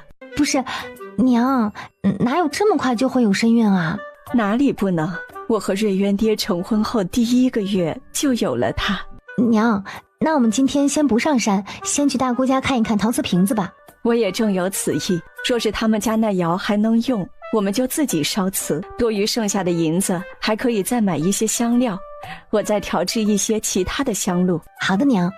杜晚春准备和周大娘再做一些香粉、香膏和香丸。在此之前，如果能把曹家烧瓷的手艺给学回来，那日后他们就不用再担心香露没有瓶子装，还可以烧制自己想要的图案。两婆媳吃完早饭以后，一同来到了曹家。里面突然传来一声尖锐的骂声：“你一个不下蛋的母鸡，给我滚！滚出去！”娘，我知道错了，你别打了。呸！我让你昨晚那么晚回来，你是不是想趁我儿子不在家去偷人你？娘，我没有去偷人，我只是去我侄女家吃了个晚饭。曹婶子，你怎么能大白天的这样打自己的儿媳妇呢？杜大梅想着抱养了弟弟的女儿，这个婆婆会对自己好一些，谁知道又把她给大骂了一顿，说她既然要抱养，怎么不知道抱养一个男娃呢？养个赔钱货女娃有什么用啊？我家的事轮不到你来管。我今儿个要是不拦着的话，他就要被你打死了。哼，一个不下蛋的母鸡，打死就打死了，我让我儿再娶一个就是。曹婶子，杜大梅就算是你的儿媳妇，你也没有资格这样殴打她。哼，她喊我一句娘，我自然有资格管教她。倒是你一个寡妇，在我们家成什么能啊？说完，他转头正巧看到了杜婉春。哟，这就是你那个新娶进门的傻儿媳吧？你带着这傻丫头快给我滚！这时原本晴朗的天空突然间乌云密布，你们快给我滚出去！天空上的一道惊雷正巧打在了他的脚边，砰的一声巨响，曹氏被吓得没站稳就栽了下去。哎呦哎呦，我的个亲娘啊！你给我等着，看我不打死你！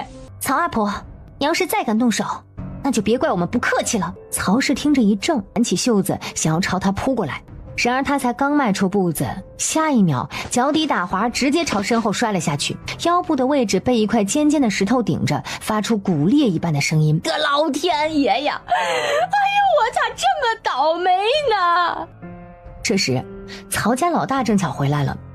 娘，儿子，是他们推的我。娘，刚才我都瞧见了，是你自己摔的。你还是不是我儿子？怎么能帮着外人说话？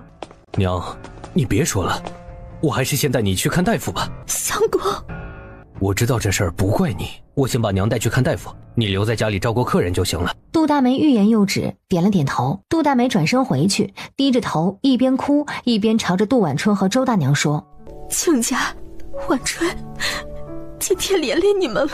不连累，幸好我们今天来了，不然你家婆婆还不知道要怎么欺负你。大姑，你放心吧，以后有什么委屈尽管跟我们说，有我们在，绝对不会让她再碰你一根汗毛。这时原本在床上还嚎啕大哭的小娃娃突然停止了哭声。大姑，这孩子好像是饿了。我熬了米汤，你等等啊，我这就拿过来。这孩子幸好碰到你大姑了，不然也是个苦命人。我大姑是个好人，以后啊她会有福报的。杜大梅端着一碗热乎乎的米汤走了过来。大姑，这么小的孩子光喝米汤是不够的，我让你大姑父去其他村弄一些牛乳，刚才他回来的急，也不知道他弄到没有。也不知道大姑父带着曹阿婆看大夫怎么样了。刚才那一下摔得不轻。大梅呀，你和你相公性子都软，所以才会被你婆婆拿捏。这次等她回来了，你就学我的，把茅厕里的搅屎棍拿在手里，她敢打你，你就一棒槌下去。你也别怕你家那口子不站在你这边，我瞧她呀也是受尽了委屈的。亲家，你现在也是做娘的了，你若是不出头，这孩子就会吃苦。杜大梅听着一震，而后点了点头。亲家，我知道了，我一定不会让我女儿跟我一样被人欺负。想通了就好。杜大梅喂完孩子，主动将他们带到了后院。这些东西都卖不出去，婉春，你们要是想要的话，那就都送给你们。大姑，早前我就说了，我们出铜板买。说着从兜里掏出了一袋铜板递给了他，这些我们都要了。不行，我不能拿。日后我跟我相公都来你这里学烧瓷，就当是我们给你的学费吧。这手艺反正也是要传下去的，你们想学，我们还巴不得呢，怎么还能收你们铜板呢？大姑，一家人不用这么客气。那好，那等你大姑父回来了，我跟他说一声，把这窑呀重新烧起来。你们平时若是没有时间来学，想要什么我们给你烧就成。那就多谢大姑了。一家人，放心。杜婉春也不客气，笑盈盈的去那堆瓷器里面选东西。待到晌午时，杜婉春和周大娘刚刚离开，曹老大就跟着许大夫把曹氏给抬了回来。相公，娘她怎么样了？曹老大哭丧着脸，摇了摇头。大夫，我娘她怎么样了？也没什么大问题，就是摔断了脊椎骨，以后估计不能再下地走路。你的意思是说，我娘瘫了？是啊，瘫了，以后别说走路了，就连坐都坐不起来。你这婆婆也是倒霉，摔一跤就瘫了，以后她的日子可就苦了。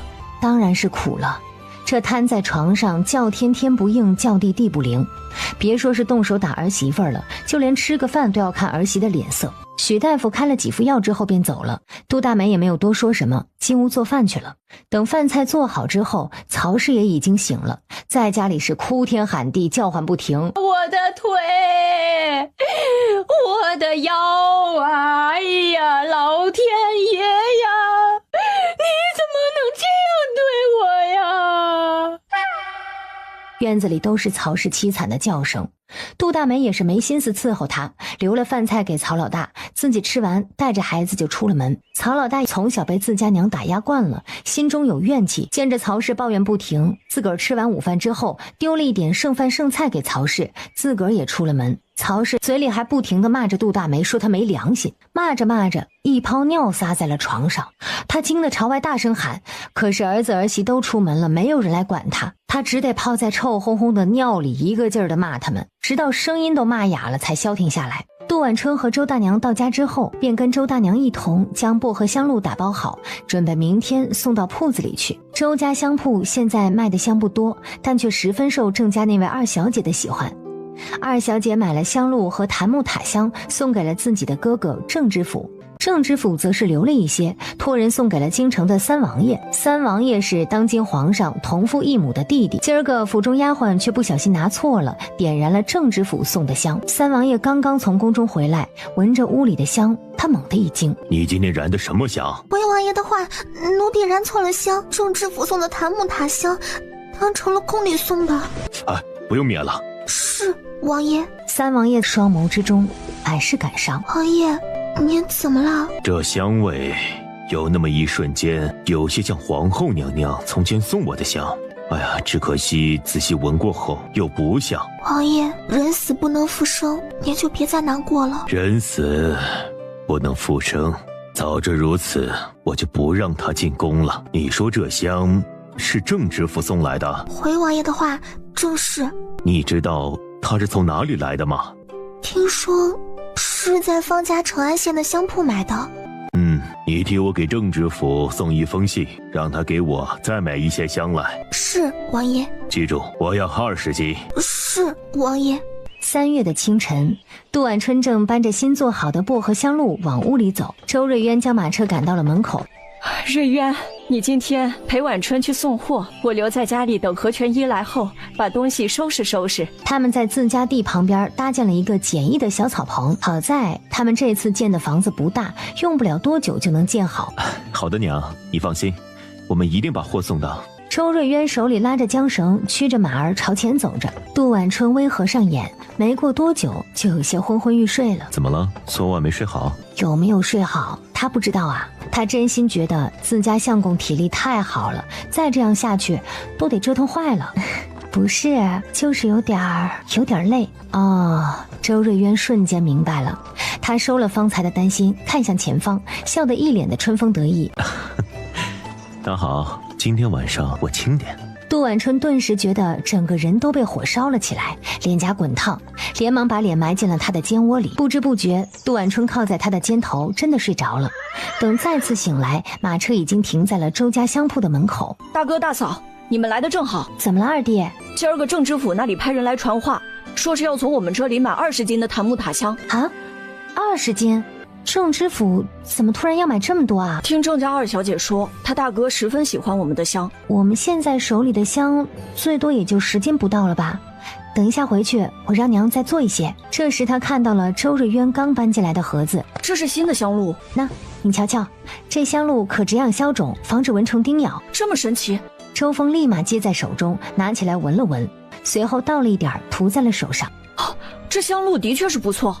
是啊，娘准备等再赚一些银子，就把这薄荷香露做成薄荷香膏，这样更加方便使用。是的，平常百姓更喜欢香膏一些。他立马把新的香露摆在了柜台上。没过多久，就来了客人。屠夫家在县里还算是富裕，不愁吃喝。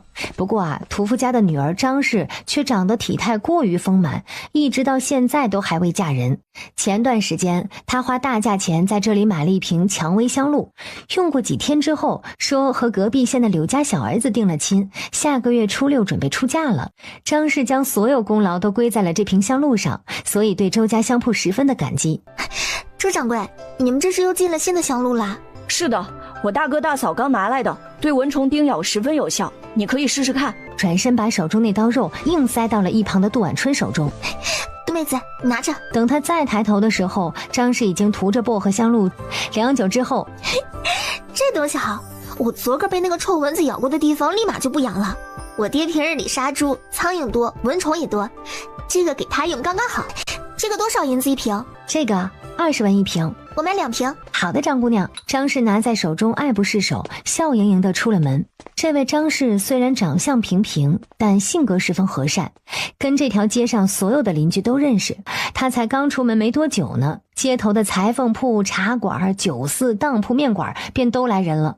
他们听说有这么好用的香露，想都没想，直接都涌进了铺子里来。渐渐的，铺子里都是人。没过多久，刚刚才送来的薄荷香露就卖光了。等客人都散了之后，就已经临近黄昏了。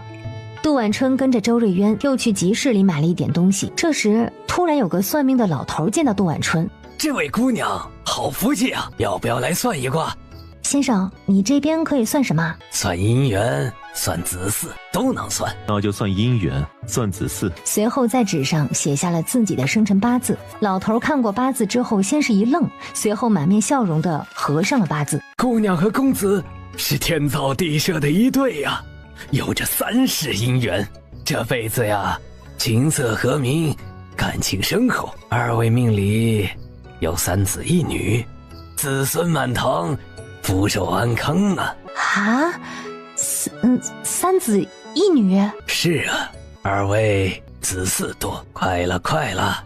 什么快了？老头半眯着眼睛，笑盈盈的没有回话。多谢先生。2位慢走。周瑞渊挽着杜婉春转身准备离开。相公，他刚才的话是什么意思啊？等再过一段时间，你就明白了。照他的话来看，这第1个孩子已经在来的路上了。夫妻2人上了马车，朝长留村赶去。娘，你瞧，我们又有肉吃了。你们又去集市买肉啦？没有，这道肉是张屠夫的女儿送的。不过我们买了娘做香膏要用的东西。正好，我今天在山上采了不少艾叶，到时候做了薄荷膏，再做一些艾叶膏，应该都能卖出去。杜婉春连忙拉着他一同来吃饭。吃饭的时候特地提了一下那20斤檀香木的事儿。20斤？我们家的香料木头好像不多了。没事儿，我们明天再上山找一找吧，说不定还能找到。也行。待吃过晚饭后，天已经全黑了。翌日，瑞渊昨日听我们说要去山上找香木，所以早早就带着昭儿上了山。这孩子一定是怕你累着，所以特地在你醒来之前赶着上山。周瑞渊并不是一个善于甜言蜜语的人，但是很多时候比常人想的都要多。周瑞渊拿着弓箭带着周昭往深山里走，便发现了好几棵的檀香树，甚至还有一些安息香树和名贵的沉香树。大哥，你快看！就在这时，周昭突然绊着一块石头摔了下去，拍了拍裤腿，朝刚才绊着自己的石头看去。那块石头从泥土里冒出一截小小的尖头，金光闪闪的，只见一小块金子露了出来。大哥，你瞧，这有块金子。你这是从哪里来的？我刚在地上捡的，也不知道还有没有了。说完又蹲下身，在地上找了找。啊，看来是没有了。不，还有。哦，大哥，我瞧这地上只有这一块啊。周瑞渊摇头，随后指着金子下面的一个小印记。你瞧这是什么？只见金子下面赫然写了一个陆字。这是外祖父家的金子。当年外祖父抄家之前，孙管家带着一箱金锭子跑了。如果没猜错的话，这金子极有可能就是孙管家带走的那一批。只是这孙管家不是跑了吗？他他带走的金子怎么会在山里面？孙管家的老家在青州府附近的万州府，想要眼神耳目回村，就得走山里这条小路过去。这个孙管家大难临头，自己抱着金子跑了，我想外祖父做鬼都不会放过他。孙管家算是陆府的老人了，一直以来都是忠心耿耿的，谁知道他却在陆府大难临头的时候，抱着陆老爷子留下的金子偷偷地离开了京城。金子原都是用木盒装好的，现在突然掉了一块出来，看来他在回去的途中遇到了一些事儿，我们可以再找找，说不定他藏了一部分金子在这里。好，我再找找看。兄弟俩找了大半个时辰，最后只挖出来了一个木盒子。孙管家的确是把一部分的金子藏在了这座山里，只是在山的什么地方呢？得慢慢找才行。长留村的这片山，从西往东走最少需要1个时辰。大哥，今儿就算了吧，我们明天再找吧。周瑞渊也累得不行。行，我们今天先把这些树带下去，明天再来找金子。没过多久，二人扛着2棵上好的檀香木就下了山。周瑞渊趁着深夜没有人的时候，将怀里的金子拿出来。相公，这块金子最少可以换100两银子。没错。这样算下来，有了金子，我们可以重新买一间铺子。是的，我们的确可以重新买一间铺子，不过现在还不是时候。为何？整个青州府都是方家的地盘，我们若是不跟他们合作，他们一定也会有办法让我们生意在成安县没法做。要不这样，相公，既然我们在成安县没有办法做生意，那不如就把铺子开到其他地方去。这样一来，方家管不到我们，我们也能有属于自己的铺子。我正有此意。相公，你说咱们把新铺子开在哪儿好啊？京城。啊？京城？有些东西是躲也躲不掉的，所以我们得早做准备。所以，你打算让二弟去京城看守铺子？成安县的铺子，方家人可以打理，让二弟去京城也行。让周峰去京城看店，除了能够赚银子之外，还能结交一些位分高的大臣。将来如果吴贵妃再次找到他们，想要杀他们灭口，他们可以借着大臣们的手闹到皇上跟前，拉吴贵妃下马，给当初的陆家翻案也好。我记得二弟一直想去京城，而且他性子沉稳，做事圆滑聪慧，非常适合做这件事。放心，我不会再让你还有娘他们被人欺负。翌日，杜晚春和周大娘留在家中做香膏，周瑞渊和周昭去菜地里面种菜，顺便上山找金子。忙了大半个月，香膏是做好了，但是周瑞渊和周昭并没有找到金子。杜晚春从杜大梅家拿了新做的小瓷罐，装了新做好的香膏，送到了成安县的周家香铺。香膏比香露更受平城百姓的喜欢。没想到我们做的香膏这么受人喜欢。娘，以前在京城的时候，你做的香膏是不是也有很多人喜欢啊？我虽学了制香的本事，但我爹不让我抛头露面，所以每次做好的香膏和香露都是我自个儿在用，很少有人说喜欢我手里的香膏。要说真的有人的话，应该是瑞渊他爹，就是当今的皇上。我知道他是爱屋及乌，可惜男人的痴情永远是短暂的，女人一旦人老珠黄，所有的宠爱都会变得烟消云散。说来也是巧，让我们重新有活路的是制香的本事，这害我们的也是制香的本事。娘，当初那个吴贵妃怀有身孕，因为身子不好，不小心小产，后来诬陷于我，说是我调制的香导致了她小产。瑞渊他爹把那个女人当成心头肉，不分青红皂白，直接将我打入了冷宫，还口口声声说我是个蛇蝎心肠的女人。娘，你放心吧，世道有公理，老天爷一定会还你清白的。清不清白无所谓，我只希望你和瑞渊他们不要再因为我而受苦。会的，我们的日子现在不是越来越好了吗？是啊，我们的日子越来越好了。周家铺子生意越来越好了，周大娘在杜晚春的帮助下，又买齐了制作熏香的工具，将自己的作坊扩大，还请了王婶子和杜大梅一同来帮忙。1个月后，周家香铺生意越来越好，在成安县渐渐有了名气，就连隔壁县都有很多达官贵人慕名来买。方老爷见着高兴不已，就连周峰说要去京城开店，他都没有反对。在方老爷那里拿了帖子以后，他起身回家跟大家告别，带着融成金条形状的半截金子和一马车的香露、香膏、香料去了京城。周大娘非常不舍，娘，二弟这么聪明，在京城一定会出人头地的。这样也好，反正风儿他也一直想要回京城，现在也算是如了他的意。杜婉春随后到新建的灶房烧了一壶水。杜婉春弯下腰以后，往灶台下面加了一点柴火，正准备起身时，感觉到头一阵晕眩。婉春，你怎么了？我没事儿，嗨，可能是刚才起身太着急了吧。婉春，身子若是不舒服就跟娘说，现在家里有些银子了，不担心没钱看病。娘，我真没事儿。然而再次起身时，他又是一阵眩晕。这下可了不得了，把周瑞渊给急坏了。他一把抱起杜婉春，直接朝着许大夫家冲了过去。许大夫瞧着这两小夫妻来了，瑞渊啊，你家娘子怎么了？方才见他头晕，也不知道是不是病了。一边把脉一边朝他小声问：周家媳妇儿是什么时候来的月事？不记得了。瑞渊啊，你娘子没病，你呀要做爹了。也难怪当初那算命的老头说快了。大夫，你的意思是我娘子有身孕了？是啊，你娘子有身孕了，你呀要当爹了。太好了，我要当爹了。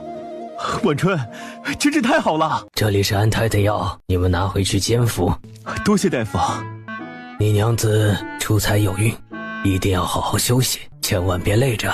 大夫放心，我一定不会让我娘子再累着。你们快回去，平日里有什么事务必亲自来找我，托人来传句话就成，免得慌慌张张在路上容易出事儿。多谢许大夫。回去吧，多吃点好的，把身子补好。周瑞渊在一旁把许大夫的话都听进了心里，小心翼翼地扶着杜婉春离开了许大夫的屋子。回去的小路上，来，婉春，我背你。哎呀，相公不用了，我能自己走。乖，听话，我背你。这路上都是坑，若是绊着了就不好了。相公，真的没关系，我没有那么矫情，能自己走的。周瑞渊并未听他的话，直接强制性的将他背到背上。哎呀，相公！周瑞渊背着他，盯着刺目的阳光，缓缓朝家走去。婉春，之后不要再说什么矫情不矫情，你在我们家是千金不换的珍宝，无论做什么都不是矫情。你呀，就该被我们百般呵护。相公，你很喜欢孩子吗？我不是喜欢孩子，我只是喜欢你和我的孩子。要是孩子能长得像你更好。那你想要男孩还是女孩啊？女孩，跟你长得一样的女孩。在这个小村子里，即便是过去了这么多年，依旧还有不少人一心一意只念着要男娃，生怕自己家里一亩三分地儿没人守着。然而周瑞渊一个生在皇城里的人，却发自内心的告诉他，他想要一个女儿。这一刻，杜婉春真的觉得自己选对了人。杜婉春和周瑞渊回到家中以后，将这好消息告诉了周大娘。婉春有身孕了。是啊，娘，你快要做奶了。婉春，真是太好了。娘，这是喜事啊。对，是喜事。娘啊，就是太高兴了。那个女人不是想绝我们的后路，瞧，这下不能如他们的意了。我们家瑞渊有孩子了。婉春，你想吃什么，娘现在就给你做。娘，就跟平常一样就好了，我都吃。那可不行，你现在是一人吃养2个人，若是吃得不好，那孩子就会抢了你的精气，你的身子骨就不好了。过去你王婶子家买只鸡去，晚上给你炖鸡汤喝。王婶子一听杜婉春有身孕了，也高兴得不得了，连忙从后院抓了2只小母鸡。周妹子，来来，这些都给你，女人有孕呐，就是要多补一补。姐，你家总共也就只有4只小母鸡，你给我2只，你吃什么？我呀，只要1只就行了。哎呀，家里的鸡原本是留着生蛋的，但是妹子你天天往我家里提蛋，我们这根本就吃不完。这鸡呀，都给婉春吃，这孩子跟我亲闺女一样，就当手给他补身子。王婶子直接把他给推出了门，随后把门重重关上。周大娘见状，便只得把2只鸡给提了回去。待她一走，娘，你说周家那媳妇儿有身孕了？啊，是啊，你是不是又有什么坏主意了？娘，你别胡说。等会儿跟着你爹去稻子里放水，别总想着京城的事儿。等过些天呢，我就给你娶一个媳妇儿。娘，我知道了。如果有一天陆家能够重新洗刷冤屈，作为嫡子的周瑞渊和他的孩子就更有可能继承皇位。王秋看向周家方向，与其效忠那心肠歹毒的吴贵妃，还不如效忠于与人和善的周家。他想罢，转身拿了锄头离开了家。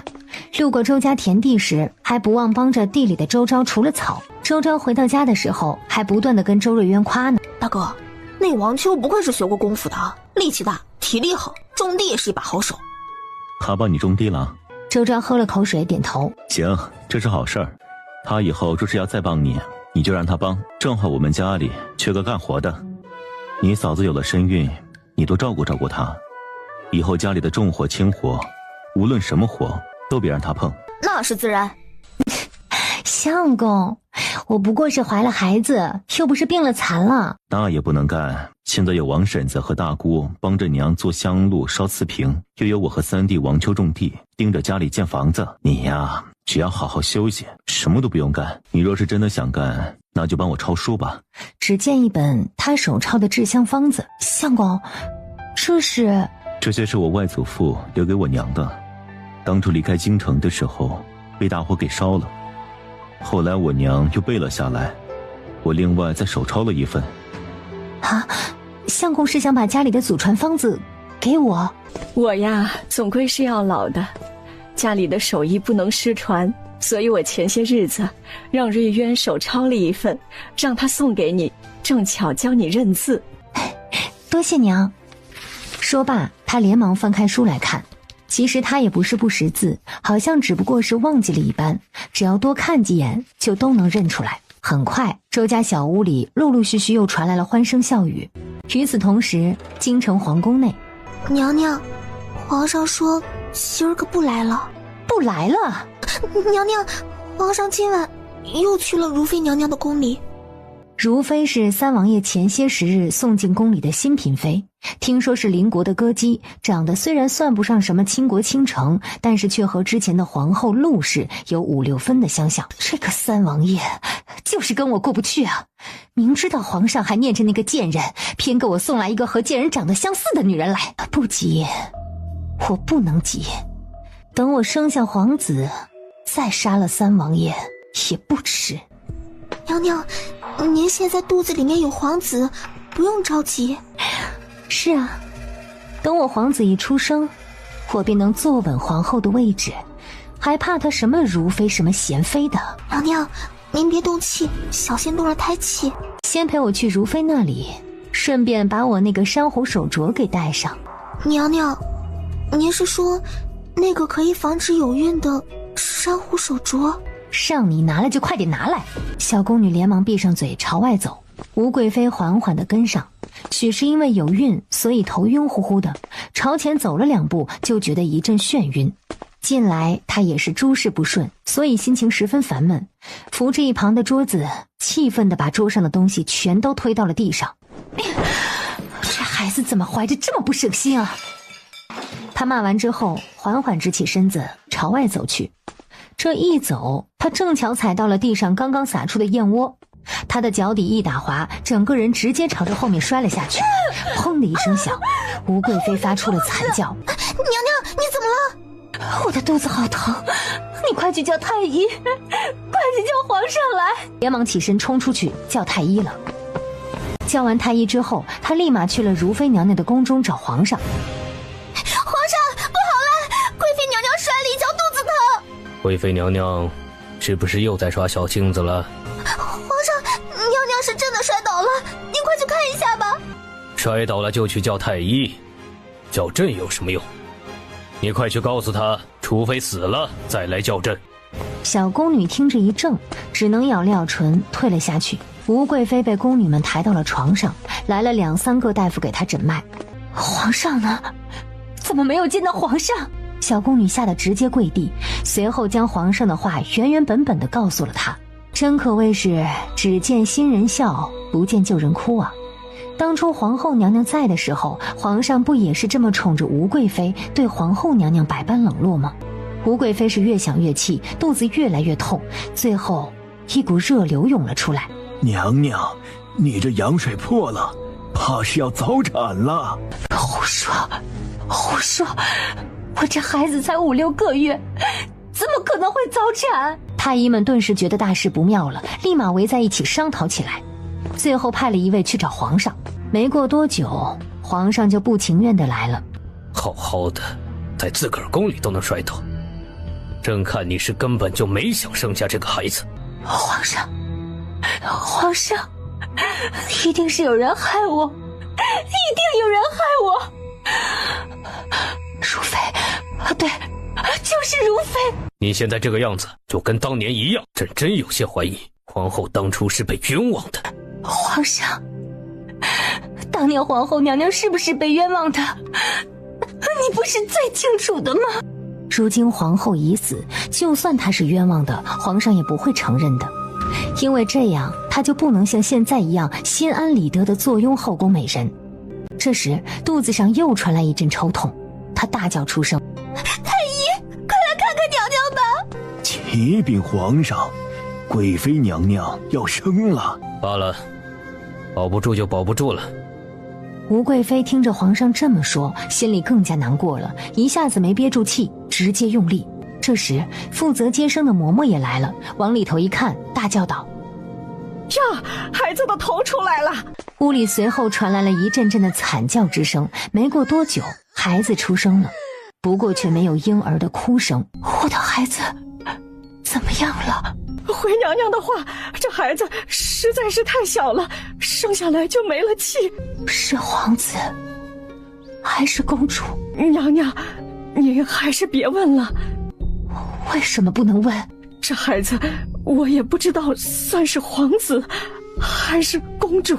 一旁的皇上也听到了，连忙接过孩子来看，见这孩子那不男不女的部位，他吓了一跳。这是怎么回事？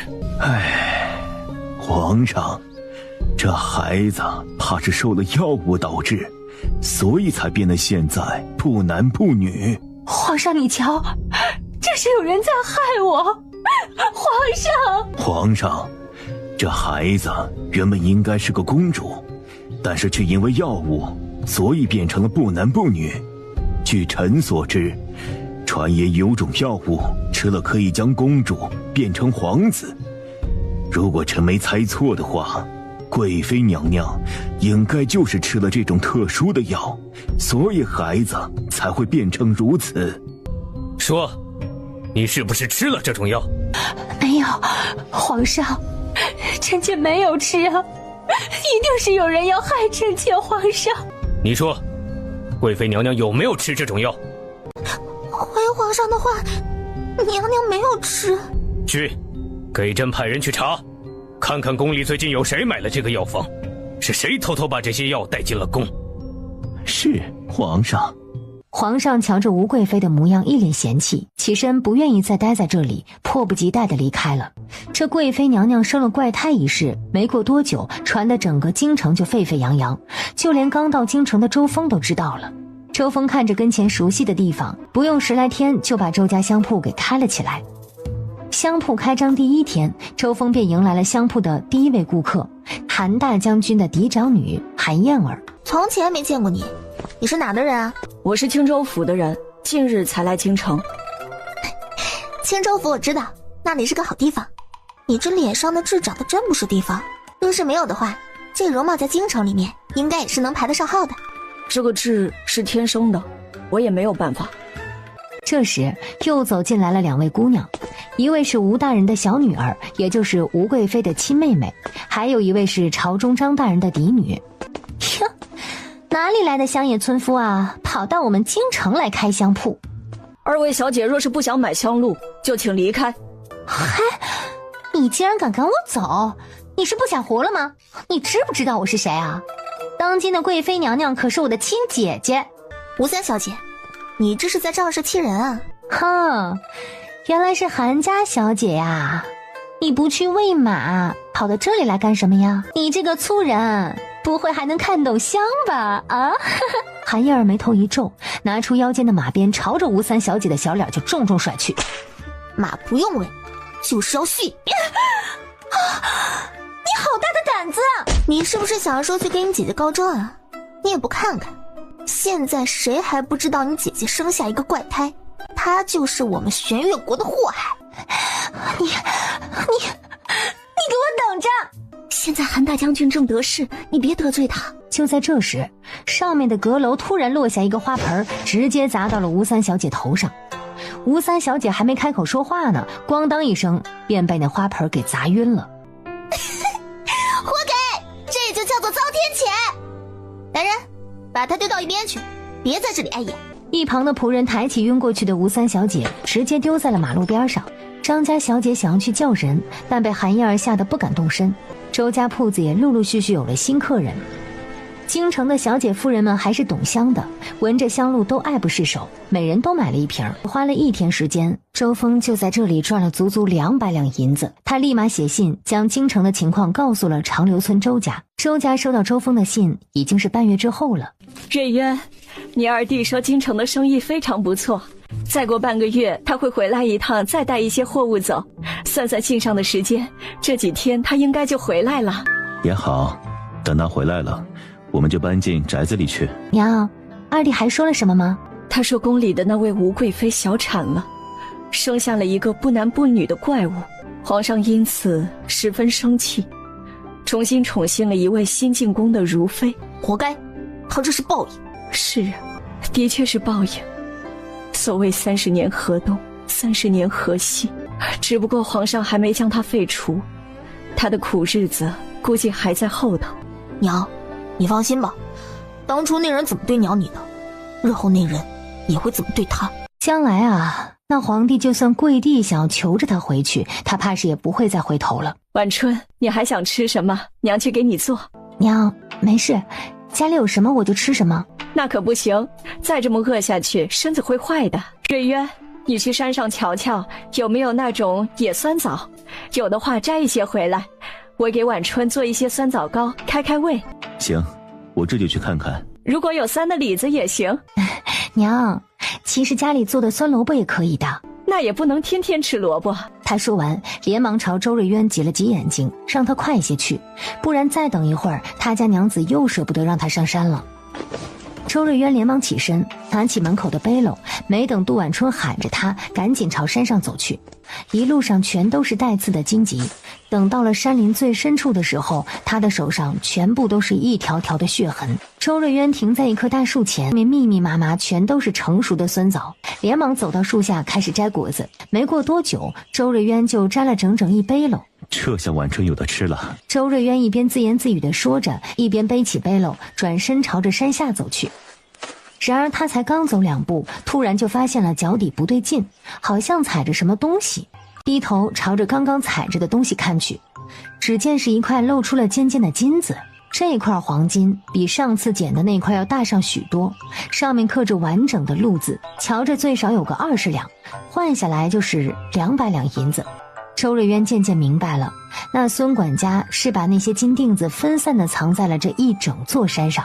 眼看就要入夜了，周瑞渊立马带着酸枣和金子回到了家中。周大娘接过周瑞渊递来的金子，左看右看，没错，这金子是我们家的，没想到这山上还有。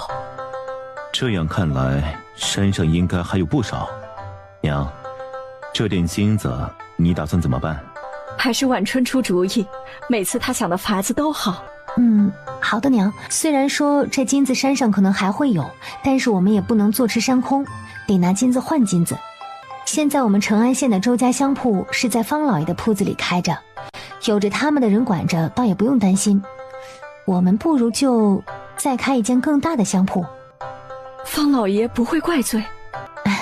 方老爷那边就只卖香露，而我们新开的香铺就卖香膏、线香、盘香、塔香、香丸、香粉、香篆、香囊、香枕等各种各样的香料。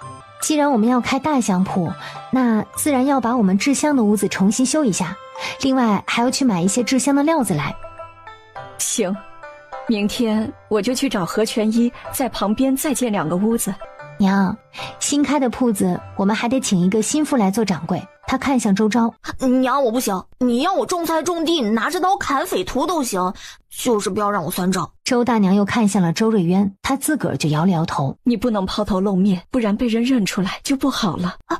这个掌柜嫂子可以做呀，嫂子这么聪明呢，做生意应该也不会差的。周瑞渊却有些心疼的拉着自己娘子的手，也对，娘，累不着的，就是你们不要嫌弃我笨手笨脚啊。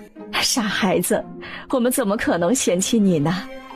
要不这样吧，我记得村南的柳家媳妇也是识字的，不如你带着她一起去店里，平日里让她看着，你3天2头去一趟就行了。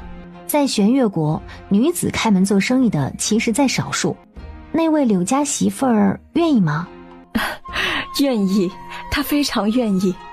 这姑娘跟你一样心眼好，只是命也不太好。自家相公3年前被抓了汉丁，去了边关，不知是死是活。自己带着一个2岁多的奶娃娃在村里讨生活。随后一家人一拍即合，又开始忙碌起来。新房子现在已经全部建好，等着木匠把家具和床打好之后，何全一又带着人在旁边建了2个小房子，里面有3、4个大灶炉，算是一个有着雏形的小小香铺工房。杜婉春和周瑞渊去成安县和方老爷谈好了再开一间香铺之事。方老爷没有多说什么，只提了一个要求，那就是周家给他们的香路不能断。杜婉春当即便答应了。方老爷也很大方，给他们指了路。随后他们夫妻2人照着方老爷说的，在成安县买了一间新铺面，铺面是以前的2倍，有2道大门。杜婉春回去的时候突然觉得恶心。婉春，你没事吧？相公，你不用大惊小怪，我这不过是害喜而已。早知怀孩子这般辛苦，我一定不让你怀。傻相公，大夫说了，害喜越严重，就说明孩子正在拼命长大。你瞧他都这么努力了，若是听到你说这番话，他估计是要伤心的。马车继续朝前走着，王秋在前面帮他赶着马儿。人活一世，能像周瑞渊一样妻儿在身边，就是泼天的富贵啊。等他们回家时，周大娘已经开始在蒸酸枣了。杜婉春在一旁看着，闻着那香味儿，胃口都好了许多。夜里吃饭比平日多吃了半碗饭。与此同时，周峰带着车夫正朝家里赶着，月色朦胧，官道上空无一人。正等他刚刚要入睡时，马车突然停了下来。怎么回事？车外的马车夫没有回话。这时马车帘子被掀开。哟，周掌柜真是让我一路好找啊！你是什么人？想要干什么？你不用管我是谁，你只要知道今天是你的死期就行了。说罢朝他挥出一刀。周峰眉头一皱，连忙拔出长剑挡住他挥来的大刀。是谁想要杀我？一个乡野村夫还想着在京城做生意，你不看看自己几斤几两？周峰听罢立马猜出了是谁，是京城袁家。在他去京城之前，袁家的香铺一直都是独占鳌头，平日里不仅达官贵人，就连皇亲国戚都在他家买香料。现在周峰开了一间一样的香铺，只用短短半个月就抢了他家一部分的生意，所以他们袁家怀恨在心，想要赶着他回村时将他杀人灭口。然而他们完全想错了。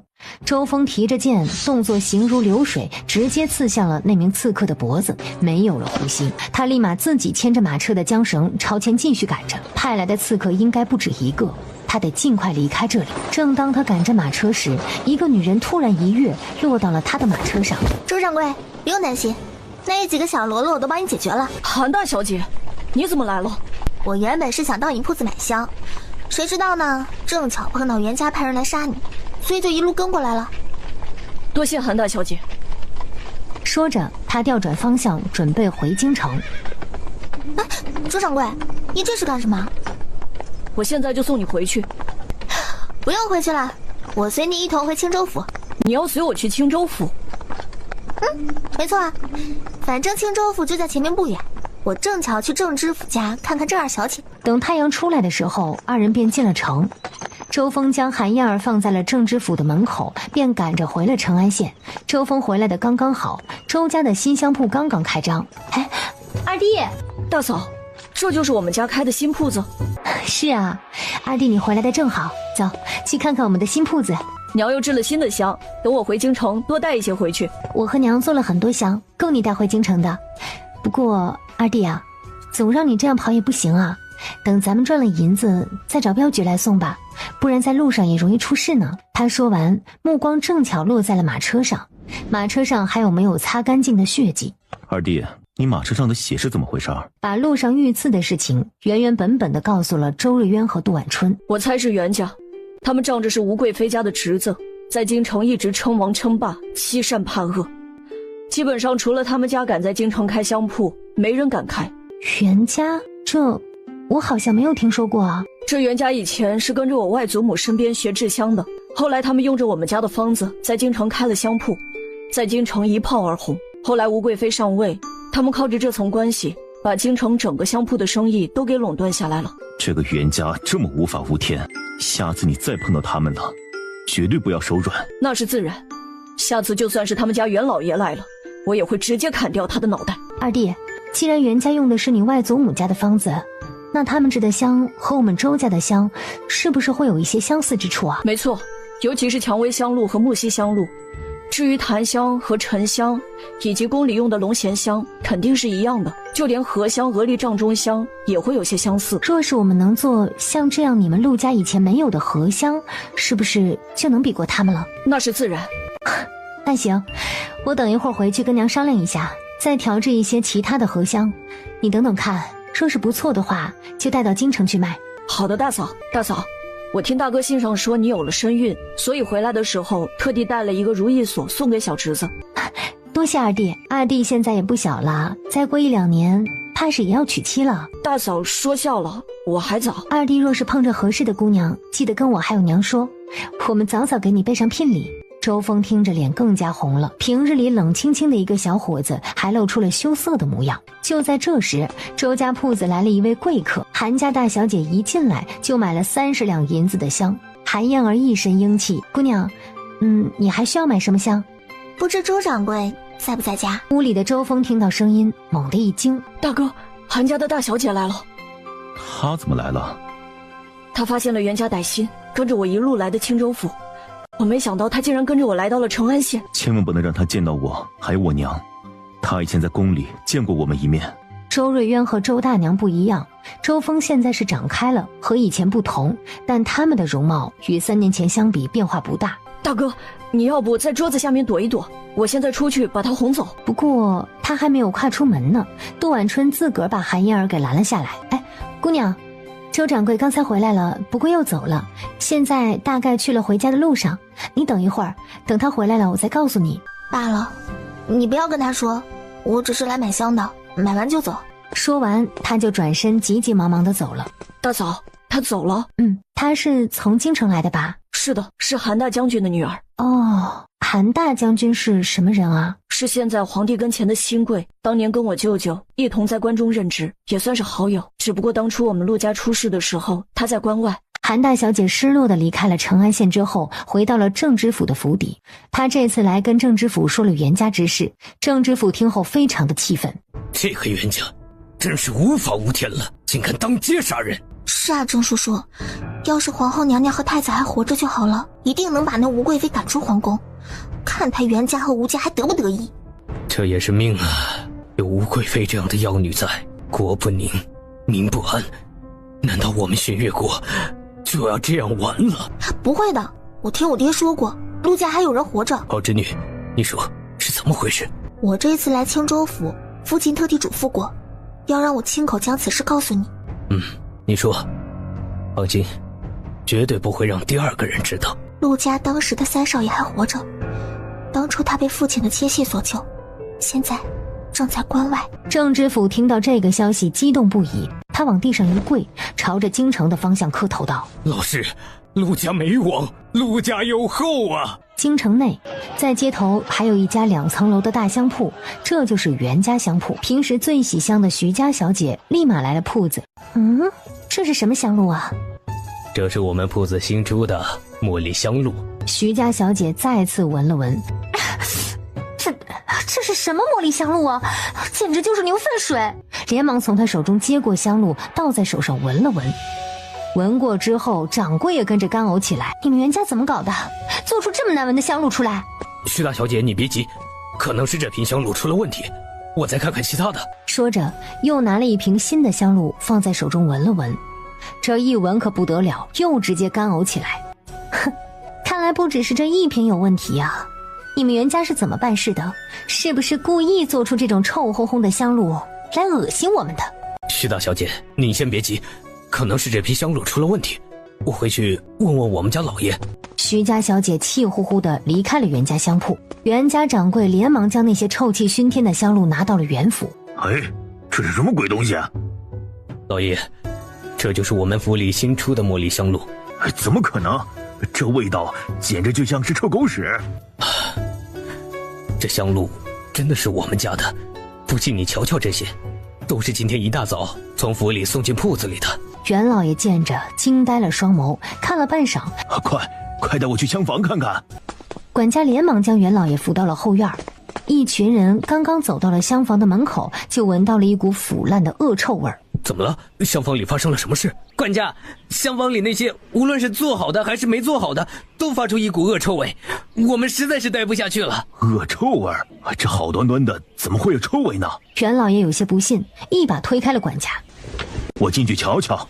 老爷，里面实在是太臭了，我们还是不要进去了。不去，我就看看是谁在我的厢房里搞鬼。说罢，他直接朝前大步冲了进去。厢房里面看起来跟平常一样，并没有什么异样，只是闻着就是臭的。爹，我们派去刺杀周家那小子的人在路上都死了，看来是被周家小子发现了。先别管周家那个小子了，你快瞧瞧这个。爹，这是什么东西？这么臭？就是我们厢房里的香露和香料，今天早上起来一看，全部都是臭的。怎么会这样呢？我昨天去厢房的时候，里面的东西都还好好的。我怎么知道是为什么？这段时间都是你在打理厢房。爹，你先别急，让我查查，一定是有人在我们香露和香料里放了东西。等我查出来了，一定不会放过他们。哎呀，行吧，你先去查，查完之后把厢房里的香露全部都清理掉。铺子先关门几天，等着新的香露做好了，再重新开张。好的，爹。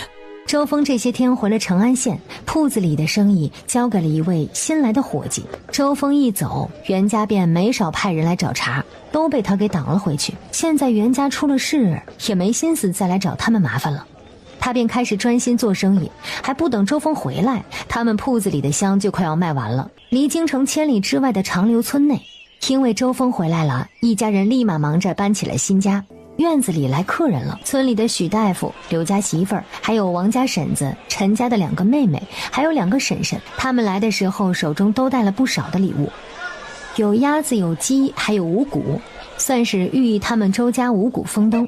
湘潭村杜家，杜大江听了这事儿更是后悔，他提着一只鸡，还想去看看自己女儿。你不是跟那女儿断关系了吗？还跑去干什么？嫌脸丢的不够啊？这鸡还不如留给我补身子。杜大江这会儿啊，就把怀了自己孩子的红香当成宝贝。他这么一听，还当真把刚刚提出的鸡又给放了回去。这鸡刚刚放回去，家里便突然闯进一个男人。红香有没有在你家？没错，她是我婆娘，怎么了？然而他没有等到男子的回话，而是等到了男人的一拳头。你想干什么？怎么一进门就打人？我为什么打你？你动了我的女人，你说我为什么会打你？什么你的女人？这时屋里听到声音的红香走了出来。强哥啊，你终于回来了。哎呀，娘子，这些天让你受苦了。不苦，你瞧着，我的孩子都这么大了。太好了，我有孩子了。这是怎么回事？你和这个男人有什么关系？你肚子里的孩子不是我的吗？什么你的孩子？你也不瞧瞧自己多大年纪了，还能有孩子吗？你是说这孩子不是我的？当然了，这孩子是我强哥的。这个红香啊，本是个风尘女子，和自己身旁这个男人也是真心相爱。不过前段时间这个强哥为了红香杀了一个贪官，这不就只能离开长留村去逃命了。而红香为了自己肚中的孩子能有口饭吃，所以才委屈的跟着杜大江。你为什么要骗我？我这些天对你也不薄啊！哼，你这是活该，自己的女儿不知道疼，为了别人的女儿把自己的女儿给卖了，你还算是人吗？现在这一切呀，都是你的报应，你就不配儿孙满堂，想要孩子，下辈子吧。说完，挽着身旁的男人就准备离开。临走的时候，红香还卷走了杜大江所有的银子。你们这对狗男女，给我等着！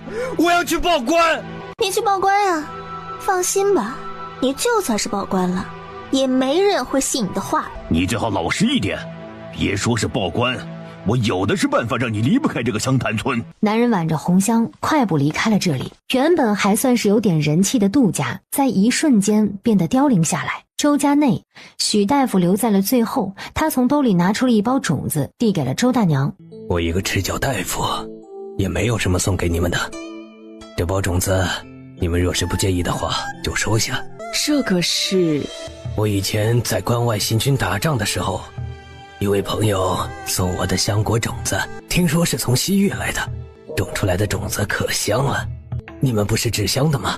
可以试试，只是不知道你们能不能把这果子种出来。能，一定能。这村子的山水好，一定能种出来。娘，这是好事，有了这果子，我们就能做出整个玄月国没有的荷香。没错。周家妹子呀，你长得和我那朋友真像。你那朋友叫什么名字？许大夫连忙闭上嘴，没有再说了。周大娘见他不愿意再说，也没有再继续问了，随后让周昭将许大夫送回了家。周大娘和杜晚春二人围在一起。晚春，你有种过树吗？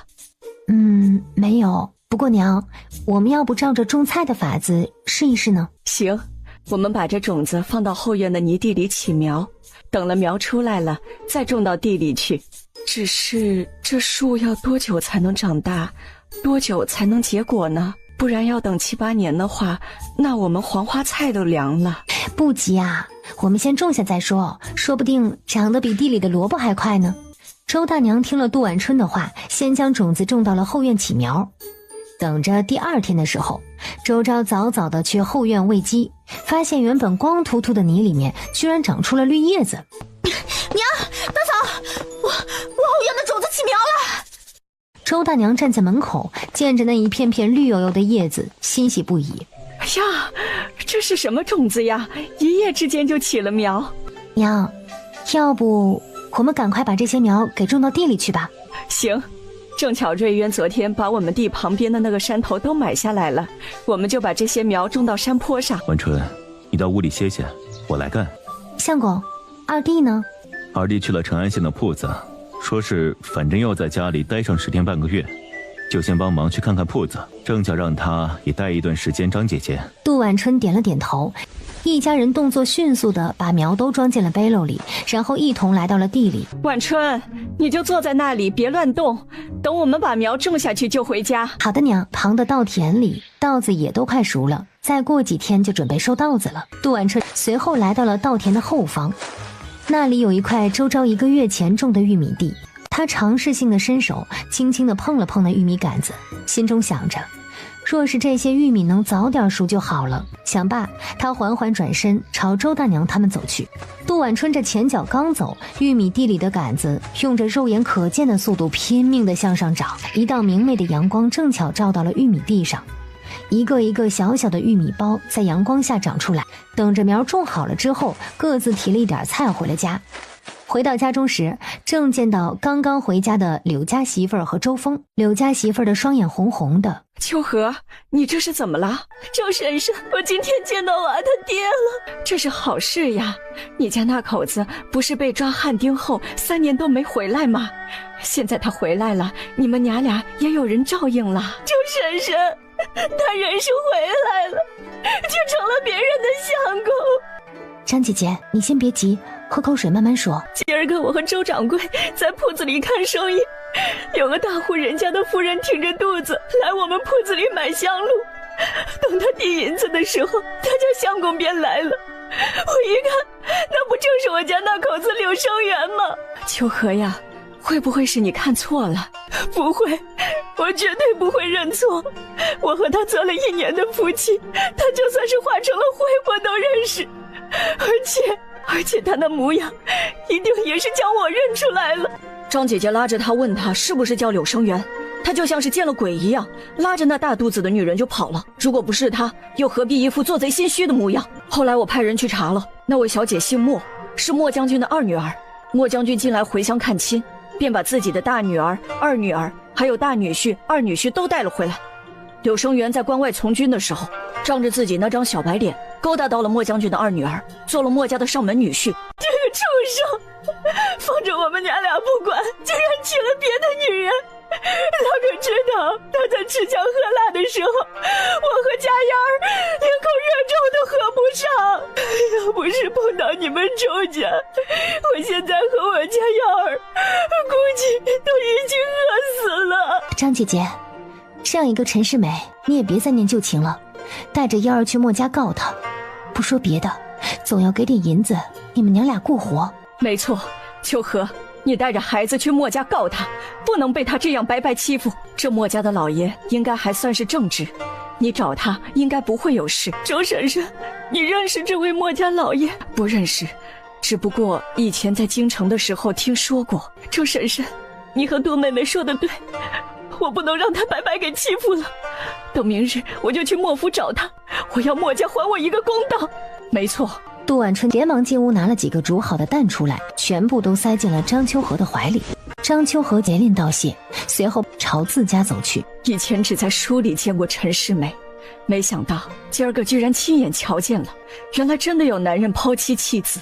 娘，咱们也别担心，张姐姐为人和善，人又十分的聪慧，日后会有好日子的。没错。另外那边，张秋荷回到了家中，连忙生火，准备给孩子做饭。这边米刚刚煮上，一旁的孩子又哭了起来。只见是他手里的鸡蛋掉了。就在这时，屋外突然有人在敲门。是谁？是我，生源。你这个畜生，你还敢回来！秋荷，你别这样。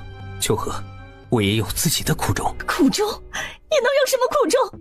难不成是那莫家小姐知道你家有妻室，逼着你娶她不成？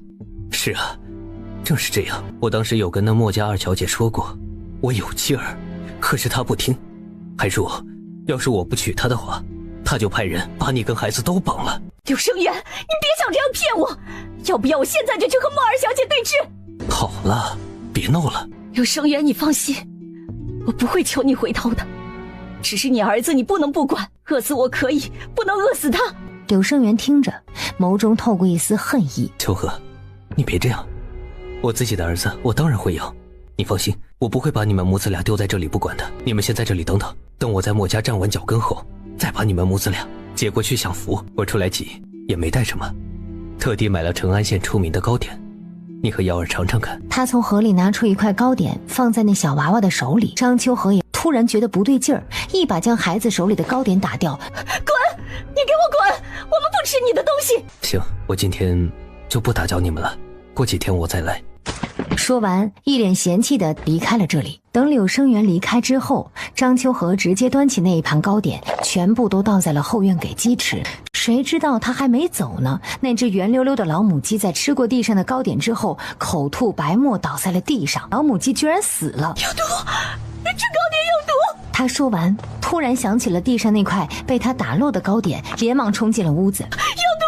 别吃！瑶儿乖，明儿个娘再买给你吃。都说虎毒不食子，柳生源是连畜生都不输。娘，别哭，瑶儿不吃糕糕，瑶儿吃窝窝。好，娘这就去给你做窝窝。说完，起身将那块有毒的糕点拿东西包好，揣在了自己的兜里。等吃完晚饭之后，张秋荷抱着孩子来到了杜婉春家，将刚才的事情原原本本的告诉了杜婉春和周大娘。周婶婶，杜妹妹，你说我该怎么办呢？柳生源这是不打算给我们娘俩留活路啊！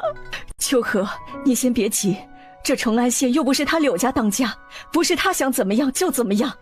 我怎么样无所谓，只是我的瑶儿，她还这么小，没有爹疼也就罢了，怎么能被今天这般对待呢？一旁的杜婉春起身来到自己房间，随后拿出了一盒酸枣糕。她平日里都舍不得吃，所以还剩下许多。她将酸枣糕放在了小妖儿的手里。妖儿，你拿着这个去找昭叔和枫树玩。小妖儿拿着酸枣糕点了点头。杜妹妹，我也知道当着孩子的面这样说不好，可是我也没有办法了。张姐姐，那糕点你留着了？留着了。明天我随你一道去铺子，你照我说的话做。杜妹妹，你有什么好办法？明天我带你去见一个人。张秋和点了点头。眼前天色渐渐暗下，为了安全起见，就让他们母子二人睡在了客房。待一家人都沉沉睡去的时候，离着长留村数里之外的漆黑小路上，柳生元正跌跌撞撞地走着。他从张秋和的家中离开以后，想要走路回到成安县，谁知道在半路上遇到了鬼打墙，直到天黑都没有走出去。许是被困在这里的时间太长了，他的精神逐渐崩溃。我的鬼奶奶呀，你就放我走吧，等我回来了，一定给你多烧点纸钱。说完，他起身继续朝前走去。然而一抬头，眼前又是那棵树。鬼奶奶呀，你为什么要这么对我呀？我柳生元这辈子没做过什么亏心事，你就放过我吧。他说完，立马起身朝前跑去。然而这一跑，最后还是回到了原地。最后双手握着拳头，朝着大树一头撞去。看我不撞死你！砰的一声巨响，柳生元的额头被撞破了，朝着地上倒了下去。躺在地上，抬眸看着树的顶端，只见树顶上有一个非常大的马蜂窝。马蜂窝因他刚才那么一撞，摇摇欲坠，直接掉在了他的胸口上。柳生元推开自己胸口的马蜂窝，尖叫着爬起来，疯了一般的朝前跑去。这回他没再回到大树下，一路朝着成安县跑去。不过身后却跟着一群成百上千的大马蜂。大马蜂将他团团围住，朝着他的头、他的屁股、他的脖子扎去。原本安静的小道上全都是他的惨叫声。等他回到莫府的时候，整张脸都变成了大猪头。翌日一早，杜婉春跟着周峰和张秋和一同回到了铺子里。秋和妹妹，来，这个给小妖儿吃。多谢徐掌柜，我和我家妖儿吃过早饭了。直接将包子塞到他手里。吃过了也要多吃一点，瞧着你和妖儿都瘦得皮包骨了。婉春妹妹，近来还喜吗？不了，最近什么都能吃了。那就好，你可要好好照顾自己啊。我和那李掌柜可是打了赌了。打赌？打什么赌啊？我呀，出10两银子打赌，赌婉春肚子里的孩子是个男娃。李掌柜呀，出20两，赌他肚子里的是个女娃。如果是女娃，那我就得给40两李掌柜了。如果是男娃，那李掌柜就要给我20两。徐掌柜，你怎么这么肯定杜妹妹肚子里的是男娃？这还不简单吗？酸儿辣女啊！没错，我怀妖儿的时候也喜欢吃酸的。这个好像也不太准，我听娘说她以前怀我家相公的时候就喜欢吃辣的。不，一定是男娃。哎呀，我还是不改了。再过几个月杜妹妹就要生了，等她生了之后我们不就能知道了？也对，那我们呀就耐心等着。徐娘转身跟他们告辞，回了自己的铺子。这徐娘刚刚走没多久，周家铺子里便迎来了第一位客人。掌柜的，你们这儿的香丸有孕之人可以用吗？可用可用，我们家掌柜的也怀有身孕，所以铺子里制的香都不会对胎儿有损。张秋和一边解释着，一边朝着来人看去。只见这名孕妇正巧就是那日跟着柳生元来的妇人，莫将军家的二小姐。她听了张秋和的话，直接拿了好些香丸递给张秋和。这里一共多少银子？夫人，一共是6两银子。杜婉春接过银子之后，朝他笑着说：夫人，瞧着以前没见过你啊，你是从外地来的吧？不，我们就是成安县的人，只不过早些年常年在关外。啊，关外呀，那里是不是经常有战争啊？我家张姐姐的相公就在那里从军呢。关外确实战事多，不过最近几年好了许多。哎，夫人，可不可以求你帮个忙啊？什么事？我家张姐姐的相公3年前去了关外从军，现在孩子都2岁多了，都没有见他回来，所以想求夫人帮忙打听打听，看看她是不是还活着？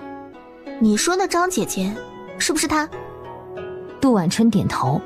昨天，她还差点把我相公当做她相公。张姐姐的确是太过思念夫君了。她相公叫什么名字？我派人去打听一下。她相公姓柳，叫生源。我家相公也姓柳。柳生源是他的小名，他还有个大名叫柳汉生。真的叫柳汉生？夫人，你可听说陈世美的故事？有个男子叫陈世美，一直与自己妻子恩爱有加，后来进京赶考，高中状元之后被皇上召为驸马。他的妻子见陈世美数年没有音讯，便携子上京寻夫，谁知陈世美不仅不肯与其相认，还派人半夜追杀其母子二人。所以，你想告诉我，我的相公是陈世美，他抛弃了你身旁的张姐姐。杜婉春弯着眉眼，点了点头。哼，你凭什么认为我会因为你的一两句话就相信你，而不是信我自己的丈夫？夫人，你在军中，你应该知道，无论是哪个壮丁从军之后，都会有户籍在册。你若是不信，可以回府查一查你相公的户籍，看看他是不是成安县长留村之人。随后，杜婉春侧头在张秋荷的耳边小声说了几句。张秋荷将怀里那块有毒的糕点拿出来，递到了莫二小姐跟前。夫人，其实昨日柳生源见到我之后，就来找过我了，他还带了这些糕点。莫二小姐抬眸一眼就认出来了，这是苏香阁的糕点。回来之后，他让柳生源去买过几次。这糕点是他买来送给我和我孩子吃的，模样是不错，闻着也很香，只不过有毒。他突然意识到了事情的严重性。昨夜他家相公的确是有些古怪，说是出去一趟给他买糕点，但是半夜才回来，回来的时候浑身都是马蜂扎的伤。成安县内一般是没有马蜂的，只有附近的村子里才有。一个只是上街买糕点的人，怎么会突然被马蜂蛰呢？而且脚底全是泥。所以他家相公昨夜骗了他。莫二小姐听了杜婉春的话，浑浑噩噩地走了。莫府内，这脸怎么还没消肿啊？不对啊，我昨夜给二姑爷涂了药，今天即便不会消肿，但是也不会加重啊。有没有办法治？没有的话，就给我再叫几个人来。二姑爷的伤我们都瞧过的，该上的药都上了。若是再不好，只能说二姑爷运气不好了。什么叫运气不好？就是碰着了比平常麻风都要毒的毒蜂，这种情况只能听天由命了。若是能好，过几天就消肿了；若是不能好，可能会持续溃烂。还会继续溃烂？那我这张脸不是得毁了？毁了容貌是小，最要紧的可能连命都没了。大夫，你一定要救我呀！我不能就这么死了。这时莫二小姐回来了，她回来的时候脸色苍白，双眸失神。莫将军以为她是在担心柳生源的伤，连忙安慰她。秦羽呀，你放心，我一定会请最好的大夫给汉生治伤。莫二小姐来到柳生源的床边。张秋荷是谁？娘子，怎么了？你说的这个人是谁？我刚才碰到他了，他说你是他的相公，他还为你生了一个儿子，而你却想杀了他们母子俩。娘子，他胡说的，我根本就不认识他，他就是故意想要讹我们的银子。柳生源，最好跟我说实话，不要把我当成傻子。娘子，我真的没有骗你，我这辈子只娶了你一个。你说你没有骗我，但是他告诉我，你给他们下了毒，差点把他们母子俩给毒死了。娘子，我那天只给你买了糕点，你不妨去糕点铺子问问，我只买了送给你的那一份。你怎么知道有毒的是糕点？我从进门开始可从未说过这毒是下在糕点里的。娘子，我刚刚是猜的，这能下毒的东西不就是水和糕点吗？莫二小姐心中已经确定了答案。好啊，你这个刘汉生竟敢骗我女儿，说这到底是怎么回事？这一下也没心思找借口了，直接一股脑的全都说了出来。你这个畜生，竟然让我女儿做了这恶人，看我不打死你！爹，罢了，夫妻一场。只见莫二小姐拿着笔在桌上写下了一封休书，直接让他滚。这样的男人留在我们墨家，只会污了我们墨家门楣。娘子，你现在肚子里有我的孩子，怎么能就这么休了我呢？去父留子，你走吧。你真的要赶我走？你一个女人大着肚子，难不成还想再嫁不成？谁说我一定要嫁人？就算我一辈子不再嫁人，也不想让我的孩子有你这样的父亲。爹，派人把他丢出去。莫将军见着欣慰不已，来人，把这个家伙给我丢出府！老爷，那可是二姑爷。哼，日后他不再是你们的二姑爷。相互看了一眼，大步上前，一把将柳生元架起来。娘子啊，我知道错了，你不能这么对我呀，娘子。哎，青云，你先进屋歇息，那个畜生交给我。爹，你也别担心了，我没事的，不过就是个男人，以后再换一个就是。莫将军点了点头，以他们家的富贵，想要再招一个上门女婿也不是难事儿。不过他怕了，还是找门当户对的好，最少要知根知底的。他想罢，突然想到了自己的大女婿。这时莫家大小姐和大姑爷回来了，莫将军深思熟虑后，朝他们二人吩咐：那位张姓的姑娘也是可怜，此事我们墨家也有错，是我们没有将那柳生元的底细调查清楚，抢了那女人的夫君。为此，你们两个替我们墨家给这位女子送一些东西过去，以表歉意。好的，爹，我这就和娘子去。另外那头，杜晚春跟着张秋和将铺子关好，坐着周瑞渊赶来的马车，一同回了周家。一家人坐下来没多久，院外有人在敲门。谁？请问张娘子在家吗？你们找张娘子有何事？夫人，我们是墨家的人，特地来向张娘子致歉的。晚春、秋和，这墨家怎么来人了？娘，今天我们跟莫二小姐说了柳生元的事儿，估计他们是为这事儿才来找的张姐姐。夫人，我们家将军已经知道了柳生元的所作所为，为此十分气愤。你们放心，我们不是来找茬的，也不是来向张娘子对峙的，我们是来送千里的。千里？娘，别怕，现在光天化日的，他墨家也不敢做什么。男子大概30岁不到，但是却比同龄人稳重许多。然而更令人吃惊的是，这个男子长得和周大娘有几分相似。两位是？我是墨家的大小姐，这位是我的相公。周大娘一抬头，和男子四目相对，两人瞬间都愣住了。娘，你怎么了？只见男子拉着红衣女子大步走进屋内，随后一把将院门关上，说出了众人都为之一惊的话：二姐，娘子，这位是我从前在京城的故人。莫大小姐立马明白了，能被自己相公称呼为二姐的人，不就是以前陆家的二小姐，过去的皇后娘娘吗？这时周瑞渊和周峰他们也出来了。娘，晚春，是谁来了？周瑞渊说着朝来人看去，见着男子的时候他也愣住了。小舅，原来这位墨家的大姑爷正是他家婆婆的亲弟弟。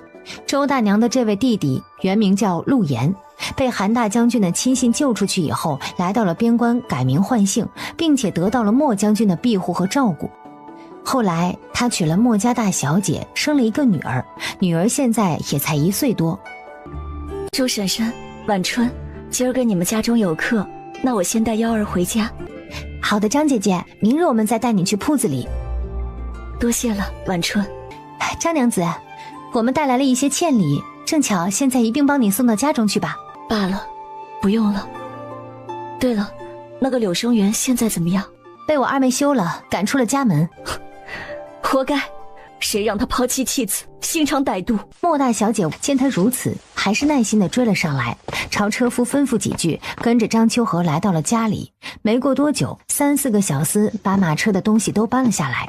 莫大小姐，真的不用了，我们母子俩虽然日子苦，但是也不需要你们莫家的东西。莫大小姐也不管他收不收，让小厮放下这些米和油之后，笑了笑，起身带着小厮们走了。张秋和看着这些大米，心中也是感慨万千。没想到莫家二小姐这般知善知恶，他想着，突然明白今天杜婉春为什么那般跟莫二小姐说话了？看来她是早就料到了莫二小姐会这么做。张秋和看着周家方向，脸上满是感激。周家内，三弟，你这些年怎么样了？二姐，我很好。这些年莫将军对我很照顾，只是你和殿下他们……舅舅，我们都很好。这位是我的娘子，姓杜。舅舅，才3年不见，殿下们都长大了。以前你们还时常跟在我身后，让我带你们去打马球来着。没想到一转眼都娶妻了。你和莫家那位大小姐成婚了？是的，我们成婚已有2年多，有个孩子，跟你长得很像。下次我把他带过来跟你瞧瞧。真是太好了。三弟，那吴家不是想着让我们陆家断子绝孙吗？想要将我们赶尽杀绝吗？现在他们怕是要落空了。你放心，我们早晚有一天会重新回到京城，到时候我一定会让那些曾经害过我们的人血债血偿。没错。陆岩随后将自己这些年在军中的事情都告诉了周大娘，同时还告诉她，再过不了多久她便会升官，会拥有自己的军队。周大娘立马明白了他的意思，他这是想谋反。若是换作从前，他一定会劝他，但是现在不同了，他们若是不反，就会没命。随后陆岩又说了几件奇怪的事，说自己前些日子好几次逢凶化吉，并且一路高升，也不知道是不是老天爷看不下去了，要帮他们陆家一把。周大娘听着欣慰不已，随后也跟他说了自家的近况。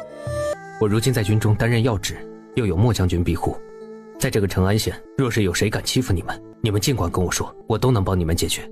平日里做生意多少都会遇到一些小混混骚扰，一家人围在一起又说了很多家常，直到深夜陆岩才带着自家娘子离开。待莫家大小姐夫妻2人走后，周大娘独自坐在了屋子里，又默默地哭了起来。杜婉春缓缓看向身旁的相公，她的相公就该站在那明堂之上。窗外的银白月光缓缓洒下，直到清晨第1缕阳光照进来，大家又恢复了往常的忙碌。今天稻子熟了，大家都忙着割稻子。杜婉春在菜地里也就打打下手，帮忙拿个水什么的。周家这次算是头一次收粮，一共收了40多袋稻谷，整个粮仓都快要被填满了。周大娘中午的时候特地用了自家的新稻谷打了1袋米，那米的个头要比平常的都要饱满，吃起来也更香。她特地让周昭给帮忙割稻子的乡邻都送了煮好的新米饭，那香味儿飘得整个村子都是。很快周家的米很香这事儿就传到了方老爷耳中，杜婉春比较机灵，亲自将家中的米送了一些给方老爷。多谢杜娘子。方老爷，这米若是你还喜欢，过些天我们再送过来。一般这稻子是秋天熟，你们这稻子还没到秋天就熟了，还长得这么好，这是怎么种的？都是我家三弟种的，他也没有用什么特别的法子，可能是我们家那块地好吧。哎呀，杜娘子谦虚了，我听说你家三弟十分勤快，几乎天天是在地里忙活。这样吧，若是你们家的米好吃，每一次收了稻子之后，你都卖100来斤给我。当然可以啊。价格嘛，我也不开了，就把你们家那周家香铺的铺子送给你们。啊，方老爷，你的意思是？日后啊，你们周家香铺就不用跟我们方家分成，你呀，只要每年送点香米给我吃吃就行。其实啊，是前几天莫将军找到了他。莫将军只说这周家是他远房亲戚，感情十分深厚。这方老爷为了巴结莫家，自然也不敢再像以前一样的再贪他们周家香铺这一口了，所以才假借买米这个由头，将铺子直接给他们，也算是两家人结交，露了人情。多谢方老爷。方老爷随后从怀中拿出了之前的字据，还有铺子的房契地契，就连那伙计的卖身契都给了他。这一下，周家香铺在成安县当真是一家独大了。杜婉春毕恭毕敬地接过了方老爷递来的东西，朝他行了一个礼，随后离开了方府，回了周家，将这个好消息告诉了周大娘。那是不是以后我们不用再和方老爷分钱了？是的，娘。真是太好了，我们每个月又能进不少银子。那我们可要快点把新荷香做出来，正好赶着风儿回京做好。这时周昭从地里回来了。娘，嫂子，长出来了，长出来了！什么东西长出来了？许大夫送的种子长出果子来了。什么？这么快就长出来了？那树不高，也就3尺不到，但是长出了一个黄彤彤的果子，远远闻着有一股独特的清香。这什么果子？怎么长得这么快？娘，我们也别管这么多了，快去瞧瞧看吧。杜婉春拉着周大娘来到了地里，杜婉春大步走到了树边，摘了一个果子，咬了一口，果肉黄黄脆脆，不像梨也不像桃，更像是李子，味道涩涩的，并不好吃，但是果香浓郁，闻着令人非常的舒心。周大娘也摘了一颗果子，咬了一口，随后吐出来。这果子怕是不能吃，是天生用来做荷香的好东西。娘，那我们还等什么？快点摘了支香吧。先摘一背篓回去试试看。没过一会儿，背篓便被装满了。待果子拿到家以后，周大娘便把厢房里面正忙着的杜大梅和王婶子喊了过来，一起忙着把果子给洗了。等到天黑之后，蒸好的果子都被放凉了。周大娘再把果子里面的香粉和果肉一个个的挖出来，放在大木盆里面搅拌。搅拌的时候还加了一些晒干的花干，趁着香粉还是湿哒哒的，用手搓成一个个的小圆球。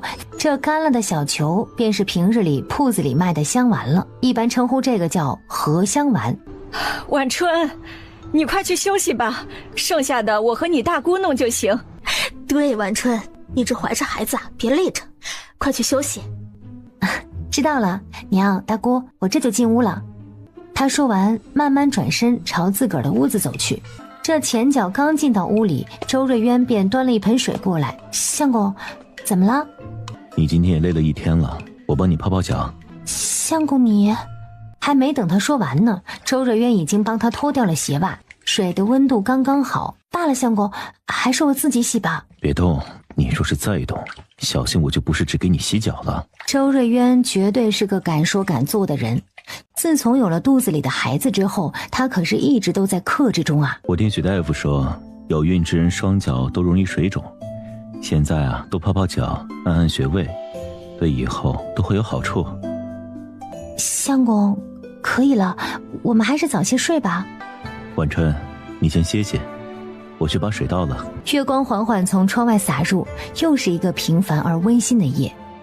春日眼看着就要结束了，天气越来越晴热，放在院子晾着的香丸不出3天就全都干了。周大娘拿起一颗放在香炉里面点燃，一股清甜的香味儿缓缓在屋中散开。这果子真不错，我做了这么多年的香，从未闻过这么好闻的荷香。娘，我们给这荷香取个名字吧。这香不如就叫春意浓吧，是春里制的香，同时又有了晚春的春字。很好，春意浓，月下香飘然，帐中春正浓。娘，很好。晚春呢？这个名字怎么样？娘，我也觉得这个名字好。周大娘也不问他了，一家人就这么愉快地确定了。周大娘连忙拿木盒将做好的香丸打包，先是挑了一些好的让周峰带回京城去，随后再拿了一些给杜婉春，让他拿到成安县的2个香铺里卖。有了新的荷香，周峰马不停蹄地赶回了京城。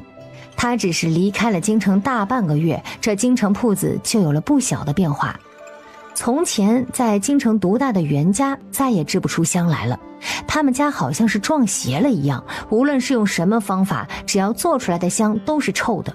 等以前的存货一卖完，铺子就彻底的空了。袁家没有香卖，京城就陆陆续续又开了不少的新香铺。周家香铺的生意从一开始的爆满，渐渐的人又越来越少。掌柜的，你终于回来了！再不回来，我们的香铺快没生意了。你先把这个香摆放在货架上，然后在铺子里点上2颗。好的，掌柜的。除了是新的荷香之外，周峰还带了不少周大娘做的新香膏。周峰让伙计把这些东西都摆上。没过多久，铺子里的香味儿便吸引到了路过的夫人小姐。掌柜的，你们铺子里是有新的香啊？没错，这是我们周家新做的荷香，你们可以闻一闻。哟，这香味好独特呀，有股春日里的味道，仿佛是一阵暖风吹来了果香、草木香和花香，清新宜人，令人心情愉悦。夫人真是好眼力，我们这香正巧就叫春意浓。行，掌柜的，这春意浓香丸多少银子一盒？一盒香丸是10颗，价格自然也不便宜了，一盒大概是20两一盒。掌柜的，给我们1人来1盒。说来这香还有一个神奇的地方，若是夫妻在帐中点了这香，感情都比以往要好一些。这些夫人小姐当中，有一位是韩大将军的妹妹，当今钟尚书的夫人。钟夫人买了春意浓回到家中，在床帐旁点燃了香。没过多久，钟尚书就来了。我说过，想要纳妾，先休了我。哎呀，夫人，你知道的，我这辈子绝对不会休了你。你既然对我无情，那我们之间为何不直接一拍两散？床旁的春意浓缓缓升起一道白烟，香雾在整个房中飘过。钟尚书闻着香味儿，整个人一怔，仿佛失了魂一般的愣在了原地。你若喜欢那丫头，就休了我娶她，也不要再跟我提纳妾一事。钟尚书见着跟前的穿着玫红襦裙的夫人，心中顿时升起了怜惜。早就沉积在心中的爱意，好像又跟着香气一点点的燃起。他哪里是喜欢那丫头啊，他只不过是怀念过去的爱人罢了。夫人，我不纳妾，我不娶她。钟尚书家要纳妾的消息早就在半个月前闹得沸沸扬扬，可是就在昨夜，钟尚书和钟夫人和好如初的消息被传了出来。听说钟尚书把家中年轻的小丫鬟全部都拿银子给打发了，一个都没留，只留下了一些中年大丫鬟伺候着。钟夫人欢喜不已，连忙将这事儿告诉了韩大将军。随后接下来的几天，钟夫人和钟尚书如胶似漆，成了京城贵夫人们人人都羡慕的一对儿。一群夫人听着钟夫人的事，都是羡慕不已。我记得前段时间钟尚书还要纳妾来着，怎么这会儿子和钟夫人这般恩爱了？许是钟夫人有什么御夫秘方，让钟尚书回了头吧。这钟夫人到底是得了什么秘方？我们能不能也去求一求啊？什么秘方啊？我看他是使了什么手段，才让钟尚书断了纳妾的念头。我猜什么秘方都没有。钟夫人和钟尚书啊，过去本就情谊深厚，二人之间只不过是有些误会，现在误会说开了，感情自然不就又好了吗？不过我倒是听说过一些传言，前段时间钟夫人去了周家香铺，买了一种叫做春意浓的香丸。自从买了这香后，钟夫人和钟尚书几乎夜夜都在一起。哦，难不成是这香起了作用？那就不知道了，谁也没说是这香，不过我们可以都试试，说不定还真有效果。而且那香丸也挺香的，买来也不亏。说话的这位其实是韩燕儿的闺中好友。韩燕儿听说他要来吴府赏花，所以便特地教他这么说的。那些妇人听了之后，嘴上虽然都没说什么，但是等回到了府上，就都派了丫鬟去周家香铺买香了。尤其是那个吴二小姐，一买便买了5盒。当天晚上，她就点燃了春意浓。也不知道啊，是不是巧合，他那个平日里对他一直冷言冷语的老爷，居然睡在了他的屋里，还说了很多甜言蜜语的话。两人可谓是忙活了一晚上啊。到了第2天，吴二小姐带着香想到了自己的姐姐吴贵妃。贵妃娘娘，你瞧瞧这个。哪儿来的破烂玩意儿？娘娘，这可不是什么破烂玩意儿，这可是能令男人回心转意的香。哦，能令男人回心转意？哼，妹妹呀，你可别被人给骗了。娘娘，我昨晚就点了这个香，我家老爷到了早上还不愿意走呢。真的？我可听说你家那位是许久都不到你房里去了。不信你瞧瞧。说着，吴二小姐拉了拉自己的衣襟，露出脖子上的一片吻痕。当真是因为点了这香？是，就是因为点了这香。闻了闻这里面的香丸，的确很香。我今天晚上也试试。娘娘，上次那么大的事情，皇上都没有责罚您，对您的情谊还是在的。他不过就是图一时新鲜，才喜欢那如妃。等有了这香啊，他一定能重新回到你身边。啊，若是能这样，那自然再好不过了。吴二小姐行礼之后离开了吴贵妃的宫殿。吴贵妃见着吴二小姐一走，立马就让宫女把这香点了，随后又派了一名宫女去把皇上请来。待到了夜里，皇上果然来了。皇上，你已经好些日子没到臣妾这里来了。朕不是念着你的身子还没好吗？扶着皇上坐到了床边。什么东西？好香啊！回皇上的话，这是臣妾买的新香。这香真好闻，下次往朕的房里也放一点。是，陛下。他缓缓坐到皇上的身边，准备去解他的衣带。谁知道就在这时，皇上突然将他的手拿开。你的身子还没完全好，朕今天只是来看看你，并不留宿。皇上，没关系的，我身子已经好得差不多了。皇上闻着那香，脑海里全都是自己死去皇后的身影，过去的种种在眼前一幕幕晃过，令他的心微微抽痛起来。吴贵妃见着他没动静，自己亲自上手解着他的衣带。周儿，周儿！他站在吴贵妃的跟前，像是失了魂一般的喊着皇后娘娘的名字。皇上，你怎么了？朕的周儿呢？你知道朕的周儿在哪儿？皇上，您忘了，皇后娘娘已经死了，那个狠毒的女人被你流放之后，在路上死了。啪的一声巨响，皇上抬手给了吴贵妃重重的一巴掌。谁让你这么说她的？皇上，你怎么了？当初明明是你将她打入冷宫的，是你将她赶出宫的，是你杀了她母家一家。错了，一切都错了。周儿与朕青梅竹马，从小连蚂蚁都舍不得踩死，她怎么可能会去害人呢？一定是朕弄错了，是不是你？皇上，当初臣妾真的没有害过皇后娘娘啊，当时人证物证俱在，皇上你都看到的。不行，一定是弄错了。皇上，皇后娘娘已经死了，你就忘了她。皇上用力将自己的衣摆给扯回来，朝皇后娘娘住过的宫殿跑去。皇上来到了皇后娘娘曾经住过的宫殿。周儿啊，是我错了，我不该听信他们的谗言，害了你们陆家一家，害得你和瑞渊他们尸骨无存呐！整个院子都是他悔恨的哭声。陛下，人死不能复生，你都保重身体呀。是我害了周儿，是我害了他和孩子啊！皇上这一哭就是一晚，第二天传到宫里面，上上下下都知道了。宫外，周家香铺的香卖得越来越好，渐渐带过来的有些不够用了。周峰立马写了一封信，令人快马加鞭将这消息告诉了周大娘。周大娘收到信的时候欣喜不已。婉春，风儿在信上说我们的香快卖光了。娘，那我们明日再采一点果子吧。多采一些，看样子这香是做好了。新做的春意浓不仅在京城卖得好，在成安县也卖得不错。周大娘买了一些上好的料子，给杜婉春和肚子里的孩子做了不少衣裳。娘，我这肚子还没大，你这衣服就做好啦。孩子的衣服自然要早点准备，除了这些，我还要再做一些尿介子。等会儿我再去村头买一只母羊。啊，娘，买母羊干什么？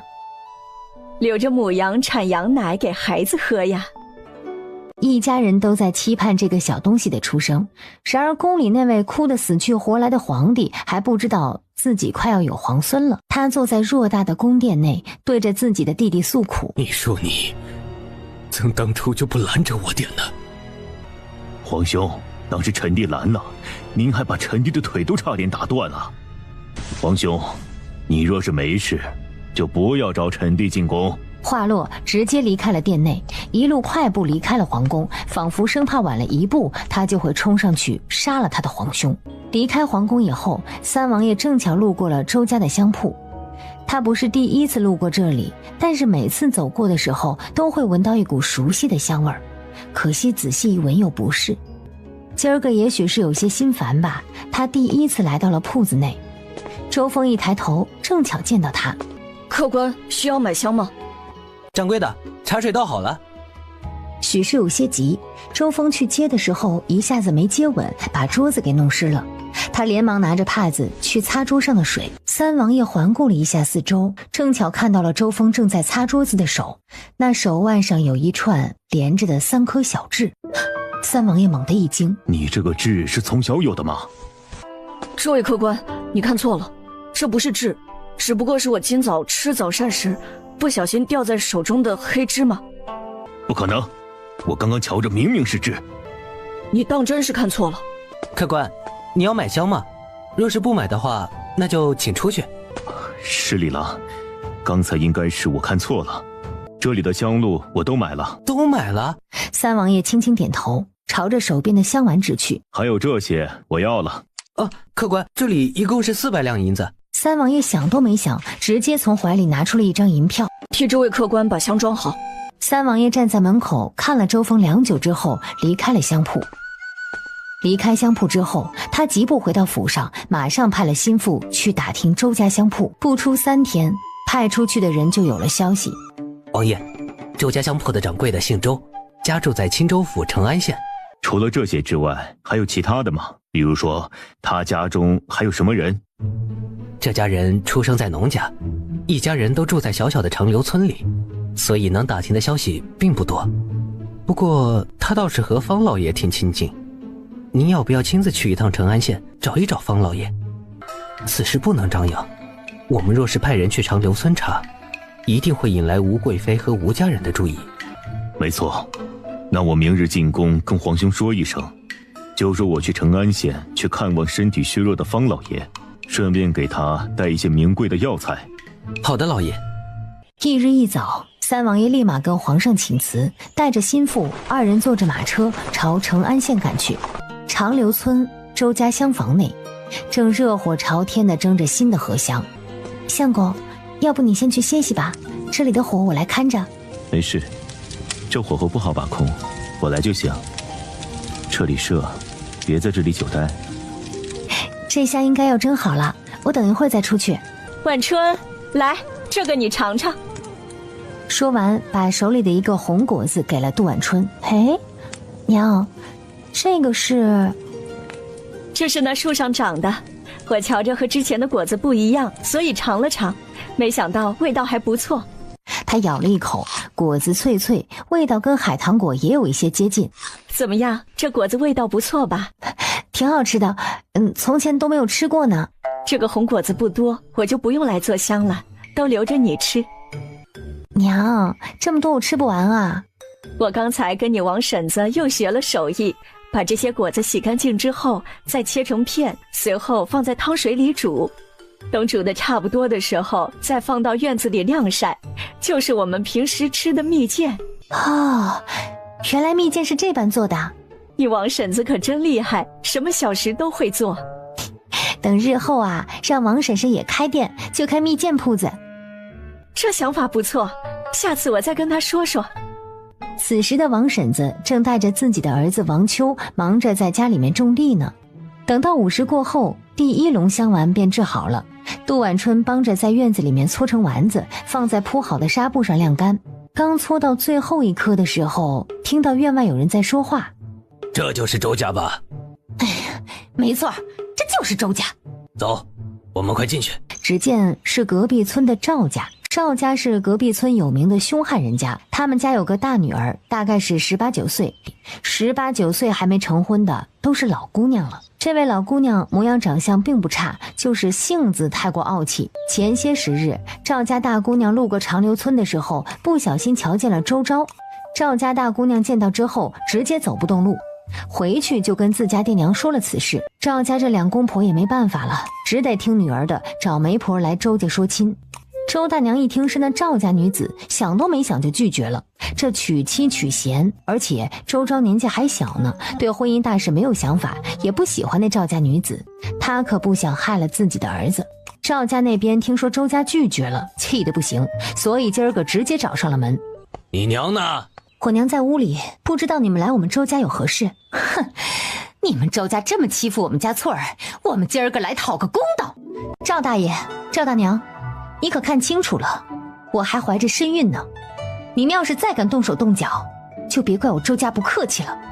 哎呦，你不就是那杜家的小娘子吗？怎么这会儿嫁给周家就这么得意了？有孩子了不起呀？谁家女人还没怀过孩子呀？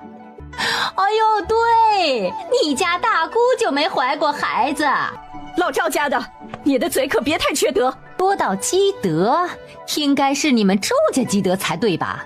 毁了我家女儿清白还不愿意娶她。我家儿子一句话都没有跟你家女儿说过，什么叫毁了你的女儿清白？倒是你们自己跑到我们家里来闹，生怕乡亲们不知道你家女儿急着要嫁人。明明就是你家对不起我家，这村里的都知道，我家昭儿也才14、15岁，还没到娶妻的年纪，也不知道是谁毁了谁的清白，我们还没有怪你们家就不错了。要不是你们家那小子勾引我女儿，我们女儿能这样吗？我们勾引，真是笑话！我儿子从你女儿跟前走过去就是勾引了，那路过你女儿身边的野猪是不是也勾引了你女儿？你怎么不把你女儿嫁给野猪当个山大王？你这个臭寡妇有什么好得意的？还不知道靠着哪个野男人开了那香铺呢？你儿子勾人的本事是不是跟你学的？平日里那些不喜欢周大娘的女人就喜欢拿她是寡妇说事儿，在村里家里没有男人，多少都会被那些长舌妇编排。周大娘都已经见怪不怪了，但是门外的三王爷可是受不住。住口！三王爷大步走进院子里，将周大娘护在身后。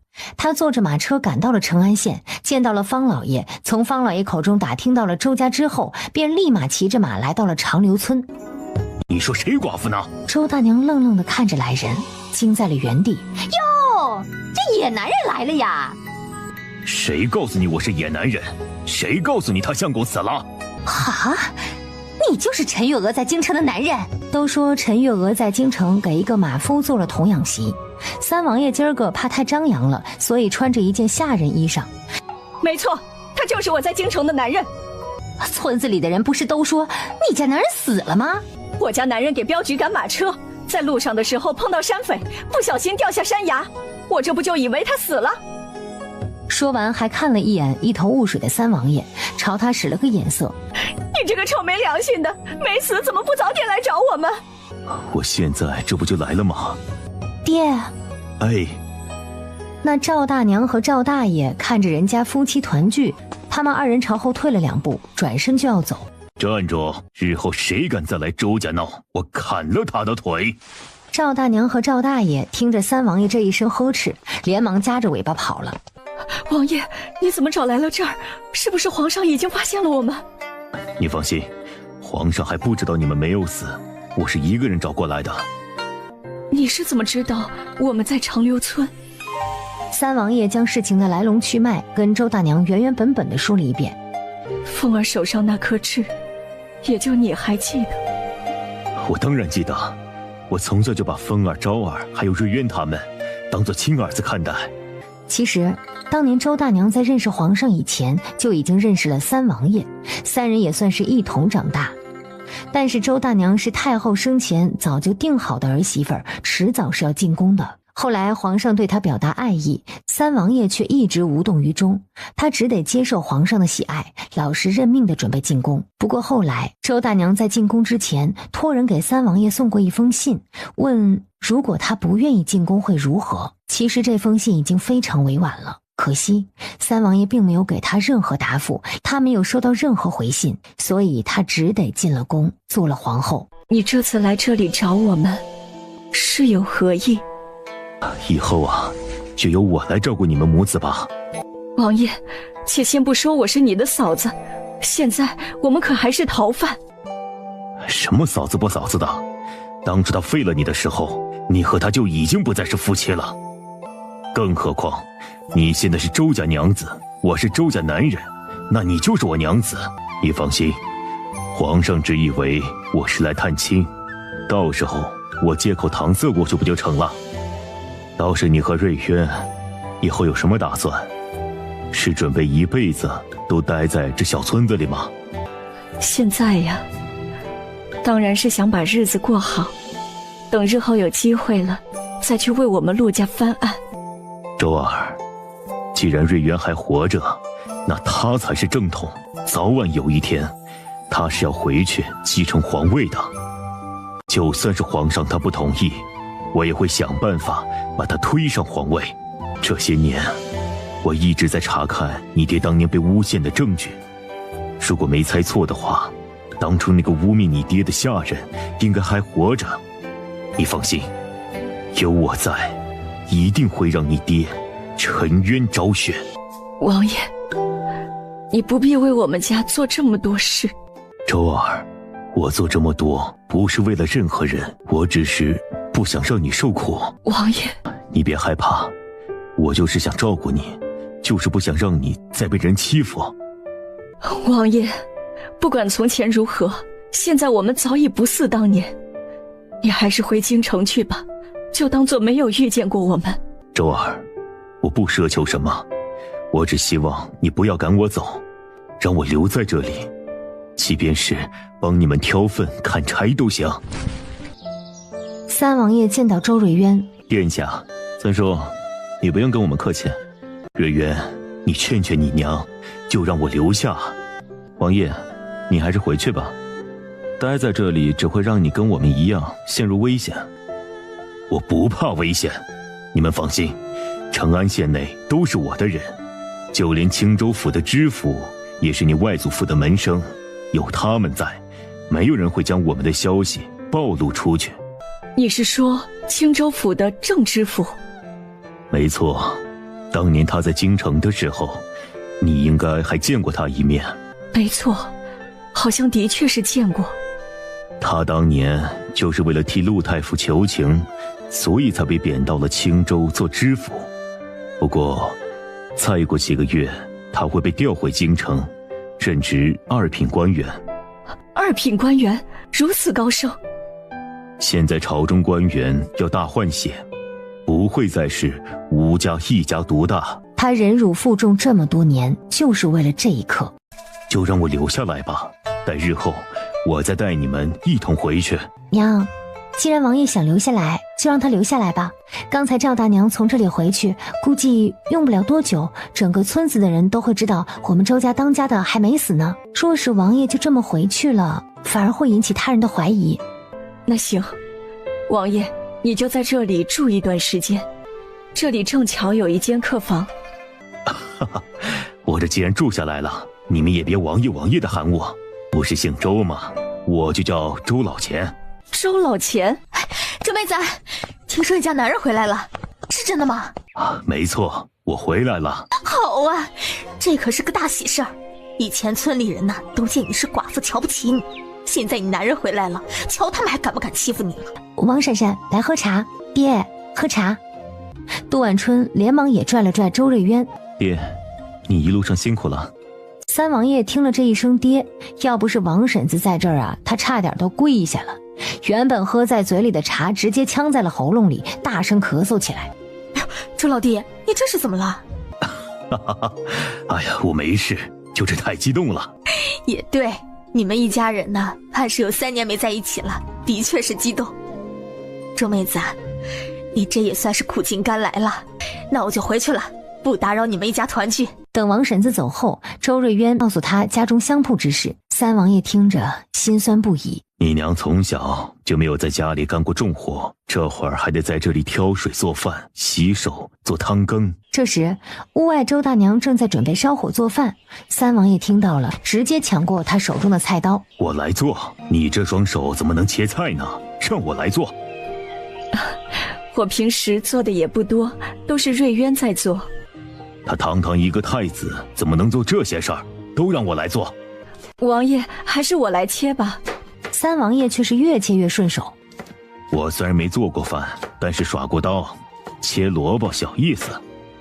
没过一会儿，他还当真把萝卜给切好了。周大娘见着，转身提着木桶，准备去后院的井里打水。慢着！三王爷猛地把刀一丢，风一般的抢过他手中木桶，大步冲到后院，提了2桶水来。不一会儿，灶房里的水缸就满了。随后，三王爷又风一般的去了后院，把砍好的柴都搬到了灶房，再学着家里面做饭嬷嬷的样子生火煮饭。你就站在旁边不要动，告诉我怎么做就行。周大娘实在是拗不过他，只得照做。没过一会儿，3菜1汤真的就做好了。这时周昭也从菜地回来了。娘，我回来了。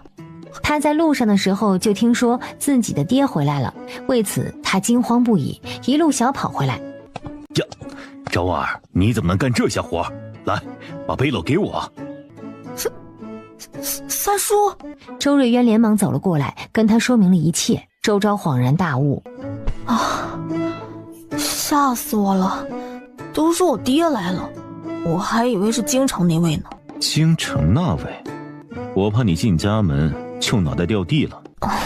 大哥，他什么时候回京城啊？呀，晚春，你怎么能端水呢？来，快给我！周昭闻声看去，等他回头再看周瑞渊时，发现周瑞渊已经冲进了屋了。晚春，来给我。周昭一愣，这外人要是瞧见了，还真当他们是亲父子呢。他说罢，转身把院子的锄头扛在了肩上，准备去后院。慢着，你先慢着！直接夺过他肩上的锄头，扛在了自己肩上。哎呀，你这孩子，今后别碰这东西，多危险呐！周家小房子内，因为多了一个人，又热闹起来。而京城皇宫里却是冷清的不行，皇帝就像是中了邪一般，夜夜无法入眠。只要一想到那个被自己害死的皇后，就直掉眼泪。吴贵妃是愁得不行啊，这还怎么复宠啊？还没给她生皇子呢。不过愁归愁，她趁着皇上没工夫理后宫的时候，把主意打到了如妃的身上。哼，这小贱人，前段时间还挺得意的，我看他以后还怎么在我面前耀武扬威。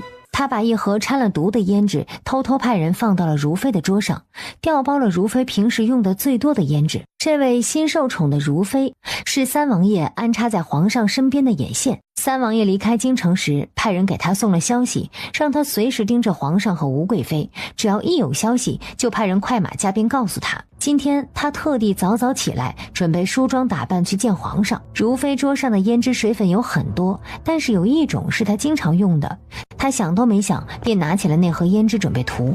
然而就在他拿起那盒胭脂的时候，发现手上居然爬了一只大蜘蛛。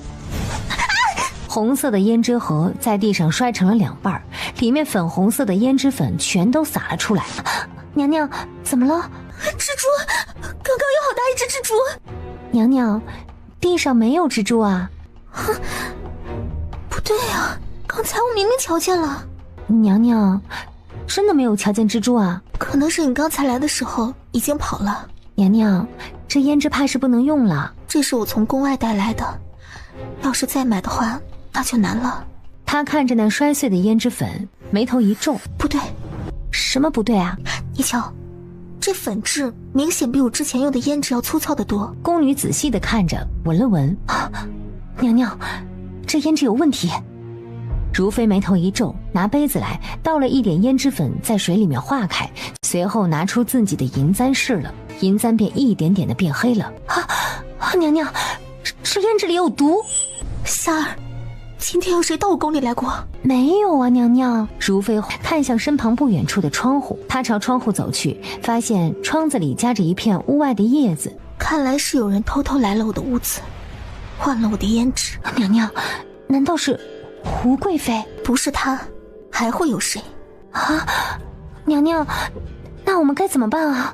你把这盒胭脂收起来，装作什么事情都没有发生。另外，从此以后我的吃穿用度都要再三检查。宫女点了点头。若是皇上来找我的话，就说我病了。好的，娘娘。这如妃一病，吴贵妃便以为是自己的小计谋得逞了，在宫里是得意洋洋，时不时的去找皇上。皇上现在一门心思的装痴情，根本就没心思理会吴贵妃，渐渐觉得有些不耐烦了，直接几天都不见吴贵妃了。吴贵妃气的呀，半夜跑去了皇上的宫里，等到了深夜被人给赶出来了。也许是他近来运气不好，深夜回殿之时不小心踩空了，直接从高高的台阶上摔了下来，脸上还被一块尖尖的石头划了一道口子。没过多久，宫里就有传言说吴贵妃容貌被毁，这使得皇上更没有兴趣去见吴贵妃了。如妃特地将这些事写成了信，告诉了远在长留村的三王爷。三王爷在长留村一待就是1个月，他现在每天除了去地里面种菜，就是在家里面做饭。周大娘想要去菜地，直接被他连人带菜篓子一并给扛了回来。娘，你还是别去地里了，去交给爹来吧。他呀，就是太小瞧我了。娘，他那是怕你太辛苦了。晚春，你这肚子也出来了，有没有感觉到胎动？好像还没有什么感觉，可能是月份还小吧。你再等等，也快了。周大娘大步进屋，趁着三王爷没在家，给杜晚春煮了一碗鸡蛋汤。晚春，来尝尝娘给你做的红糖鸡蛋。娘，我这不是才刚刚吃过早饭吗？这有身孕的人呐，一天要吃5、6餐。等会儿呀，娘再做点肉包子给你吃。好在这一碗并不多。周大娘见他吃得香，连忙转身进了屋做包子。今儿个周瑞渊去了成安县莫将军的府上，周瑞渊直到天黑才回来。他回来的时候，杜晚春已经洗漱完，躺在了床上，蹲下身子，拨开他额前的碎发，朝他的额头轻轻一吻。说来，自从有身孕之后，他们2人已经有几个月没有亲近了。今天许是憋得太久了，一下子没忍住。等等，孩子，我问过大夫，大夫说不会有事。随后，周瑞渊拉下床帐，再次吻住了他的唇。这一夜格外的长。杜晚春缓缓睁开眼睛，白皙的后颈上有着不少的红印儿。昨天曹将军跟我说过回宫一事。相公，你若是回宫了，那是不是就是太子，以后还是皇上啊？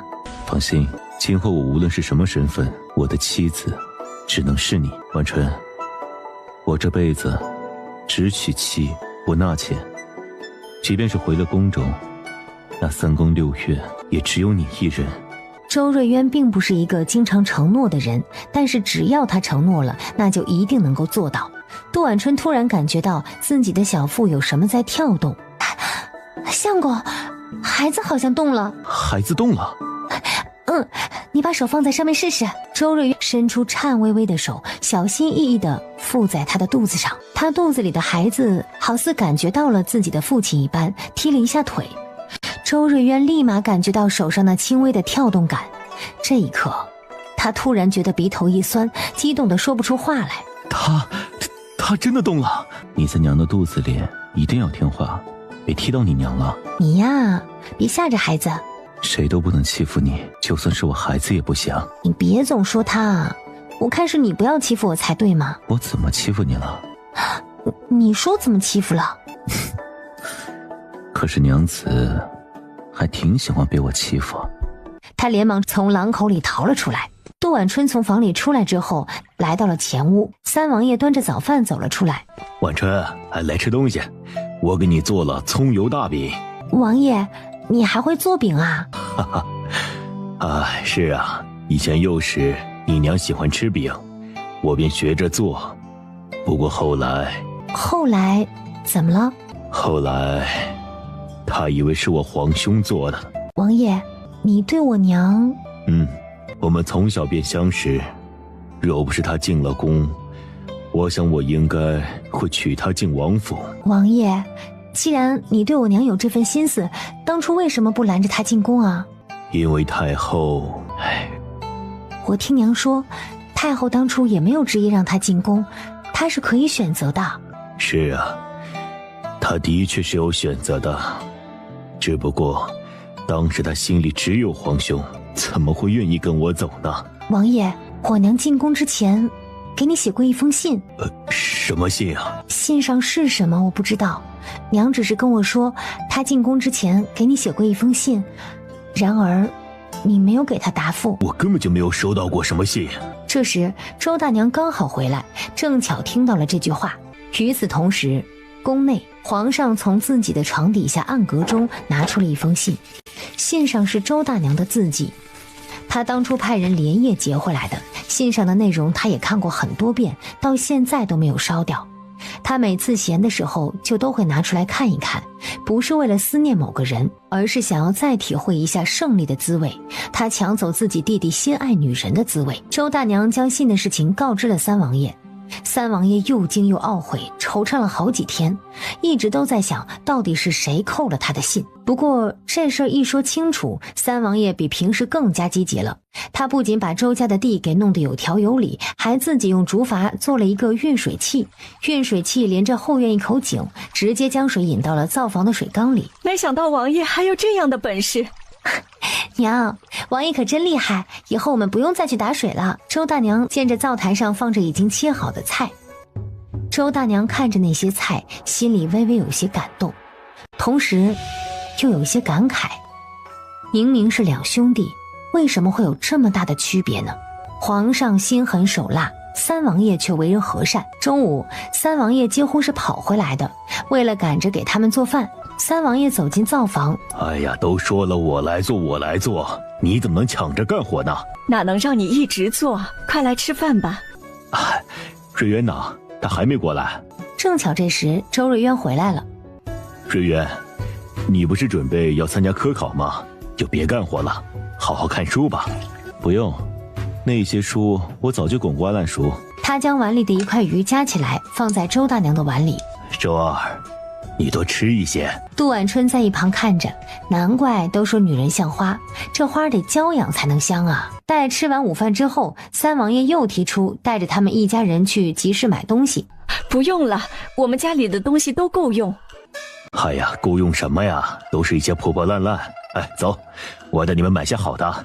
周大娘好意思让他失落，便答应下来。太好了，正巧我们去集市上再买点菜种子。周儿，你也别总想着种菜了。我听你娘说，你之前还想着去关外的军营。是，我和小舅商量好了，他下个月回军营，把我一并带去。也行，你跟着陆岩在军营里面多笼络一些人脉，来日后也有好处。周昭是皇子，要是能在军营笼络到人心，日后再去京城，看那朝堂上那些老东西还能说什么？只是我走了之后，家里的地就没人照看了。哎呀，这有什么？有我在这里，你的那些菜和稻子死不了。对，有爹在，不急。这一声爹叫得三王爷心情甚好，明天干活又有劲儿了。昭儿，你说什么呢？娘，你不是说了吗？以后三叔住在我们这儿，我们都得喊他爹，不然村子里的人会怀疑的。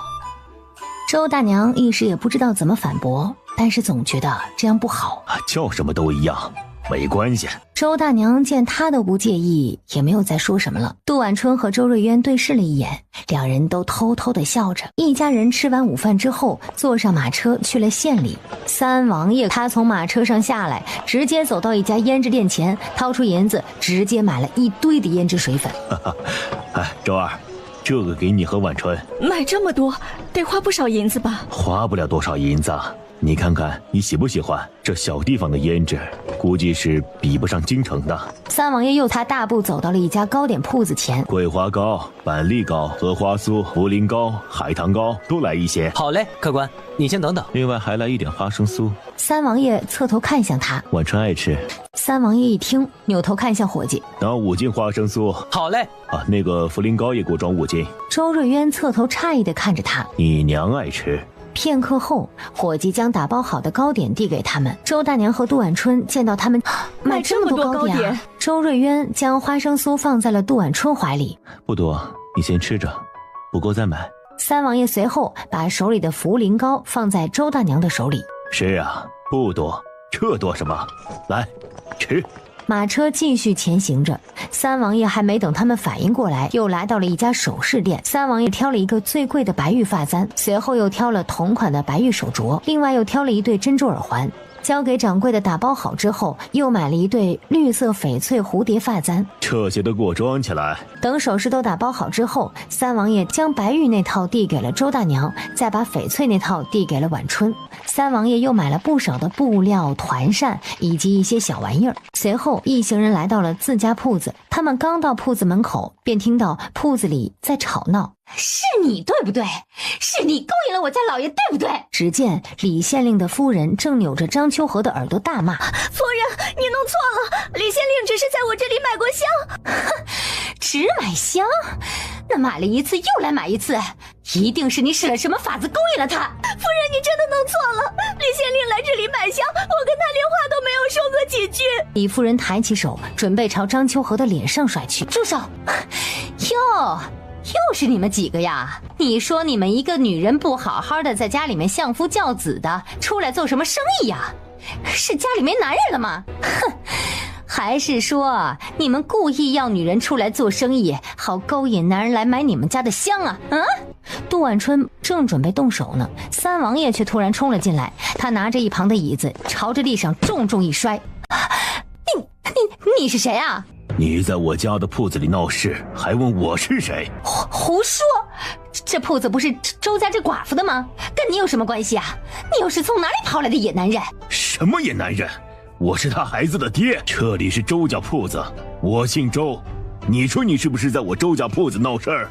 张秋荷来到了杜晚春身边，是出了什么事啊？李县令就来这里买过几次香，他家夫人突然寻过来，说我勾引了他家老爷，可是我什么都没有做。那李县令想要纳妾，但是李夫人好像弄错了。李县令想要纳的是那胭脂铺的柳娘子，不是赵娘子。李县令和这柳娘子还有几分渊源呢，以前在同一个县，后来李县令高中当了官，便娶了李夫人。三王爷把那李夫人给吓得脸色苍白，快去叫老爷来！小丫鬟连忙跑出铺子。李夫人，你刚刚也听到了，李县令想纳的不是张娘子，而是那胭脂铺的柳娘子。那又怎么样啊？张秋荷还不是一样勾搭了我家老爷，要不然他怎么会三天两头往这里跑啊？李夫人，你真的是弄错了，李县令买的那些香啊，都送给了柳娘子啦。什么？你说他买了香，都是送给了那个女人？何止是香啊，我这里的茶他也买过不少，全都送给柳娘子了。许是因为动作过大，桌上的一个大香炉突然掉了下来，直接砸在李夫人的头上。哎呦我的头啊！夫人，你没事吧？你们这香炉砸了我的头！李夫人，你可要弄清楚了，不是我的香炉砸了你，而是你砸了我的香炉。这香炉是白玉所制，最少值30两银子。这样吧，你就赔我25两。香炉瞧着像是白玉，其实并不是。杜晚春觉得好看，便放在了铺子里面烧香。什么叫我砸的呀？我没把你送去见官，你却反过来说我砸了你的东西。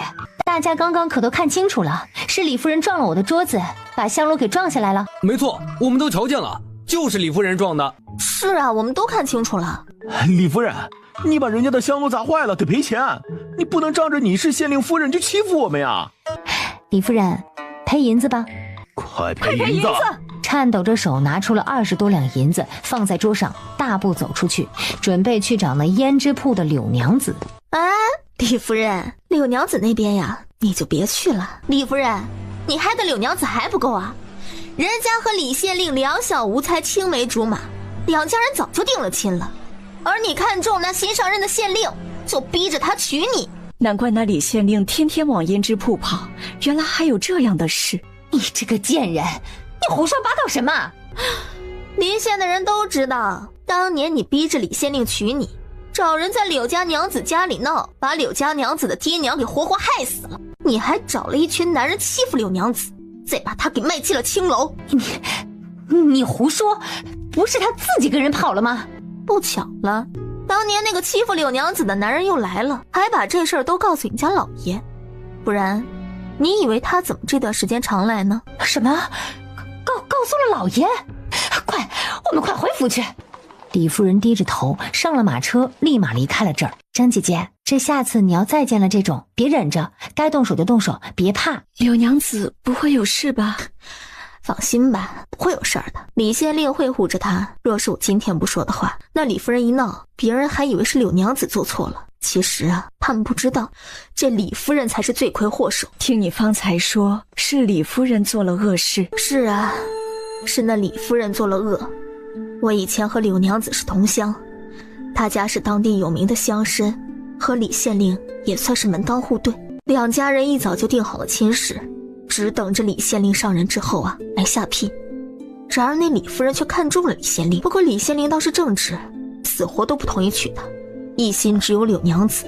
但是后来这柳娘子一家遇了山匪，一家上下10多口全部都被杀了。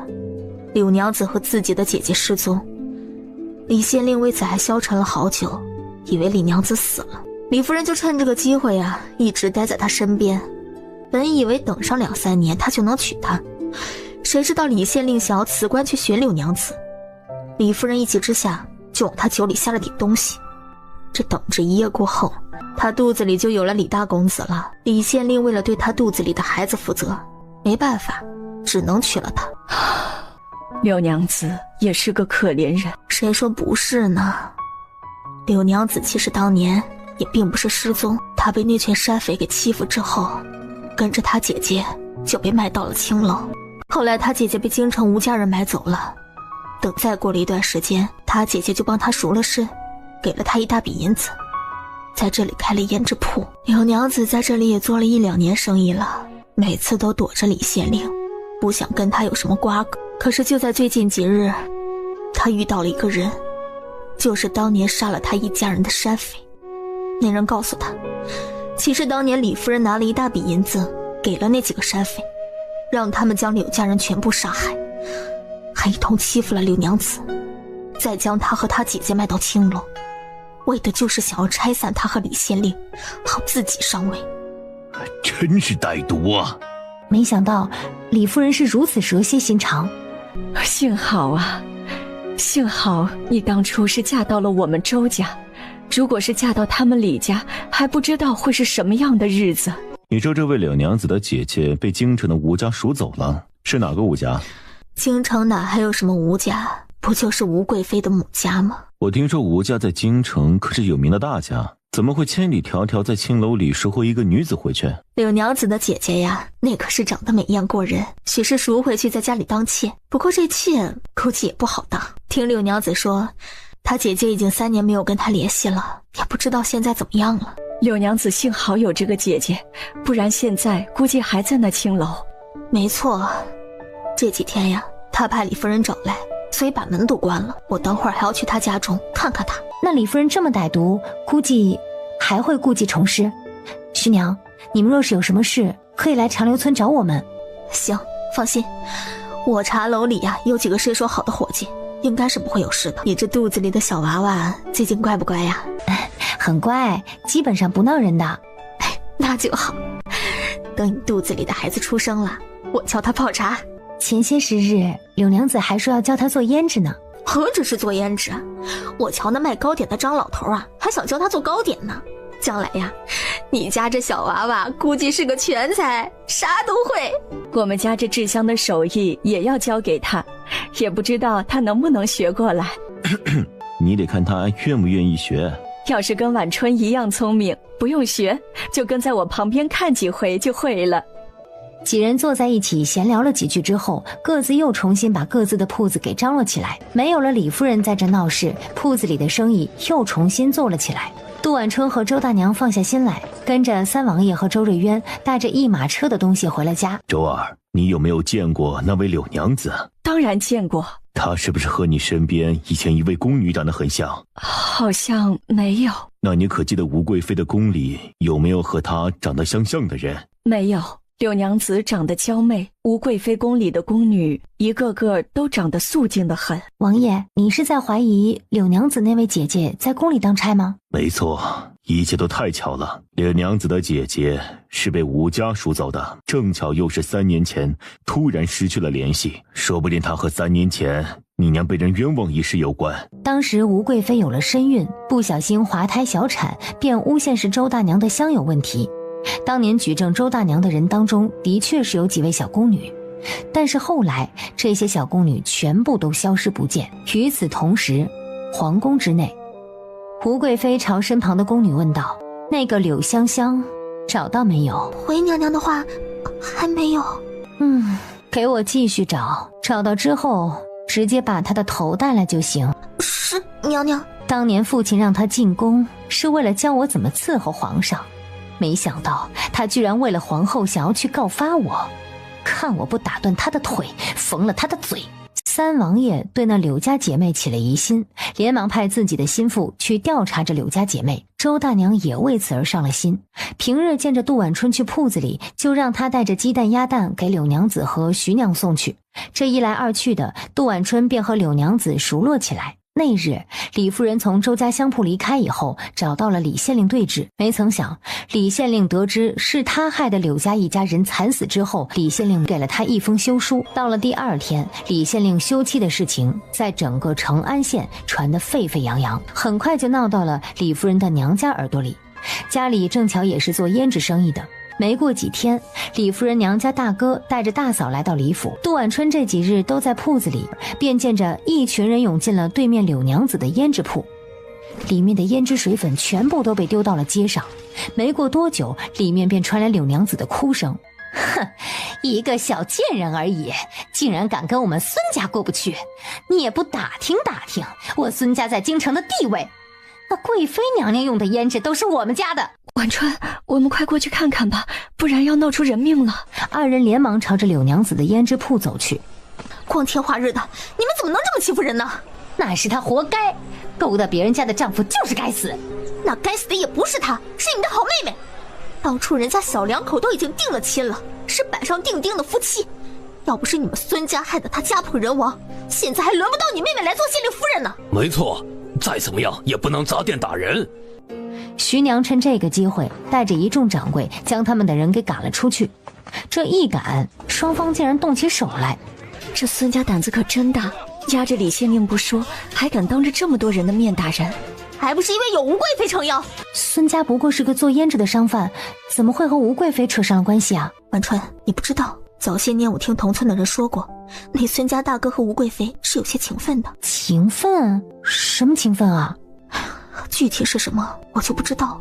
以前在临县的时候，我听孙家一丫头说的，说孙家大哥跟吴贵妃关系匪浅，所以吴贵妃特别喜欢用他们家的胭脂。杜婉春听着，好似从中嗅到了什么不同寻常的味道。没过多久，李县令带着衙门的人来了，直接把孙家那群闹事的给带到了衙门，拿出休书和罪状丢给了孙家大哥，并且威胁他，如果再敢找柳娘子闹事，他就上告到正知府那里去。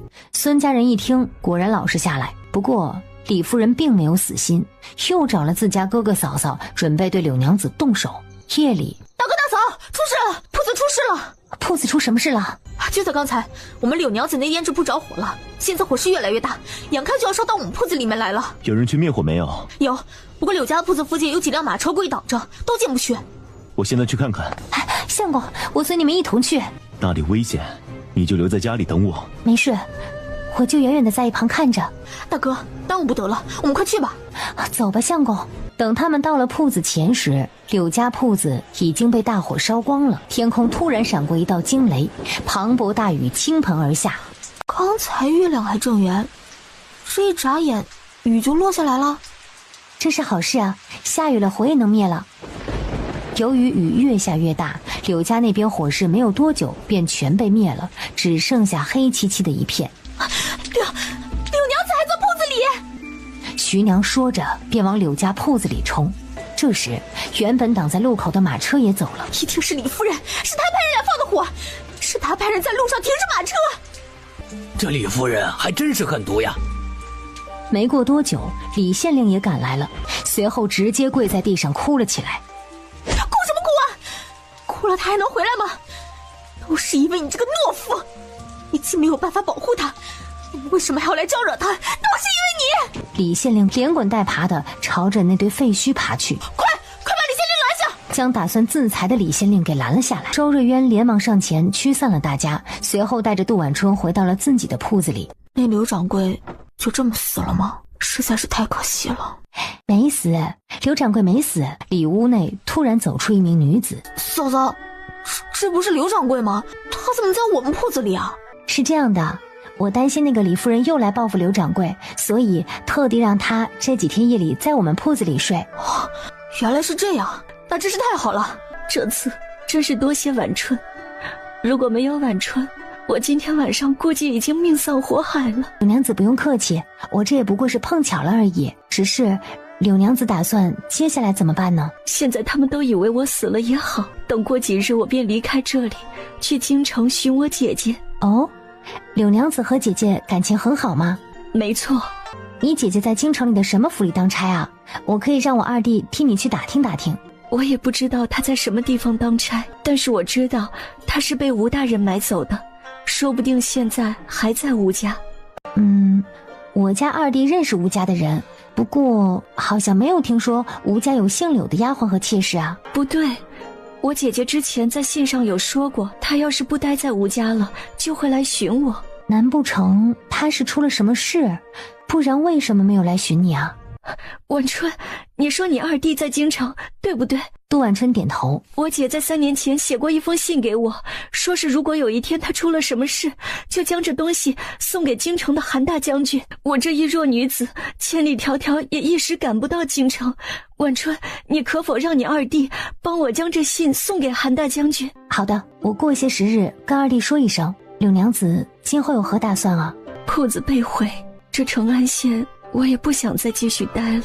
那既然这样，你要不要到青州府去，在那里重新开个铺子谋生？我也没地方可去，不如就去青州府吧。杜婉春从怀里面掏出了一些银子递给他。多谢你，婉春，这银子就当是我借你的，日后我再还给你。好。哎，对了，柳娘子，这孙家居然敢这么光明正大的杀人放火，你可知道他家到底有什么背景？我曾经听我姐提起过，说是这孙大公子和吴贵妃以前是旧识，后来吴贵妃进了宫，便时不时的让孙家送胭脂进宫给她。旧识？大概就是男女之情，这些我姐姐也不太确定，只跟我一个人说了。婉春，你可别往外说。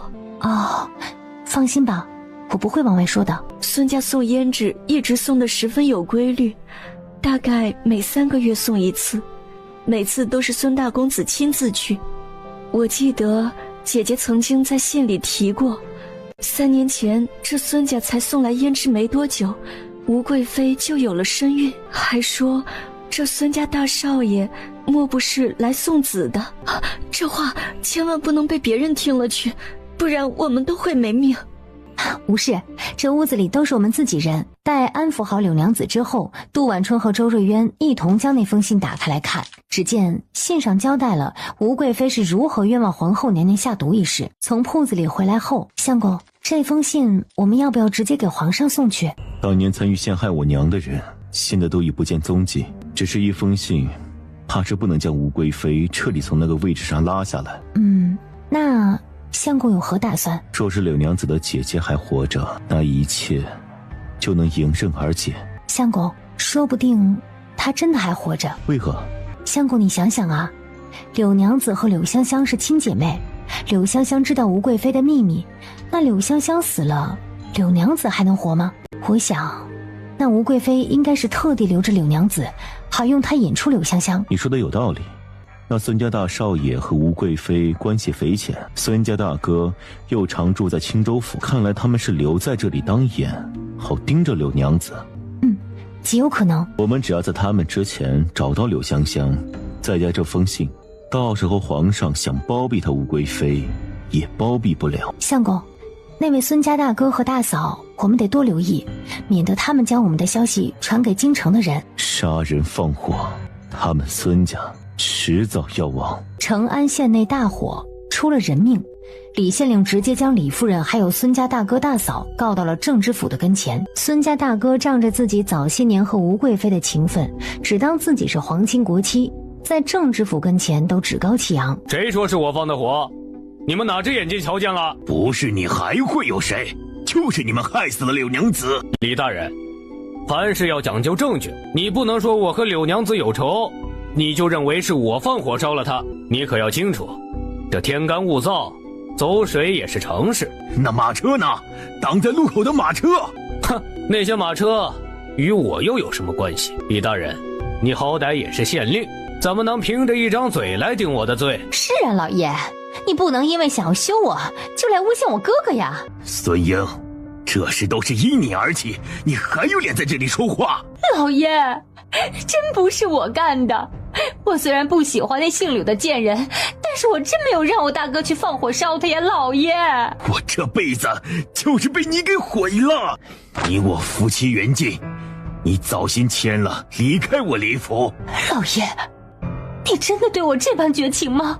我可是给你生了一儿一女啊。妹妹，这种男人不要也罢，大哥再给你寻一门好亲事。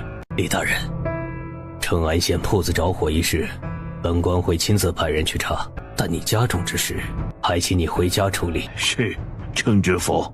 李县令见他会去调查柳娘子铺子着火一事，便放下心来回了家。李夫人和孙家的人跟着他一同回到了李府。爹，你不能为了那个卖胭脂的贱女人不要我娘啊！爹，娘以前再怎么不对，她也是你的娘子，你怎么能为了别的女人抛弃妻子呢？你娘必须得离开我们李府。爹，你要是赶娘走的话，那我们也走。没错，娘走，我们也走。老爷，你就看在两个孩子的份上，不要休了我呀。行，那我走，这官我也不当了。他说罢，转身就朝外走去。他迎面撞到了一个人。李福，你怎么回来了？李福是以前他李府里的管家。李福，你怎么来了？你不是娶妻生子了吗？老爷，我对不起你。李福，你怎么了？老爷，我对不起你啊！10年前，这孙英怀的根本就不是你的小孩，是我的，是我的。什么意思？你说什么？李福，你别胡说八道！你说，到底是什么意思？什么孩子不是我的？当初你和柳二小姐有婚约，孙英为了嫁给你，偷偷给你下了药。在那天晚上，你昏得太沉，根本就对她做不了什么。她情急之下找到了我，那天晚上跟她在一起的是我，她肚子里的孩子是我的。你是说我是你的儿子？李福重重的点头。好啊，你也可真厉害，居然瞒了我这么多年。不是这样的，他真的是你的儿子。是不是？等下滴血验亲就知道了。来人！老爷，我真的没骗你呀。既然没骗我，那就滴血验亲。爹，你怎么能轻信一个外人的话呢？大哥是不是你的孩子，你不是最清楚吗？老爷，二小姐也是我的孩子。什么？李莹害怕一个儿子保不住地位，又来找过我一次。一开始我还怀疑过二小姐是不是我的女儿，但是她的手上有和我一样的胎记，是我的女儿没错了。朝李福的手臂上胎记看去，的确和他的二女儿一模一样。你可真是厉害，他儿子是别人的，二女儿也是别人的，戴了一顶绿帽子不够，还要给我戴第2顶。不是的，老爷，不是的。直接让下人带来了滴血验亲的工具。李大公子和李二小姐为了自证清白，还不等李夫人阻拦，一个个都将血滴在了碗里。李县令也把自己的血滴了上去。等了片刻之后，2个碗里的血都没有相融。随后李福也将自己的血滴了进去，没过多久，血相融了。老爷，当初的确是我错了，但是你也养了这2个孩子10多年了，你不能一点感情都没有吧，老爷？带着这2个孽种给我滚！要是再让我看见你们，就别怪我不客气。李大人，你怎么能这么对我妹妹？不要以为你攀附了吴贵妃就能耀武扬威，如今我也没什么牵挂，随时都可以带着你们孙家一家老小下地狱。孙家大哥一被他那眼神吓得，只得先带着自己妹妹离开了这里。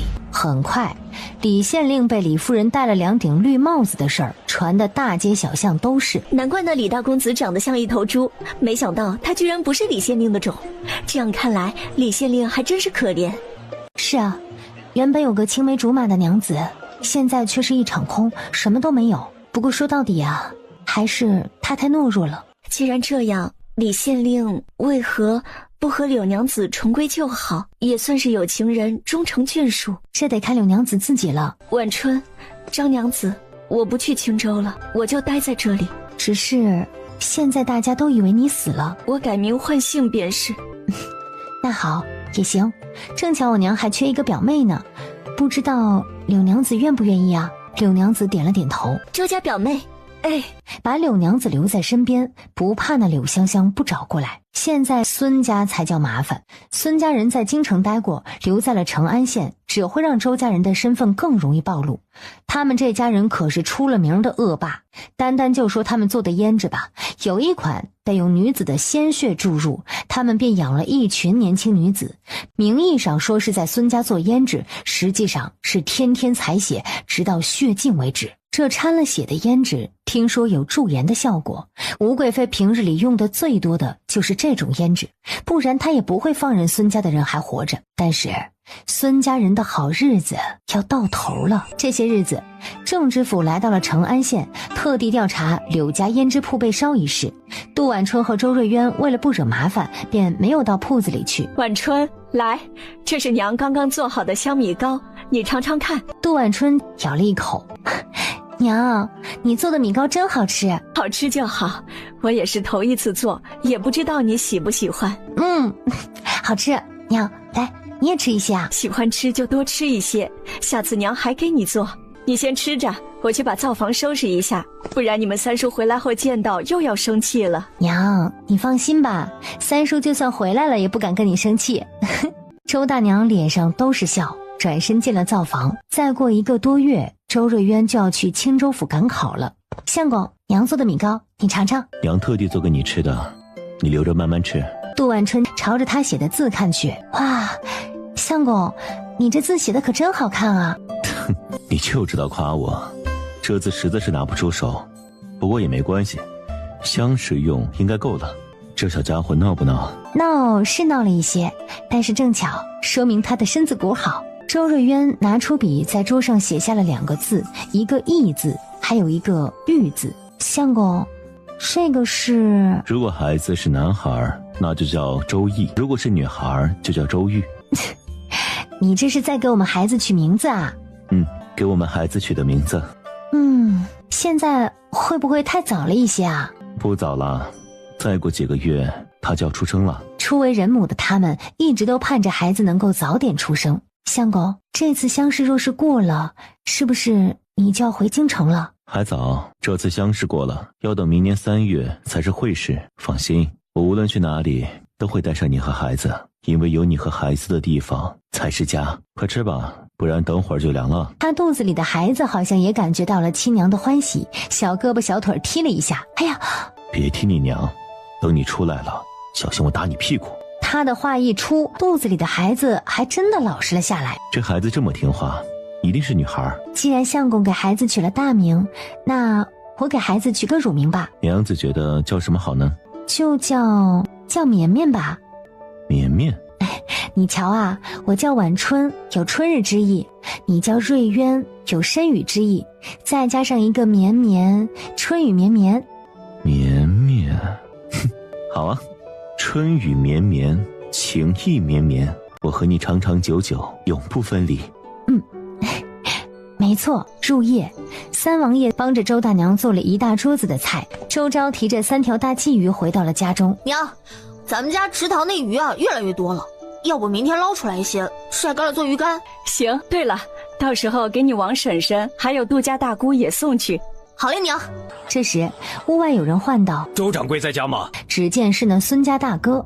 他来干什么？娘，你让相公和三弟还有三王爷不要出去，我去问问他。不行，怎么能让你一个人去？娘，没关系，只是去问问他想要干什么。倒是你们和相公千万不要出来，这个孙家大哥去过宫里，也不知道他他有没有见过你们？杜晚春缓缓朝外走去。我是周家掌柜，你来找我有什么事？那周家香铺是你开的？没错啊，是我开的。不知道这位老爷你……哼，我还以为是多厉害的人物，没想到居然是个女人。这位老爷找我有何事？我出1000两银子，买下你2个香铺，还有你这厢房。哦，老爷家里也是做香铺生意的？我们家是做胭脂生意的，京城最大的胭脂铺。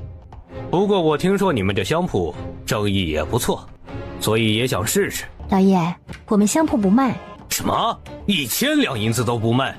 不卖。不过是个农妇，居然连1000两银子都看不上。说多少银子你才卖？无论多少银子，我们都不卖。哟，你这小娘子是想跟我们孙家过不去呀？孙家？哪个孙家呀？我在成安县好似并没有听过什么孙家呀。当朝贵妃娘娘是我的表妹。孙家这位大少爷和吴贵妃的关系不一般，平日里对外宣称是表兄表妹。哦，原来孙家大哥是靠着吴贵妃才开了铺子呀，那可真是抱歉了。就算您是吴贵妃的表哥，铺子我们也不卖。好啊，不卖是不是？我有的是办法让你卖。说完就甩袖准备离开。晚春，周瑞渊不顾孙家大哥还没走，大步从屋里走出来。相公，你出来干什么？不出来由着他欺负你吗？你放心，无论你有什么方法，我们周家香铺都不会卖。另外，日后别再私自踏进我周家，不然就别怪我们动手赶人。孙家大哥见到周瑞渊，愣了半晌。你们家还有男人呢？我还以为你们周家没男人了，需要女人出来做生意。那我就等着看看你们会不会卖。看来他并没有认出周瑞渊啊。孙家大哥说完，转身立马离开了周家。晚春，日后他若是再来，你唤我出来便是。相公，他没有认出你。这个姓孙的平时进宫都是偷偷摸摸的去吴贵妃的店里，碰着我们巴不得绕道走，根本就不敢抬头看我们。哦，那既然如此，相公前几日为什么会那么担心啊？我和娘平日里从没留意过这个姓孙，一时也忘记了。不过刚才在屋里听到他的声音，我便想起来了，他从未见过我们母子4人的脸。只是近来你小心一些，也不知道他想了什么法子来买我们的铺子。我知道了，相公。另外那边，这个周家真是不知好歹，我亲自来找他们买铺子，他们居然不卖。老爷别急，再怎么样他们也只是无权无势开香铺的农家人，我们只要稍微使一些手段，他们不就卖了？没错，替我找几个人把他们家那个女人给绑了，再敲诈他们2000两银子。我敲他们一个种地的也没2000两银子，到时候一定会来找我们卖铺子。好的，老爷，我们这就去办。孙家大哥脸一副势在必得的模样。就在这时，马车的轮子突然碾过一块高高的石头，整个马车都跟着剧烈摇晃起来，随后整个侧翻，摔倒在地上。啊！我的头，这是怎么回事？好好的马车怎么翻了？老爷，刚才不知道怎么回事，地上就突然多了一块石头。来的时候没见到这石头，怎么走的时候突然有了？老爷，你瞧着，应该是刚刚从山坡上滚下来的。我怎么这么倒霉？早不滚晚不滚，我们回去的时候滚。呸！老爷，千万别这么说，不然真要倒霉的。可恶！打扰了。老爷，天色已晚，我们该怎么回去啊？还能怎么样？走路回去。是老爷。就这么在黑夜里朝县里走去。待走了一半的时候，路过这里的山匪正巧发现了他们。哎呀，大晚上的还能逮到肥羊，哎呀，运气真是不错。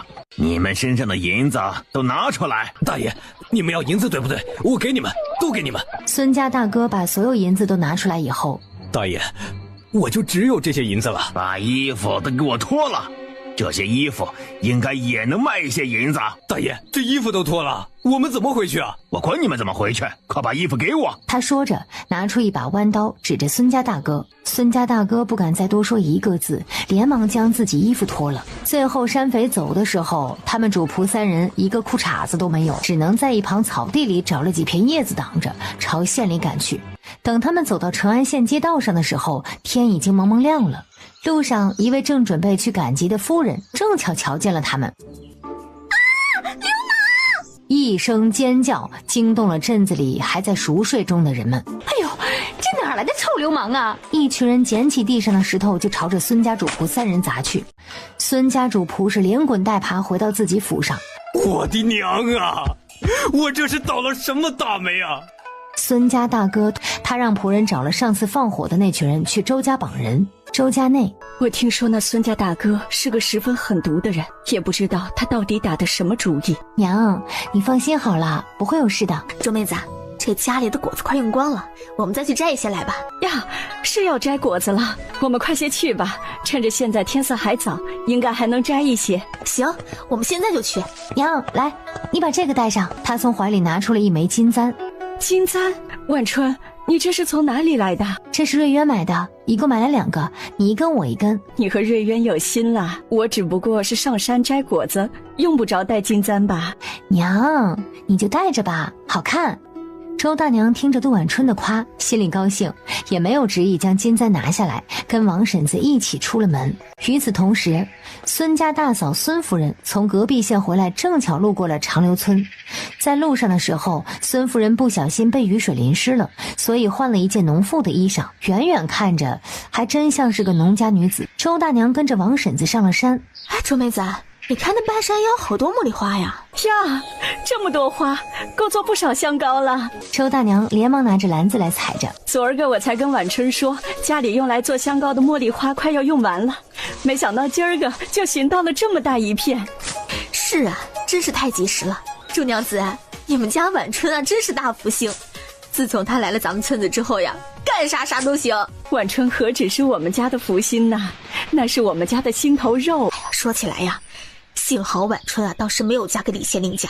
你瞧瞧，现在李县令家都成什么样了？那李大公子居然是李夫人跟着管家生的，哟，真是丢人现眼呀！昨儿个孙家老爷来我们家了。他来你们家干什么？他说他要用2000两银子买我们在成安县的2间香铺，还有我们的厢房。这个孙家大哥还真是会打如意算盘啊，竟然想要用2000两买你们的铺子。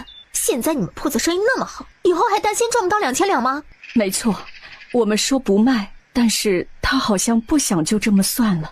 我听说这孙家大哥呀可是狠毒了，你瞧那柳娘子的铺子，他说烧就烧的。他不会来烧我们的铺子吧？应该不会，他既然想要买你们家铺子，那肯定是想要赚银子。烧你们的铺子，他估计舍不得。周大娘她抬头朝四周看了看，一种不安感顿时涌上她的心头。我们快些采完早点回家。那儿有条小道，就是回家远一些，不过一般外乡人哪没人知道。我听村子里的人说的，以前村子里闹山匪的时候啊，他们都从这儿回家。行，我们小心一点儿，等会儿走小道回去。哎，那咱们快点摘。2个人拿出平时双倍的速度，没过一会儿就采了2大篮子。这些差不多了，我们走吧。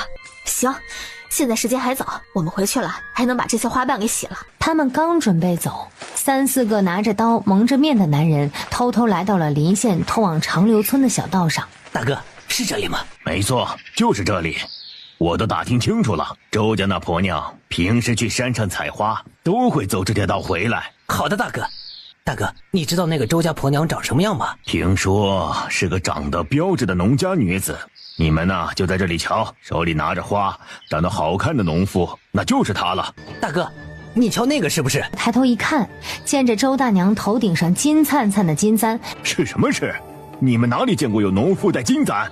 不是，她手里拿着花呀。周大娘这时已经和王婶子走进了小道里了，被一排排的树挡着，他们瞧不见了。哎，这人怎么不见了？别说话了，前面有人来了。前方不远，孙家大嫂正提着一篮子刚刚在路边采的花。哎呀，你说这好好的，不是被雨淋就是马车坏了的，害得我要走路去县里。早知道我就不来这什么成安县了。夫人，你别着急，我们等会儿到了前面的长留村，找村民借辆马车回去。我才不坐他们的马呢，又脏又臭的。这个孙家大嫂跟这个孙家大哥那真是臭味相投啊，一样的心狠手辣。那用女子血来做胭脂的手法，就是他最先提出来的。瞧见没有，手里拿着花，长得还算是标致的农妇，就是她了。大哥，这是一条主道，会不会是路过的人？你没瞧见他身上挂着周家的香囊？不是周家人是谁？这香囊的确是周大娘的，上面绣了一个周字。不过呢，早前被她弄丢了，被一位农妇捡走了。孙家大嫂在路上被雨淋湿，换衣服的时候嫌弃农家的衣服臭，便把那农妇的香囊也给顺走了，挂在了身上。匪徒们见着人确定了，也不再多想，大步冲了上去。哎呀，你们是谁啊？匪徒拿着沾了迷药的布捂住了他的嘴，他挣扎了2下就晕了过去，一旁的丫鬟也被迷晕了。你认字，去给周家写一张字条，让他们拿银子来赎人。好的，大哥。矮个子男人应着，连忙转身去了村子。周家内，杜晚春和周瑞渊回屋的时候，朝门口看了一眼，娘和王婶子怎么今天还没有回来呀？要不我去山上寻他们。他话音刚落，一支箭从远处飞来。这个是剑的末端绑着一张字条。相公，字条上写的什么？瑞渊，上面写的什么？有人绑了我娘，想要我们3天之内出2000两银子去赎他，不然他们就把我娘的人头送回来。什么？他们胆子可真大，连周儿都敢绑。刚才那送字条的人应该还没走远，我去看看。行，你去，我倒是要看看是谁敢在我的头上撒野。三叔，别急，娘应该不会有事的。周大娘的确是没事儿，走在小道回去的路上，的确是被耽搁了。王姐姐，你快来看，这里还有。周妹子，这些都是什么东西啊？看你这么宝贝呢。这东西叫干松，把茎和根晒干，也可以做成香料。没想到制香还有这么多学问呢，连这种杂草的茎和根都能做成香料。是啊，不仅能制香，还能当成药材。这干松的茎根晒干后磨成粉，再和香附以沉香，混合做成香丸，不仅芳香醒脾，还能治病。这么神奇啊！这干松啊，除了可以制香之外，还可以除掉嘴里的异味。平时只要拿了一小段放进嘴里嚼了嚼吞下去，一整天嘴里都不会有味道。这个方法是宫里面不少的妃子和宫女常用的，王婶子还是头一次听说呢。接过她手里的茎叶放在嘴里嚼了嚼，随后朝自己的手掌吹了一吹气，还真是香了。我们快点摘一些回去，不然下次就找不到了。好，2个人拿着小锄头忙活起来。孙家大嫂那边却是吃尽了苦头。孙家大嫂从昏迷中醒来，你们是谁呀？竟敢绑我！这农妇怎么这么快就醒了？去，让她闭嘴，叫的声音太大，免得引起路人的注意。好的，大哥。孙家大嫂见有人进来了，你们是谁呀？为什么绑我？匪徒也不跟他答话，直接上来就往他们嘴里塞了一块臭抹布。为什么绑你？谁让你们不肯卖铺子？要是早点卖了，那孙家老爷能做这么多事儿吗？然而喉咙里发出的声音并不清晰，匪徒一个字都听不清楚。别用那种眼神看我，怎么，你还想动手不成？他这一脚正巧踹到孙家大嫂肚子上。好了，我们只是图银子，你别打人。那孙家大哥也没说我们不能打人，你瞧瞧这农妇多嚣张，我打他2下，我这气出不来。在拿到银子前，你们别闹出人命。放心，我们再怎么样也没孙家大哥狠毒。那柳家的铺子说烧就烧，听说里头还烧死了一个女人，这事我们也脱不了干系，你小心说话。行，小心说话。他看着孙夫人又踹了一脚。听说这周家以前也是农家，怎么就开起了铺子呢？你老老实实看着人，管那么多干什么？孙家大嫂一听这周家，立马明白了是什么意思。看来这几个匪徒是绑错了人呢。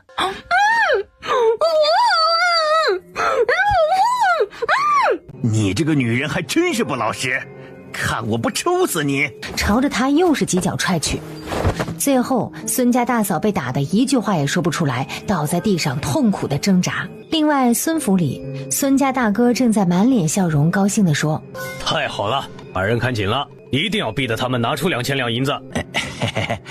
是老爷。我看那周家还硬气不硬气。老爷您别急，我猜他们不出1天就会来乖乖求你。等他们来求我的时候，我出的可就不是2000两了。许是因为说话时茶水还未被吞下去。老爷，你怎么了？孙家大哥一下子呼吸不过来，脸色变得青紫。老爷，你怎么了？老爷！仆人用力地拍着他的背，那背后的骨头差点被拍断，孙家大哥这口气才上来。老爷，你没事吧？我的老天爷，我刚才差点断了气。对了，夫人不是今个回来吗？怎么到现在还没见到她的人？是啊，这个时候夫人应该到府了才对。你等下派人去路上看看，说不定是被什么事情耽搁了。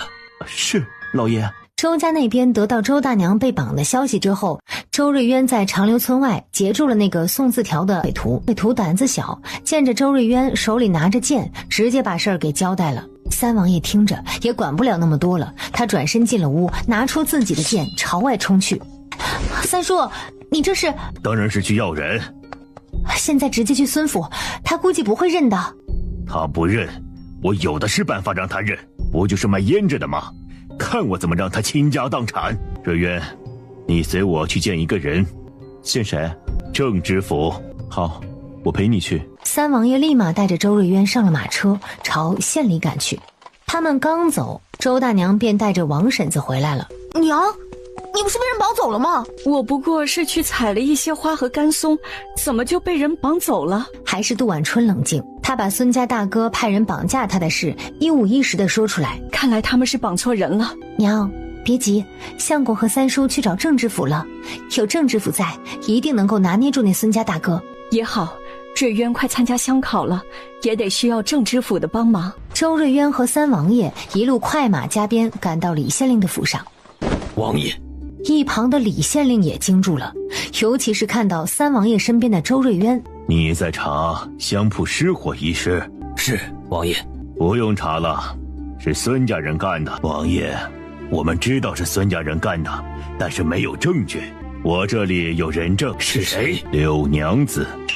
郑知府，我不管你用什么办法，给我查封孙家所有的铺子。郑知府听了三王爷的话，把孙家铺子全都封了。孙家大哥看着自家被封的店，满腔怒火地找到了郑知府，却见着李县令拿着剑，还未等他反应过来，李县令便拿着剑一刀将他的一只腿给砍了。李县令，你这是干什么？就是他害得柳家家破人亡，砍他一只腿不为过。你呀你，唉，来人，快去叫大夫！你们居然敢杀我，就不怕吴贵妃来找你报仇吗？既然你这么想见吴贵妃，那我等会儿就送你过去。王爷，你怎么在这里？哼，我为什么不能在这里？难不成这成安县我还不能来？王爷，我是被冤枉的呀，那火真的不是我放的，柳家也不是我害的。你做的什么事情你最清楚，快说，你把周家人绑到哪里？什么周家人？你说什么周家人？你派人去绑的，你不清楚？在长留村外10里外的铺庙。王爷，救我！王爷！没过多久，大夫来了。好在孙家大哥身子骨好，大夫给他止过血后，命算是保住了。这个孙家大哥虽然命活了，但是郑知府却还是对外说孙家大哥畏罪自杀死了，顺便还把一具跟孙家大哥很像的尸体丢给了孙家。真正的孙家大哥则留在府里，任由他们处置。三王爷离开了县令府上，找到周瑞渊。你娘被绑在10里外的破庙，我们快去救她。三叔，刚刚婉春派人来传话，我娘已经回家了。回家了？听婉春说，那山匪应该是绑错了神，娘在山上采了一些花便回家了。哎，那真是太好了。走，我们现在快回家。那被匪徒绑走的孙夫人怎么办？你怎么知道他们绑走的是孙夫人？听婉春说，路过的村民瞧见他们绑走了孙夫人。既然是绑的他们自家人，那我们就不管了。走，回家。等马车到了周家门口之后，三王爷几乎是飞奔出去的。周儿，你们回来了。那个，他的话还没有说完，三王爷疾步跑来，一把将他抱住。你没事吧，周儿？婉春都跟我说了，说那孙家派人来绑我，想要赎金，不过他们绑错了。我走的小道，没有撞见他们。不过在小道的时候，我采了一些干松。那就好。幸亏那姓孙的没有绑你，不然我真的会杀了他。许是因为失去过一次，所以等着再一次的时候，他比平时都要紧张。那孙家老爷怎么样了？我听说你们去找了郑知府，死了。怎么死了呢？以后要是举证吴贵妃，她说不定还能有些用处。死是死了，不过是假死，被李县令砍掉了一条腿，现在关了起来。吓死我了，原来只是虚惊一场。周儿，这些事情以后有我和瑞渊他们，你不用担心。好啊，以后我就老老实实制香。他用新采的干松做出了新的香丸，那香味比之前的薄荷香露还要清爽，估计也能卖个好价钱。三叔，既然是虚惊一场，你也别太紧张了。娘今天特地煮了猪蹄，你瞧瞧，可香了。你呀你，我都说了，这灶房你就别进。好，下次不去了。杜晚春这一招的确让三王爷分散了注意力，一家人安安心心地吃起了饭来。10里外的破庙之内，几个匪徒已经等得有些不耐烦了。这怎么回事？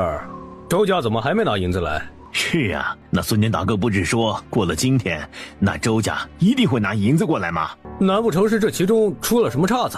这时，大哥，不好了，我们绑错了。什么绑错了？我们绑的不是周家的婆娘，而是孙家的夫人。什么？高个子一惊，连忙冲进了破庙。好你们这几个畜生啊，绑人都不会绑啊，居然把我给绑来了。一开始他嘴里面塞着布，一句话也说不出来。刚才匪徒拿掉他嘴里的布头，喂水给他喝的时候，他便立马把自己身份给说了出来。起先那匪徒还不信呢，直到孙夫人把他们之前做的恶事都说出来，他才急着去告诉了自己的老大。你说你是孙夫人？你们怎么长得狗眼呢？农妇能长成我这样吗？夫人连忙将孙夫人解开。真是没用，连个人都帮不好。哎呀，夫人，当真对不住了，是我们办事不力，你要打要骂都行。就在这时，大哥，孙家出事了。孙家出了什么事儿啊？孙家派人陷害柳家，并且火烧刘家铺子一事被郑知府查了出来，郑知府派人封了他所有的铺子和宅子，把他带回了衙门。孙家大哥被带回衙门后，畏罪自杀死了。死了？这银子都没给我们就死了？对啊，我们忙了这么久，一个铜板还没拿到。不行，我们不能就这么白干活。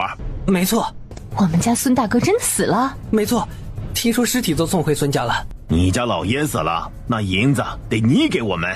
大哥，孙家的铺子和宅子都被封了，他哪里还有银子啊？有银子我有，我娘家有的是银子。夫人，你可能不知道，你娘家也被封了，通通都被抄家。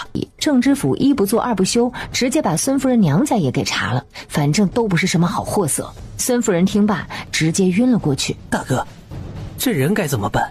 既然孙家给不了我们银子，那不如我们把这个女人给卖了。没错，能卖多少就卖多少，总不能让我们亏得一个铜板都没得到。没错，正巧青州府那暖香楼呀姑娘，只不过这孙夫人年纪大了，估计卖不了多少银子，能卖个几十文也行。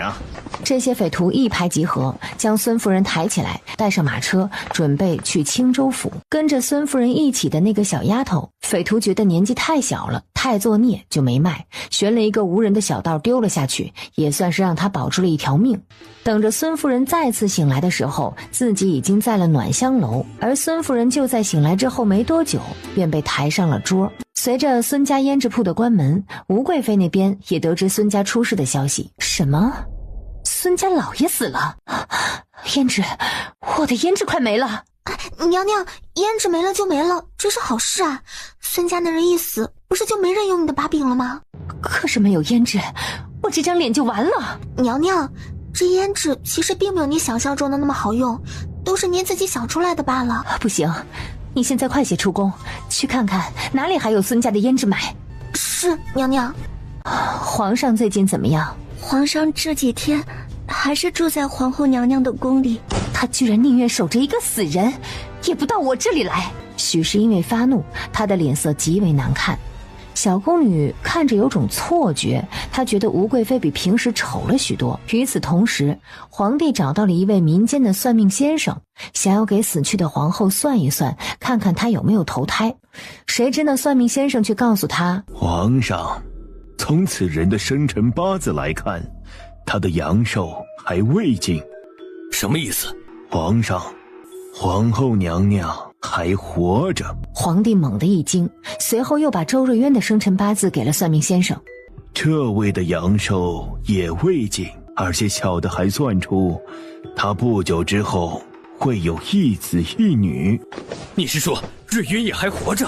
皇上，从命相上来看，太子殿下的确没死，但是小的算的也不一定全对，还得皇上自己去一查究竟。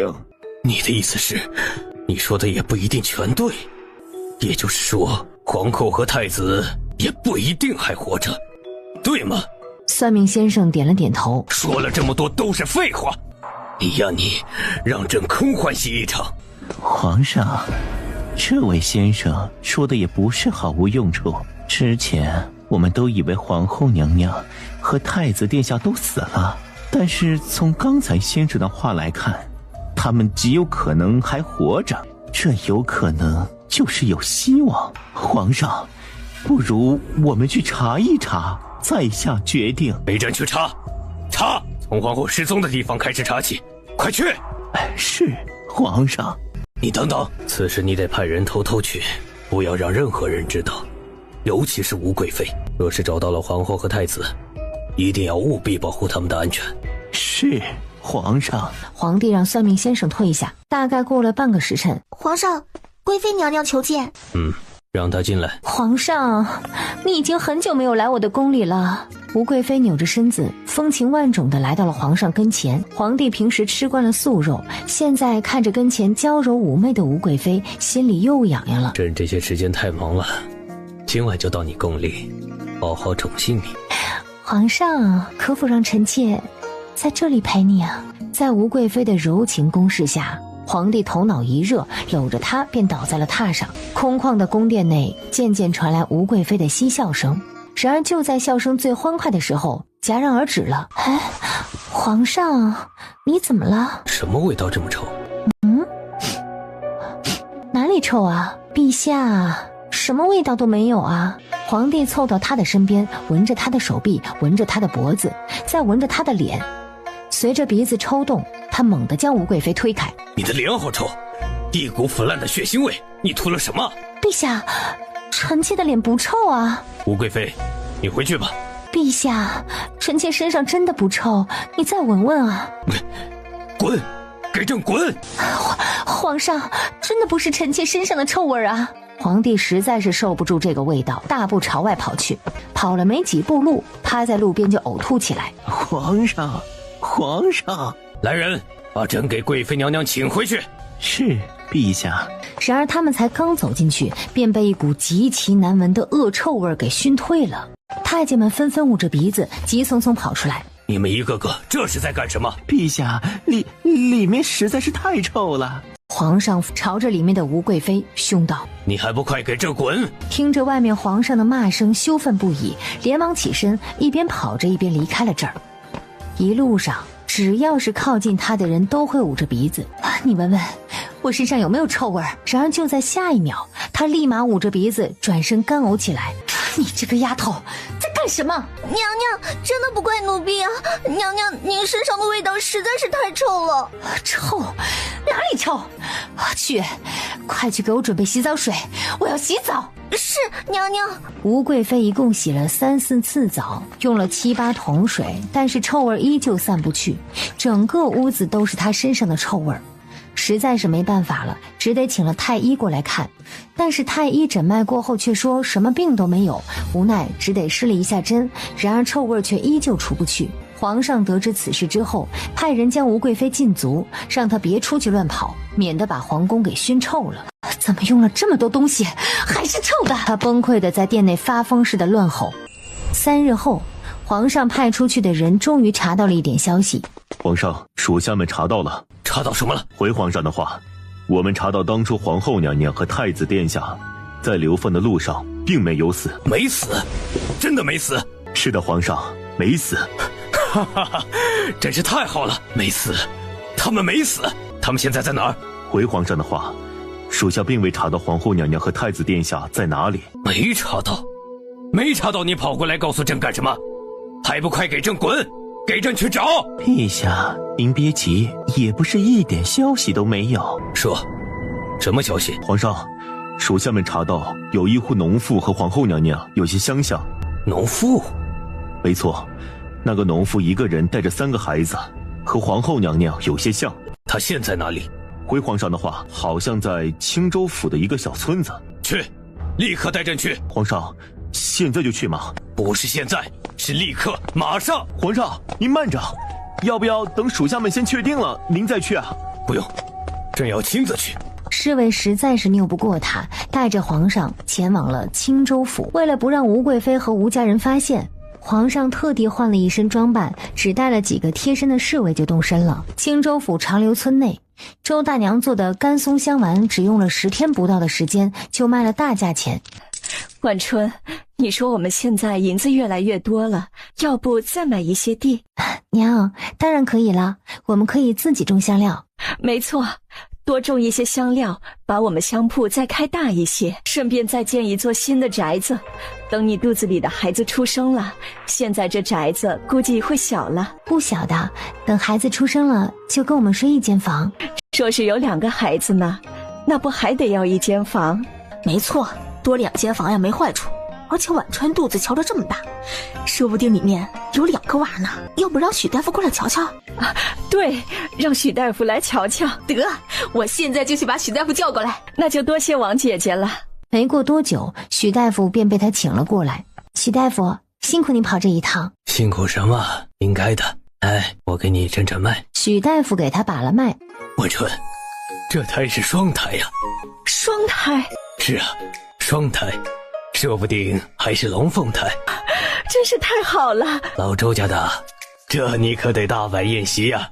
行，到时候晚春生了，我请全村来我们周家吃席。就这么说定了。这孩子要是出生了，我要把我的医术交给他。体内三脚猫的医术啊，就别拿出来了。你呀，真以为我只会一些三脚猫医术啊？有些东西我是不外传。只不过不知道晚春愿不愿意学。当然愿意啦，只要孩子肯学，我都愿意的。另外，离他们数十公里的长山村内，皇上从马车上翻下来，朝着一间农房跑去。皇后，皇后！农房内坐着一个正背对着门口缝补的女子。皇后，我终于找到你了。皇后，是我错了，我来寻你了，你跟我回去。女子依旧挣扎着。皇后，别闹了。再怎么样，我们都是夫妻，你快送我回去吧。女子突然回头，朝着皇上脸上重重打了一巴掌，随后拿起手里的针线朝他的手背刺去。皇后，你这是干什么？臭瘪三儿，敢对我动手动脚，你看我不打死你！来人呐，流氓啊！快来人呐，家里来流氓了！皇上看着跟前的皮肤蜡黄、长满雀斑的女子，他猛地一惊：陛下，这人不是皇后娘娘。这时，娘，怎么了？这群流氓一进门就轻薄你娘，快把他们给我赶走！误会，是误会，我们家主子认错了人。哼，认错了？哪有人一进门连话都不说就搂搂抱抱的？我瞧他就是流氓，还不快点儿！是娘，别动手，我们这就走。侍卫们立马将皇上护送出去。这番操作把屋里的人看的是一头雾水。你们不是说皇后娘娘在这里吗？人呢？人呢？陛下，属下也是说有可能是皇后娘娘，但是还没确定。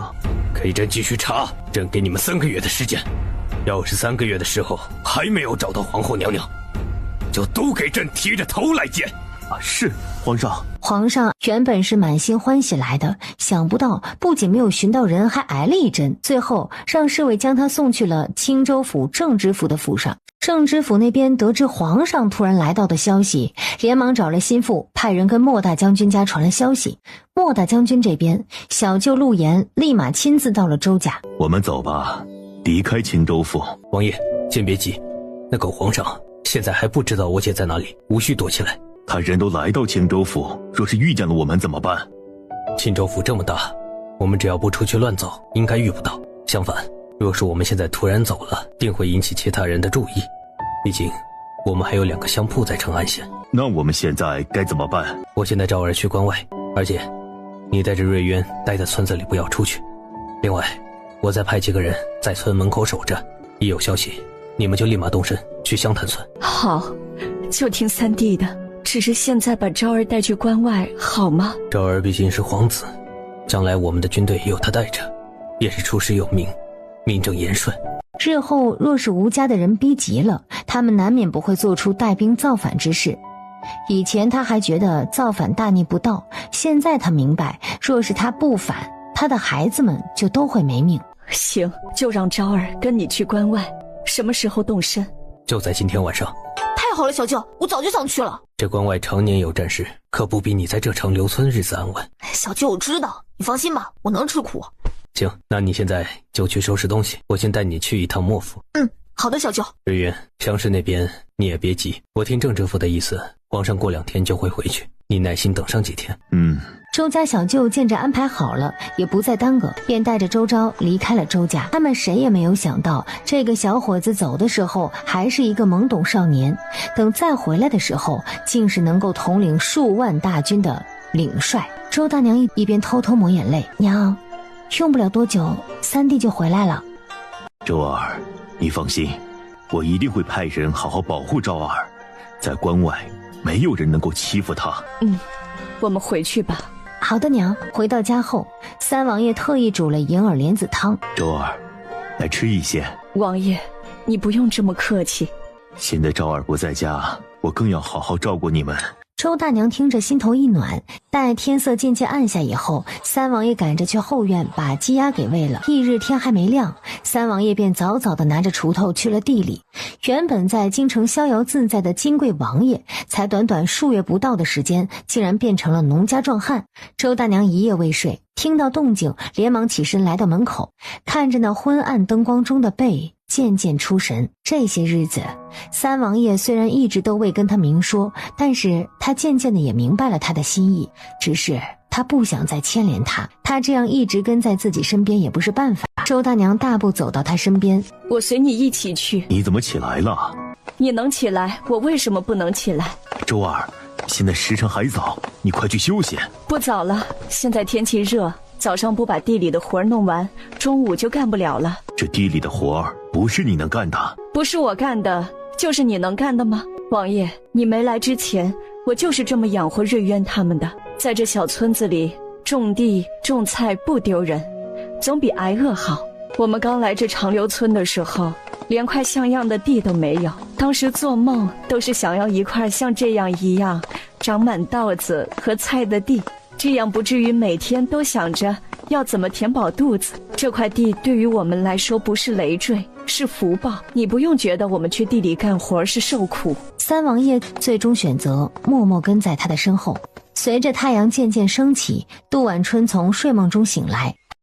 晚春，你醒了，你爹和你娘去地里了，我帮你们把早饭做好了。周家的日子好像并没有因为皇上来到青州府改变什么，相反，他们日子越来越好。周大娘做了6种香膏，香膏用小小的瓷瓶装着，放在铺子里卖，比香露还受人喜欢。只用了半个月时间，整个成安县几乎是人手一瓶了。杜晚春见卖得不错，便跟着周大娘又做了一些，找了镖局送了一些到京城周峰铺子里，不出1个月，可谓是一箱难求。由于生意越做越好，很快大家就都知道了这位周大掌柜。吴贵妃在宫里听说这神奇的香膏之后，特地让宫女去买了一些。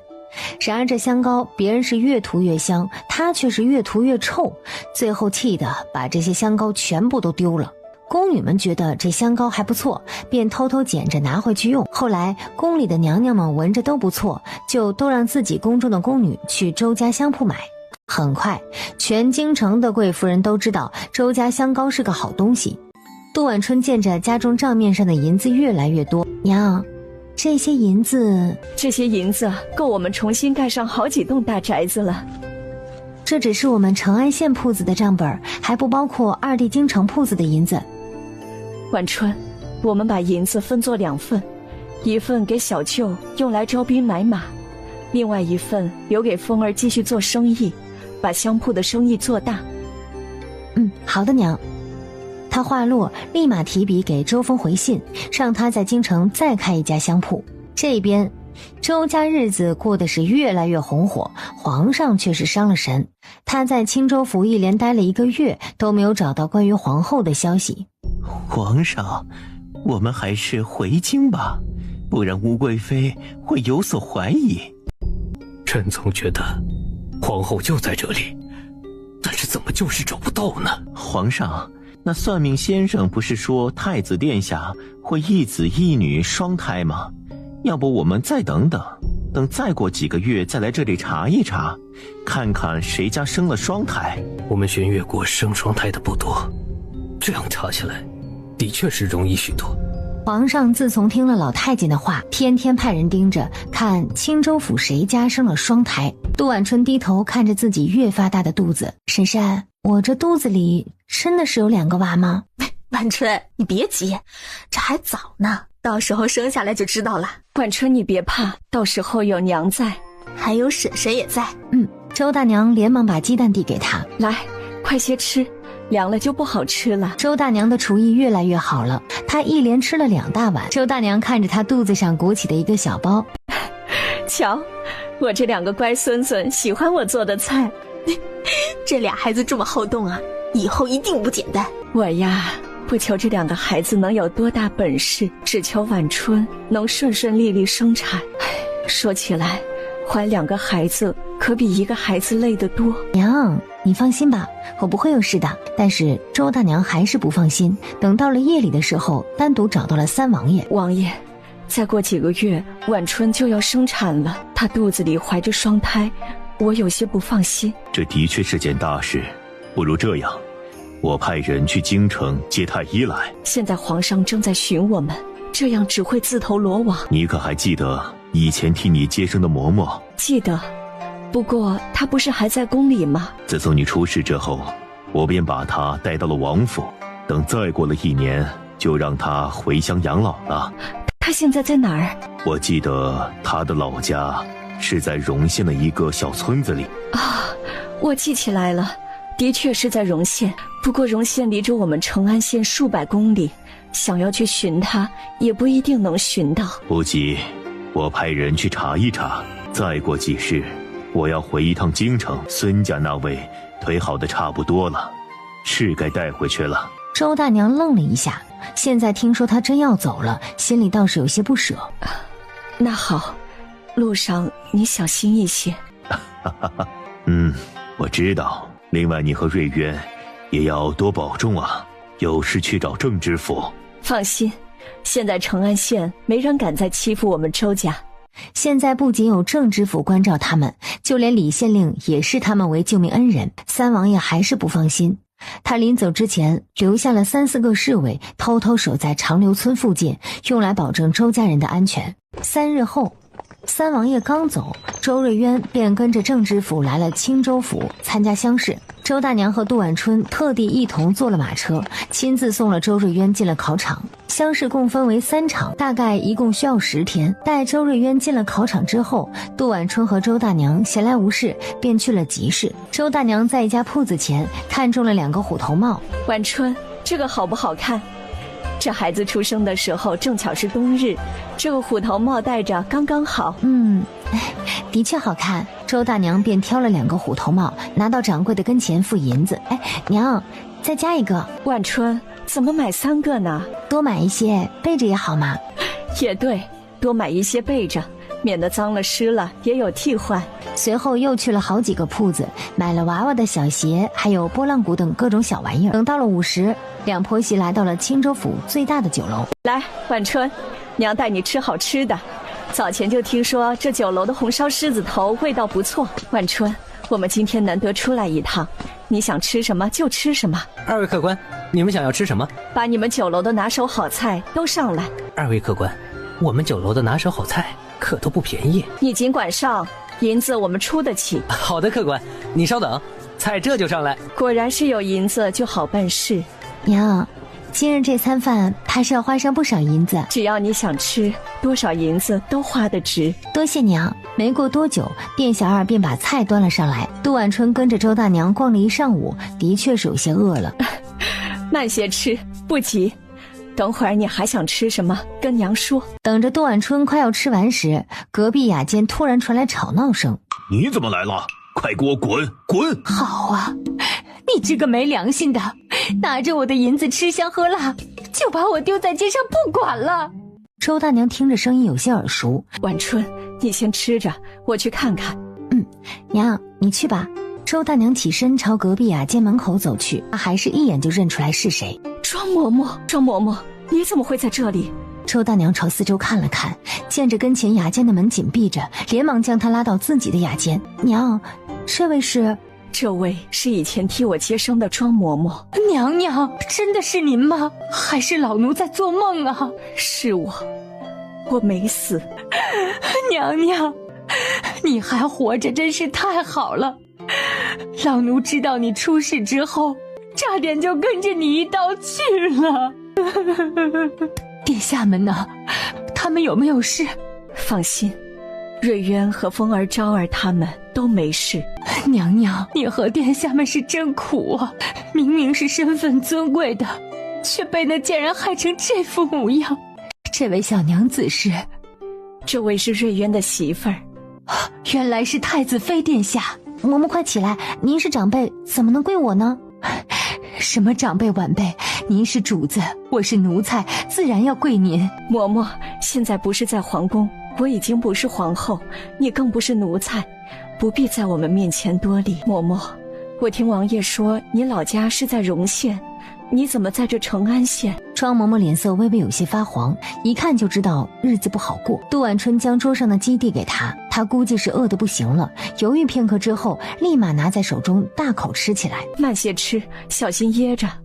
娘娘出事之后，我便被三王爷给救了出来，他给了我一笔回乡钱。我回乡之后，家里的田地都被人给占了。后来为了能在村里面落脚，村里的人替我说媒，我找了村头一位年纪跟我一样大小的小商贩，本以为我们年纪都大了，就能好好一起过日子了。谁知道他偷拿了我的银子来到成安县做生意，这生意做起来了就翻脸不认人了。他一共拿了你多少银子？所有银子大概100两，也是我自己蠢，找了这样一个畜生，他就不是人，拿了我的银子不说，还把我给赶了出去，让我在这街上乞讨。这种人不跟也罢，不如这样，你就继续跟着我，我家晚春过几个月就要生了，有你在我也放心。周大娘将庄嬷嬷留下后，杜晚春越发轻松。庄嬷嬷忙前忙后的帮她料理一切，还时不时的教她调理身子。庄嬷嬷不仅懂养身子，还懂得做饭，那厨艺比周大娘和三王爷要好许多。这几天他们住在客栈里，都是庄嬷嬷在客栈后厨给他们做饭。明天乡试就要结束了，放榜时间要等上1个月，庄嬷嬷便带着周大娘去了集市，两人赶着明天回长留村时再买一些东西。嬷嬷，你瞧着这些给孩子做包被怎么样？这些还不行，料子太硬了，要再买软一点的，软一点柔一点，料子吸汗吸水，还能用来做尿介子。这个呢？对，就要这样的，可以多买一些。行，我多买几匹。周大娘笑着拿了几匹布来到掌柜跟前。就在这时，门口突然来了一名妇人。等等，这布我们要了，掌柜的，多少银子？夫人，这几匹布是这位客人先看中的。没错，这布明明是我先看中的。不过是2个穷鬼，哪里有银子买这么好的料子？掌柜的，你可别被他们给骗了。这位便是我家那口子新娶进门的娘子。这些布我都要了。说罢，拿起布转身准备离开。哟，张秀莲，你这又是攀上什么大户人家了？我听我那口子说了，你以前是给人当奶娘的，怎么现在又给人当奶娘了？那妇人见着周大娘和庄嬷嬷不理她，庄秀莲，既然你攀附了富贵人家，就别再来找我家男人。庄嬷嬷依旧假装没有听见，带着周大娘快速离开了这里。那位对你好似有些恨意。我家那口子拿着我们的银子来到这里，说是要做生意，但是却勾搭到了一家米铺掌柜的女儿，2个人一合计，拿着我的银子开了新的米铺，还把我给赶出了家门。他现在倒好，反过来还要怪我。我找那畜生也只不过是想要拿回我自己的银子。放心，像他这种人一定会遭报应的。哎，我们再买一些针线吧，我来给孩子们纳几双鞋。行，走吧。正巧给晚春也纳2双。庄嬷嬷带着周大娘继续逛着，离他们不远处的那位江夫人气得直跺脚。江夫人回到了家中，将看到庄嬷嬷跟有钱人家买布料的事情告诉了江大成。他以前在京城就是给大户人家做工，现在继续去大户人家伺候人也不是怪事。他只要一天在，我就不得安宁。什么？你还想让他去地府不成？若是能让他下地府的话，也不错。江大成并未把他的话听进去。等到了夜里的时候，他拿出账本改了几笔账，随后偷拿了一笔银子，偷偷摸摸去了赌房。就在昨天，他刚从酒楼里面出来，也不知道怎么了，鬼使神差去了一赌房。这一赌下来，一共输了100多两银子。这不，手里的银子花光了，就想着对账本做手脚，拿了银子继续去赌。第二天一早，杜晚春和周大娘早早起床，带好这2天买的东西，准备接了周瑞渊便直接回家。谁知在路上的时候，见着前面围了不少人。前方是不是出了什么事？哎，那不是我家那口子的米铺吗？那个负心汉的铺子。走，我们去瞧瞧。只见米铺四周围了不少人，一群人在里面拿米拆铺子。这米铺怎么了？你还不知道？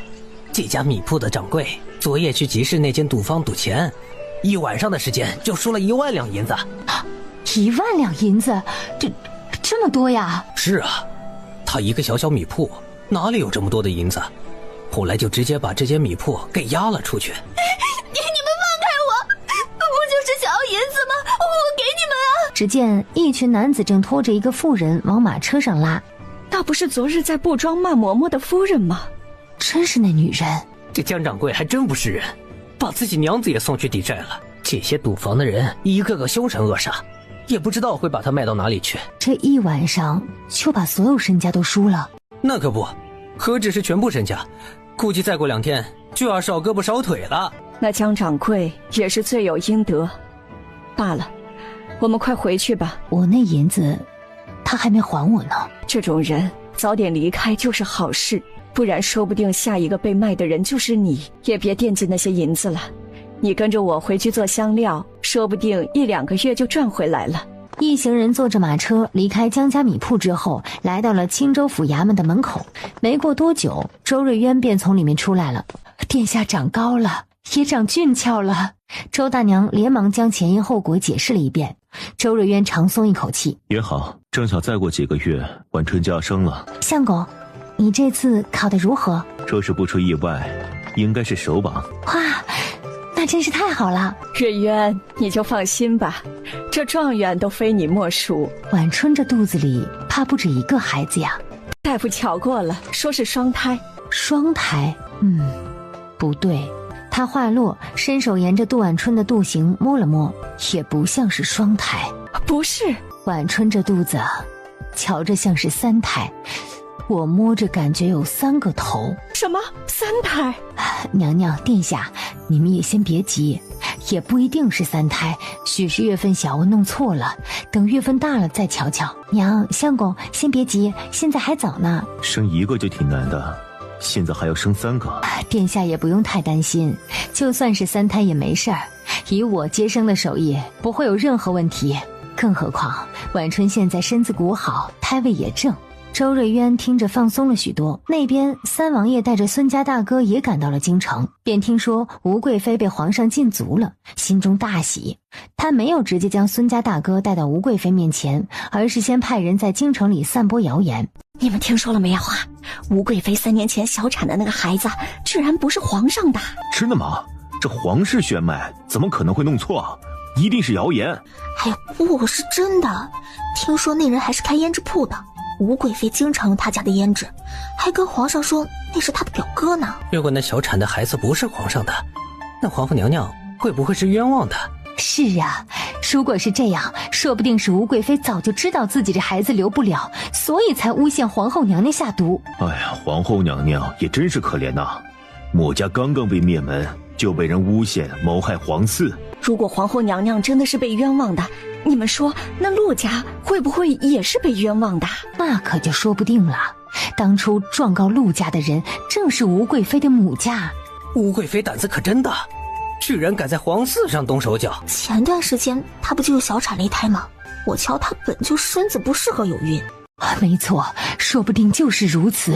这谣言一传十，十传百，很快便传到了皇宫里。皇宫内，怎么样？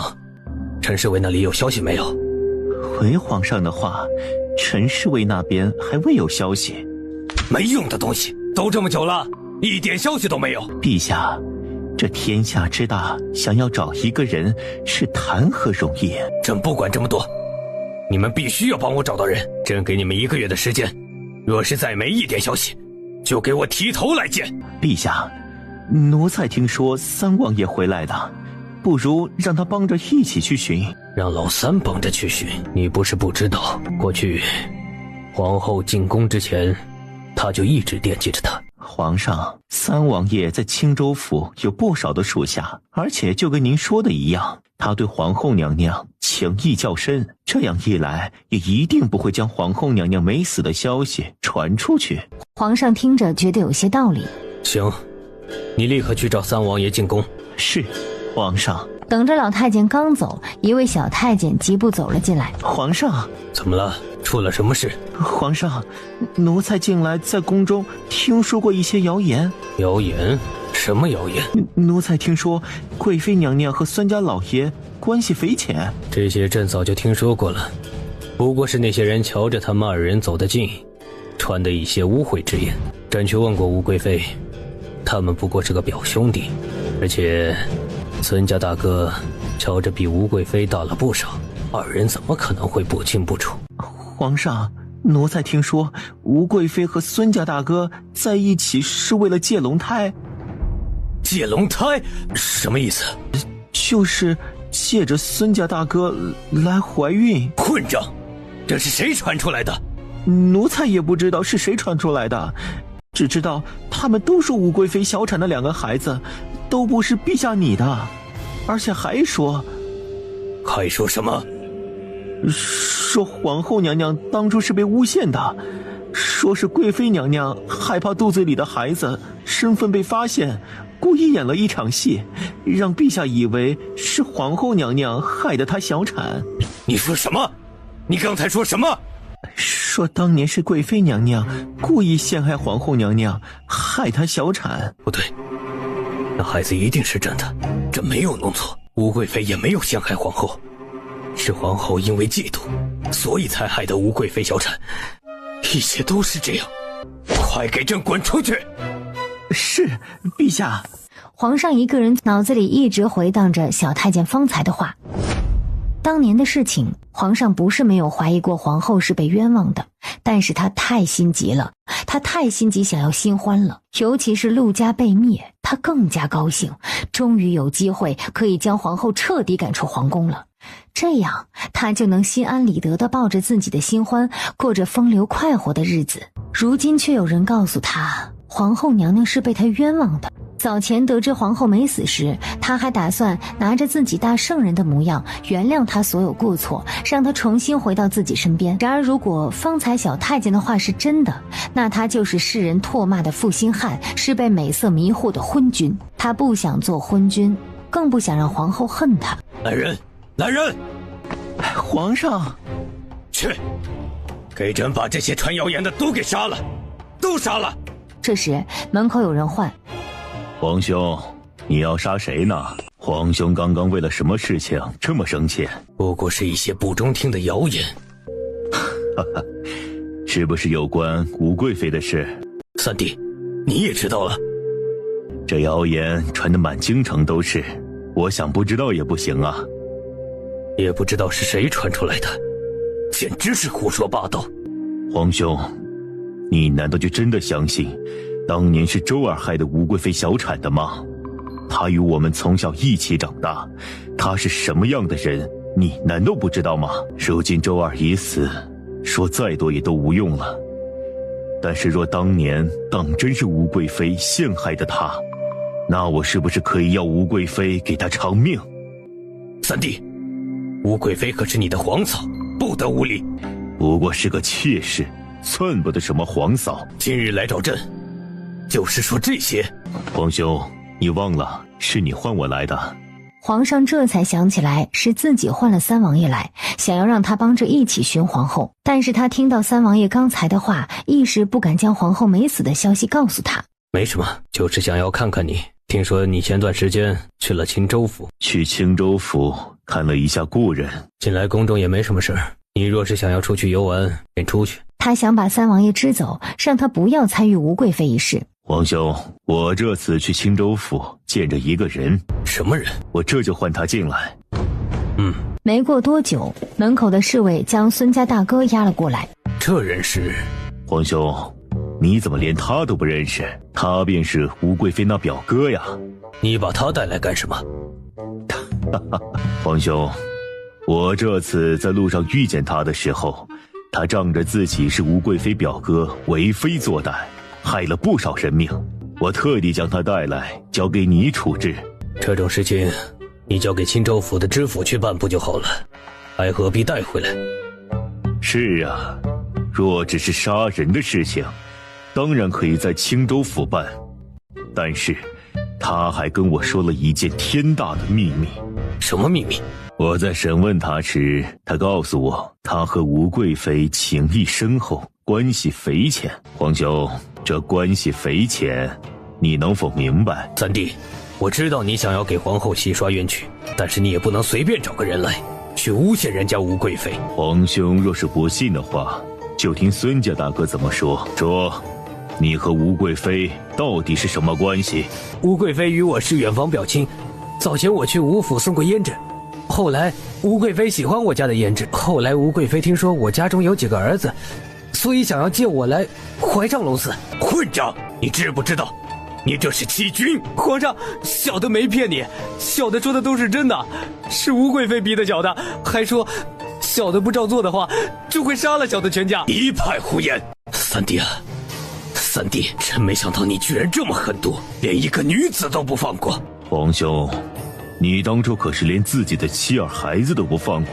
皇兄，我们可不是空口无凭，自然也是有证据。孙家大哥从怀里拿出一个肚兜。皇上，你可以瞧瞧，这个便是吴贵妃随身携带的衣裳。另外，吴贵妃的胸前和后腰都有一颗小黑痣，另外那腰下3寸的地方还有一片红色胎记。这些私密的地方，除了皇上，整个皇宫应该没有人知道。皇兄，无风不起浪，现在外面这么多谣言，宫中一定还有人知道此事。皇上脸色苍白，一时不知该如何回话。皇兄，我也是为了你好，所以才私自将他带过来。若是他被其他有心人带走了，那此事便就闹大了。到时候整个京城的人都知道，你被戴了这么大一顶绿帽子。三弟，这人你先交给朕。那可不行，我怕皇兄一生气，直接将他杀了。此事至关重要，朕要亲自查理。那皇兄便好好查查吧，看看当年到底发生了什么事。皇上怒气冲冲地看着三王爷，只能任由他将孙家大哥带下去。待他们二人走后，这下他也做不到自欺欺人了。皇后是不是被诬陷是一回事儿，吴贵妃给他戴绿帽子又是一回事儿。来人，去把吴贵妃带来。皇帝一声令下，吴贵妃很快就被带到了殿外。皇上一抬头便闻到了一股臭味。这是哪里来的臭味？皇上，您忘了，是贵妃娘娘身上的味道。皇上，臣妾也不知道为什么身上会一直有臭味儿，看了很多大夫也瞧不好。再这样下去，臣妾怕是活不下去了。刚才三王爷带了一个人过来。啊？谁呀？那人姓孙，以前来宫中给你送过胭脂。皇上，三王爷带他来干什么？那位孙家大哥跟朕说，你和他有染，2次怀的孩子都是他的。皇上，三王爷一定是为了皇后娘娘的事情报复臣妾的，所以特地找了那姓孙的人来陷害我。你说他陷害你，但是他却连你身上哪里有痣、有胎记都知道。皇上，他他们一定是买通了消息得知此事。你身上的那些东西，除了朕之外，还有谁知道？你爹、你娘，朕想，你爹你娘怕是也不一定知晓。皇上说的这话倒是真的。他还说，当初是你陷害的皇后。皇上，臣妾没有啊，臣妾没有，皇上。陷害皇后一事，朕会慢慢明察。但是和孙家大哥一事，你最好自己承认，不然就别怪朕无情。皇上，臣妾真的没有做出对不起你的事情。你要是不相信，可以去找臣妾的爹爹还有大哥来，他们都可以替臣妾作证啊，皇上。好啊，你是胆子越来越大了，居然敢这么跟朕说话！来人，吴贵妃祸乱后宫，贬为庶民，打入冷宫。皇上，皇上，臣妾真的是冤枉的，你就放过臣妾吧。就看在我们这么多年的情分上，不要将臣妾打入冷宫啊！皇上被他身上的臭味熏得实在是难受。当初皇后也不是因为你所以被打入冷宫吗？那你也尝尝她所受的苦。皇上，这时太监和侍卫们来了。我要见吴丞相，我要见吴将军。还不快把他带到冷宫去！是，皇上。太监和侍卫们再也不手软，直接将他拖到了冷宫。冷宫里已经候着一群的宫女嬷嬷，这些宫女嬷嬷以前大多数都是跟在皇后娘娘身边的人，他们见着吴贵妃，脸上满是喜色。贵妃娘娘，在冷宫可是不允许戴任何首饰。是你，是你！贵妃娘娘，当初你把我们皇后赶到这里来的时候，你都不记得了吗？你们这些贱婢，都给我滚开！我爹可是当朝丞相，我哥可是将军，你们敢对我一下试试？你放心，过不了多久，他们也都会罪有应得。陈嬷嬷跟一旁的宫女们拔掉了她头上的凤冠金钗。陈嬷嬷将凤冠拿下来时，还不忘拿手中的发簪扎了2下吴贵妃的后背。你们好大的胆子！我可是贵妃娘娘，你们居然敢擅自用刑，我一定要皇上把你们的头都砍了！什么贵妃娘娘？你已经被贬为庶民了，连我们这些奴才都不如。说着，把她身上那件华服也给扒了。一旁的宫女扯头发的扯头发，扯衣服的扯衣服。没过多久，吴贵妃便晕了过去。去，把她丢到最北边那间屋子里。一旁的太监听罢，起身抬起吴贵妃，大步朝北边丢去。待他们一走，小宫女们围在一起说：“这个吴贵妃身上可真够臭的。”是啊，一定是因为杀了太多人，染多了人命，所以身上才都是腐臭味。陈嬷嬷倒是什么都闻不到。当年吴贵妃陷害皇后的时候，给他们这些宫女吃了毒药，自己虽然没死，但却没有了嗅觉和味觉。只有她不怕吴贵妃的臭。日后，陈嬷嬷有的是办法来折磨她。皇宫外，三王爷听说吴贵妃被关进冷宫后，十分的高兴。三王爷算了算时间，见着京城内的事情处理完了，便偷偷换了一身装扮，回到了长留村。这天，周大娘和杜晚春在家里面等着乡试放榜的消息。晚春，你说瑞渊怎么还没回来呀？娘，放心吧，相公这次一定能够中举。这时，村口出现了一辆马车。瑞渊！片刻后，马车在他跟前停下。瑞渊，这乡试你考得如何？这时，马车帘子被拉开，出来的不是周瑞渊，而是三王爷。周儿，你怎么知道我回来了？王爷，怎么是你？我都离家了快1个多月了，自然要回来看看。晚春近来怎么样？孩子很听话，而且有庄嬷嬷的照顾，身子也好了许多。三王爷放心下来，转身将马车里的东西都搬出来。这些都是些什么东西呀？都是家里要用的东西，等会儿你跟晚春过来瞧瞧。行。待东西都搬完之后，撒开来看，里面全都是珠宝首饰。晚春，来，这个是给孩子的。三叔，这么大的金锁会不会破费了？嗨，不破费，这些都是以前我父皇赏赐给我的东西，我不过是都带过来了。刚才那金锁重，你给孩子们收着，这些是小的，等他们出生后就能带着。多谢三叔。随后又从盒子里拿了一对玉手镯、7、8串的珍珠链子、几十根金簪，以及各式各样的镶嵌着宝石的发簪，还有翡翠发簪、白玉发簪、金步摇、金耳饰、翡翠耳饰、珊瑚耳饰等等，都递给了周大娘。周二，这些是给你的。三王爷随后走过来，把剩下的半盒全都给了杜婉春。三王爷又打开了一个箱子，这个箱子里全都是孩子的衣服。瑞渊的孩子可是正儿八经的皇孙，用也要宫里的。他话落，转身又打开一个箱子，里面全是女子衣裳。周二，婉春，这些是我在京城里找裁缝定制的，知道你们不喜欢太张扬，所以选择了一些素雅的布料。随后三王爷又拿出了一个小盒子，打开来看，里面全都是糕点和蜜饯。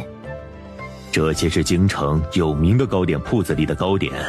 周二，婉春，你们快来吃。婉春，你尝尝看，这酥饼味道极好，比我们在成安县吃过的都要好吃。杜婉春接在手中，咬了一口，味道的确是不错。娘，你也吃。周大娘看着手中的荷花酥，微微有些出神。怎么不喜欢吃了？当初离开京城的时候，以为再也吃不到了，没想到居然还能像这样拿在手中。放心，以后啊，只要你想吃，都能吃到。周大娘听着一怔，这时，娘，婉春，我回来了。相公，今日放榜如何？中了首榜。哇，那真是太好了。娘，三叔，瑞渊高中了。太好了，这次中举，下次就是去京城参加会试。中举是好事，只不过殿试时难免会见到皇上，早晚是要见的。瑞渊跟我们商量好了，到时候易容去参加殿试，皇上不一定能认出来。放心，到时候有我在，绝对不会有问题。多谢三叔。跟我就不用这么客气了。说完，又从身后的一个箱子里拿出了很多的书以及一些上好的笔墨纸砚。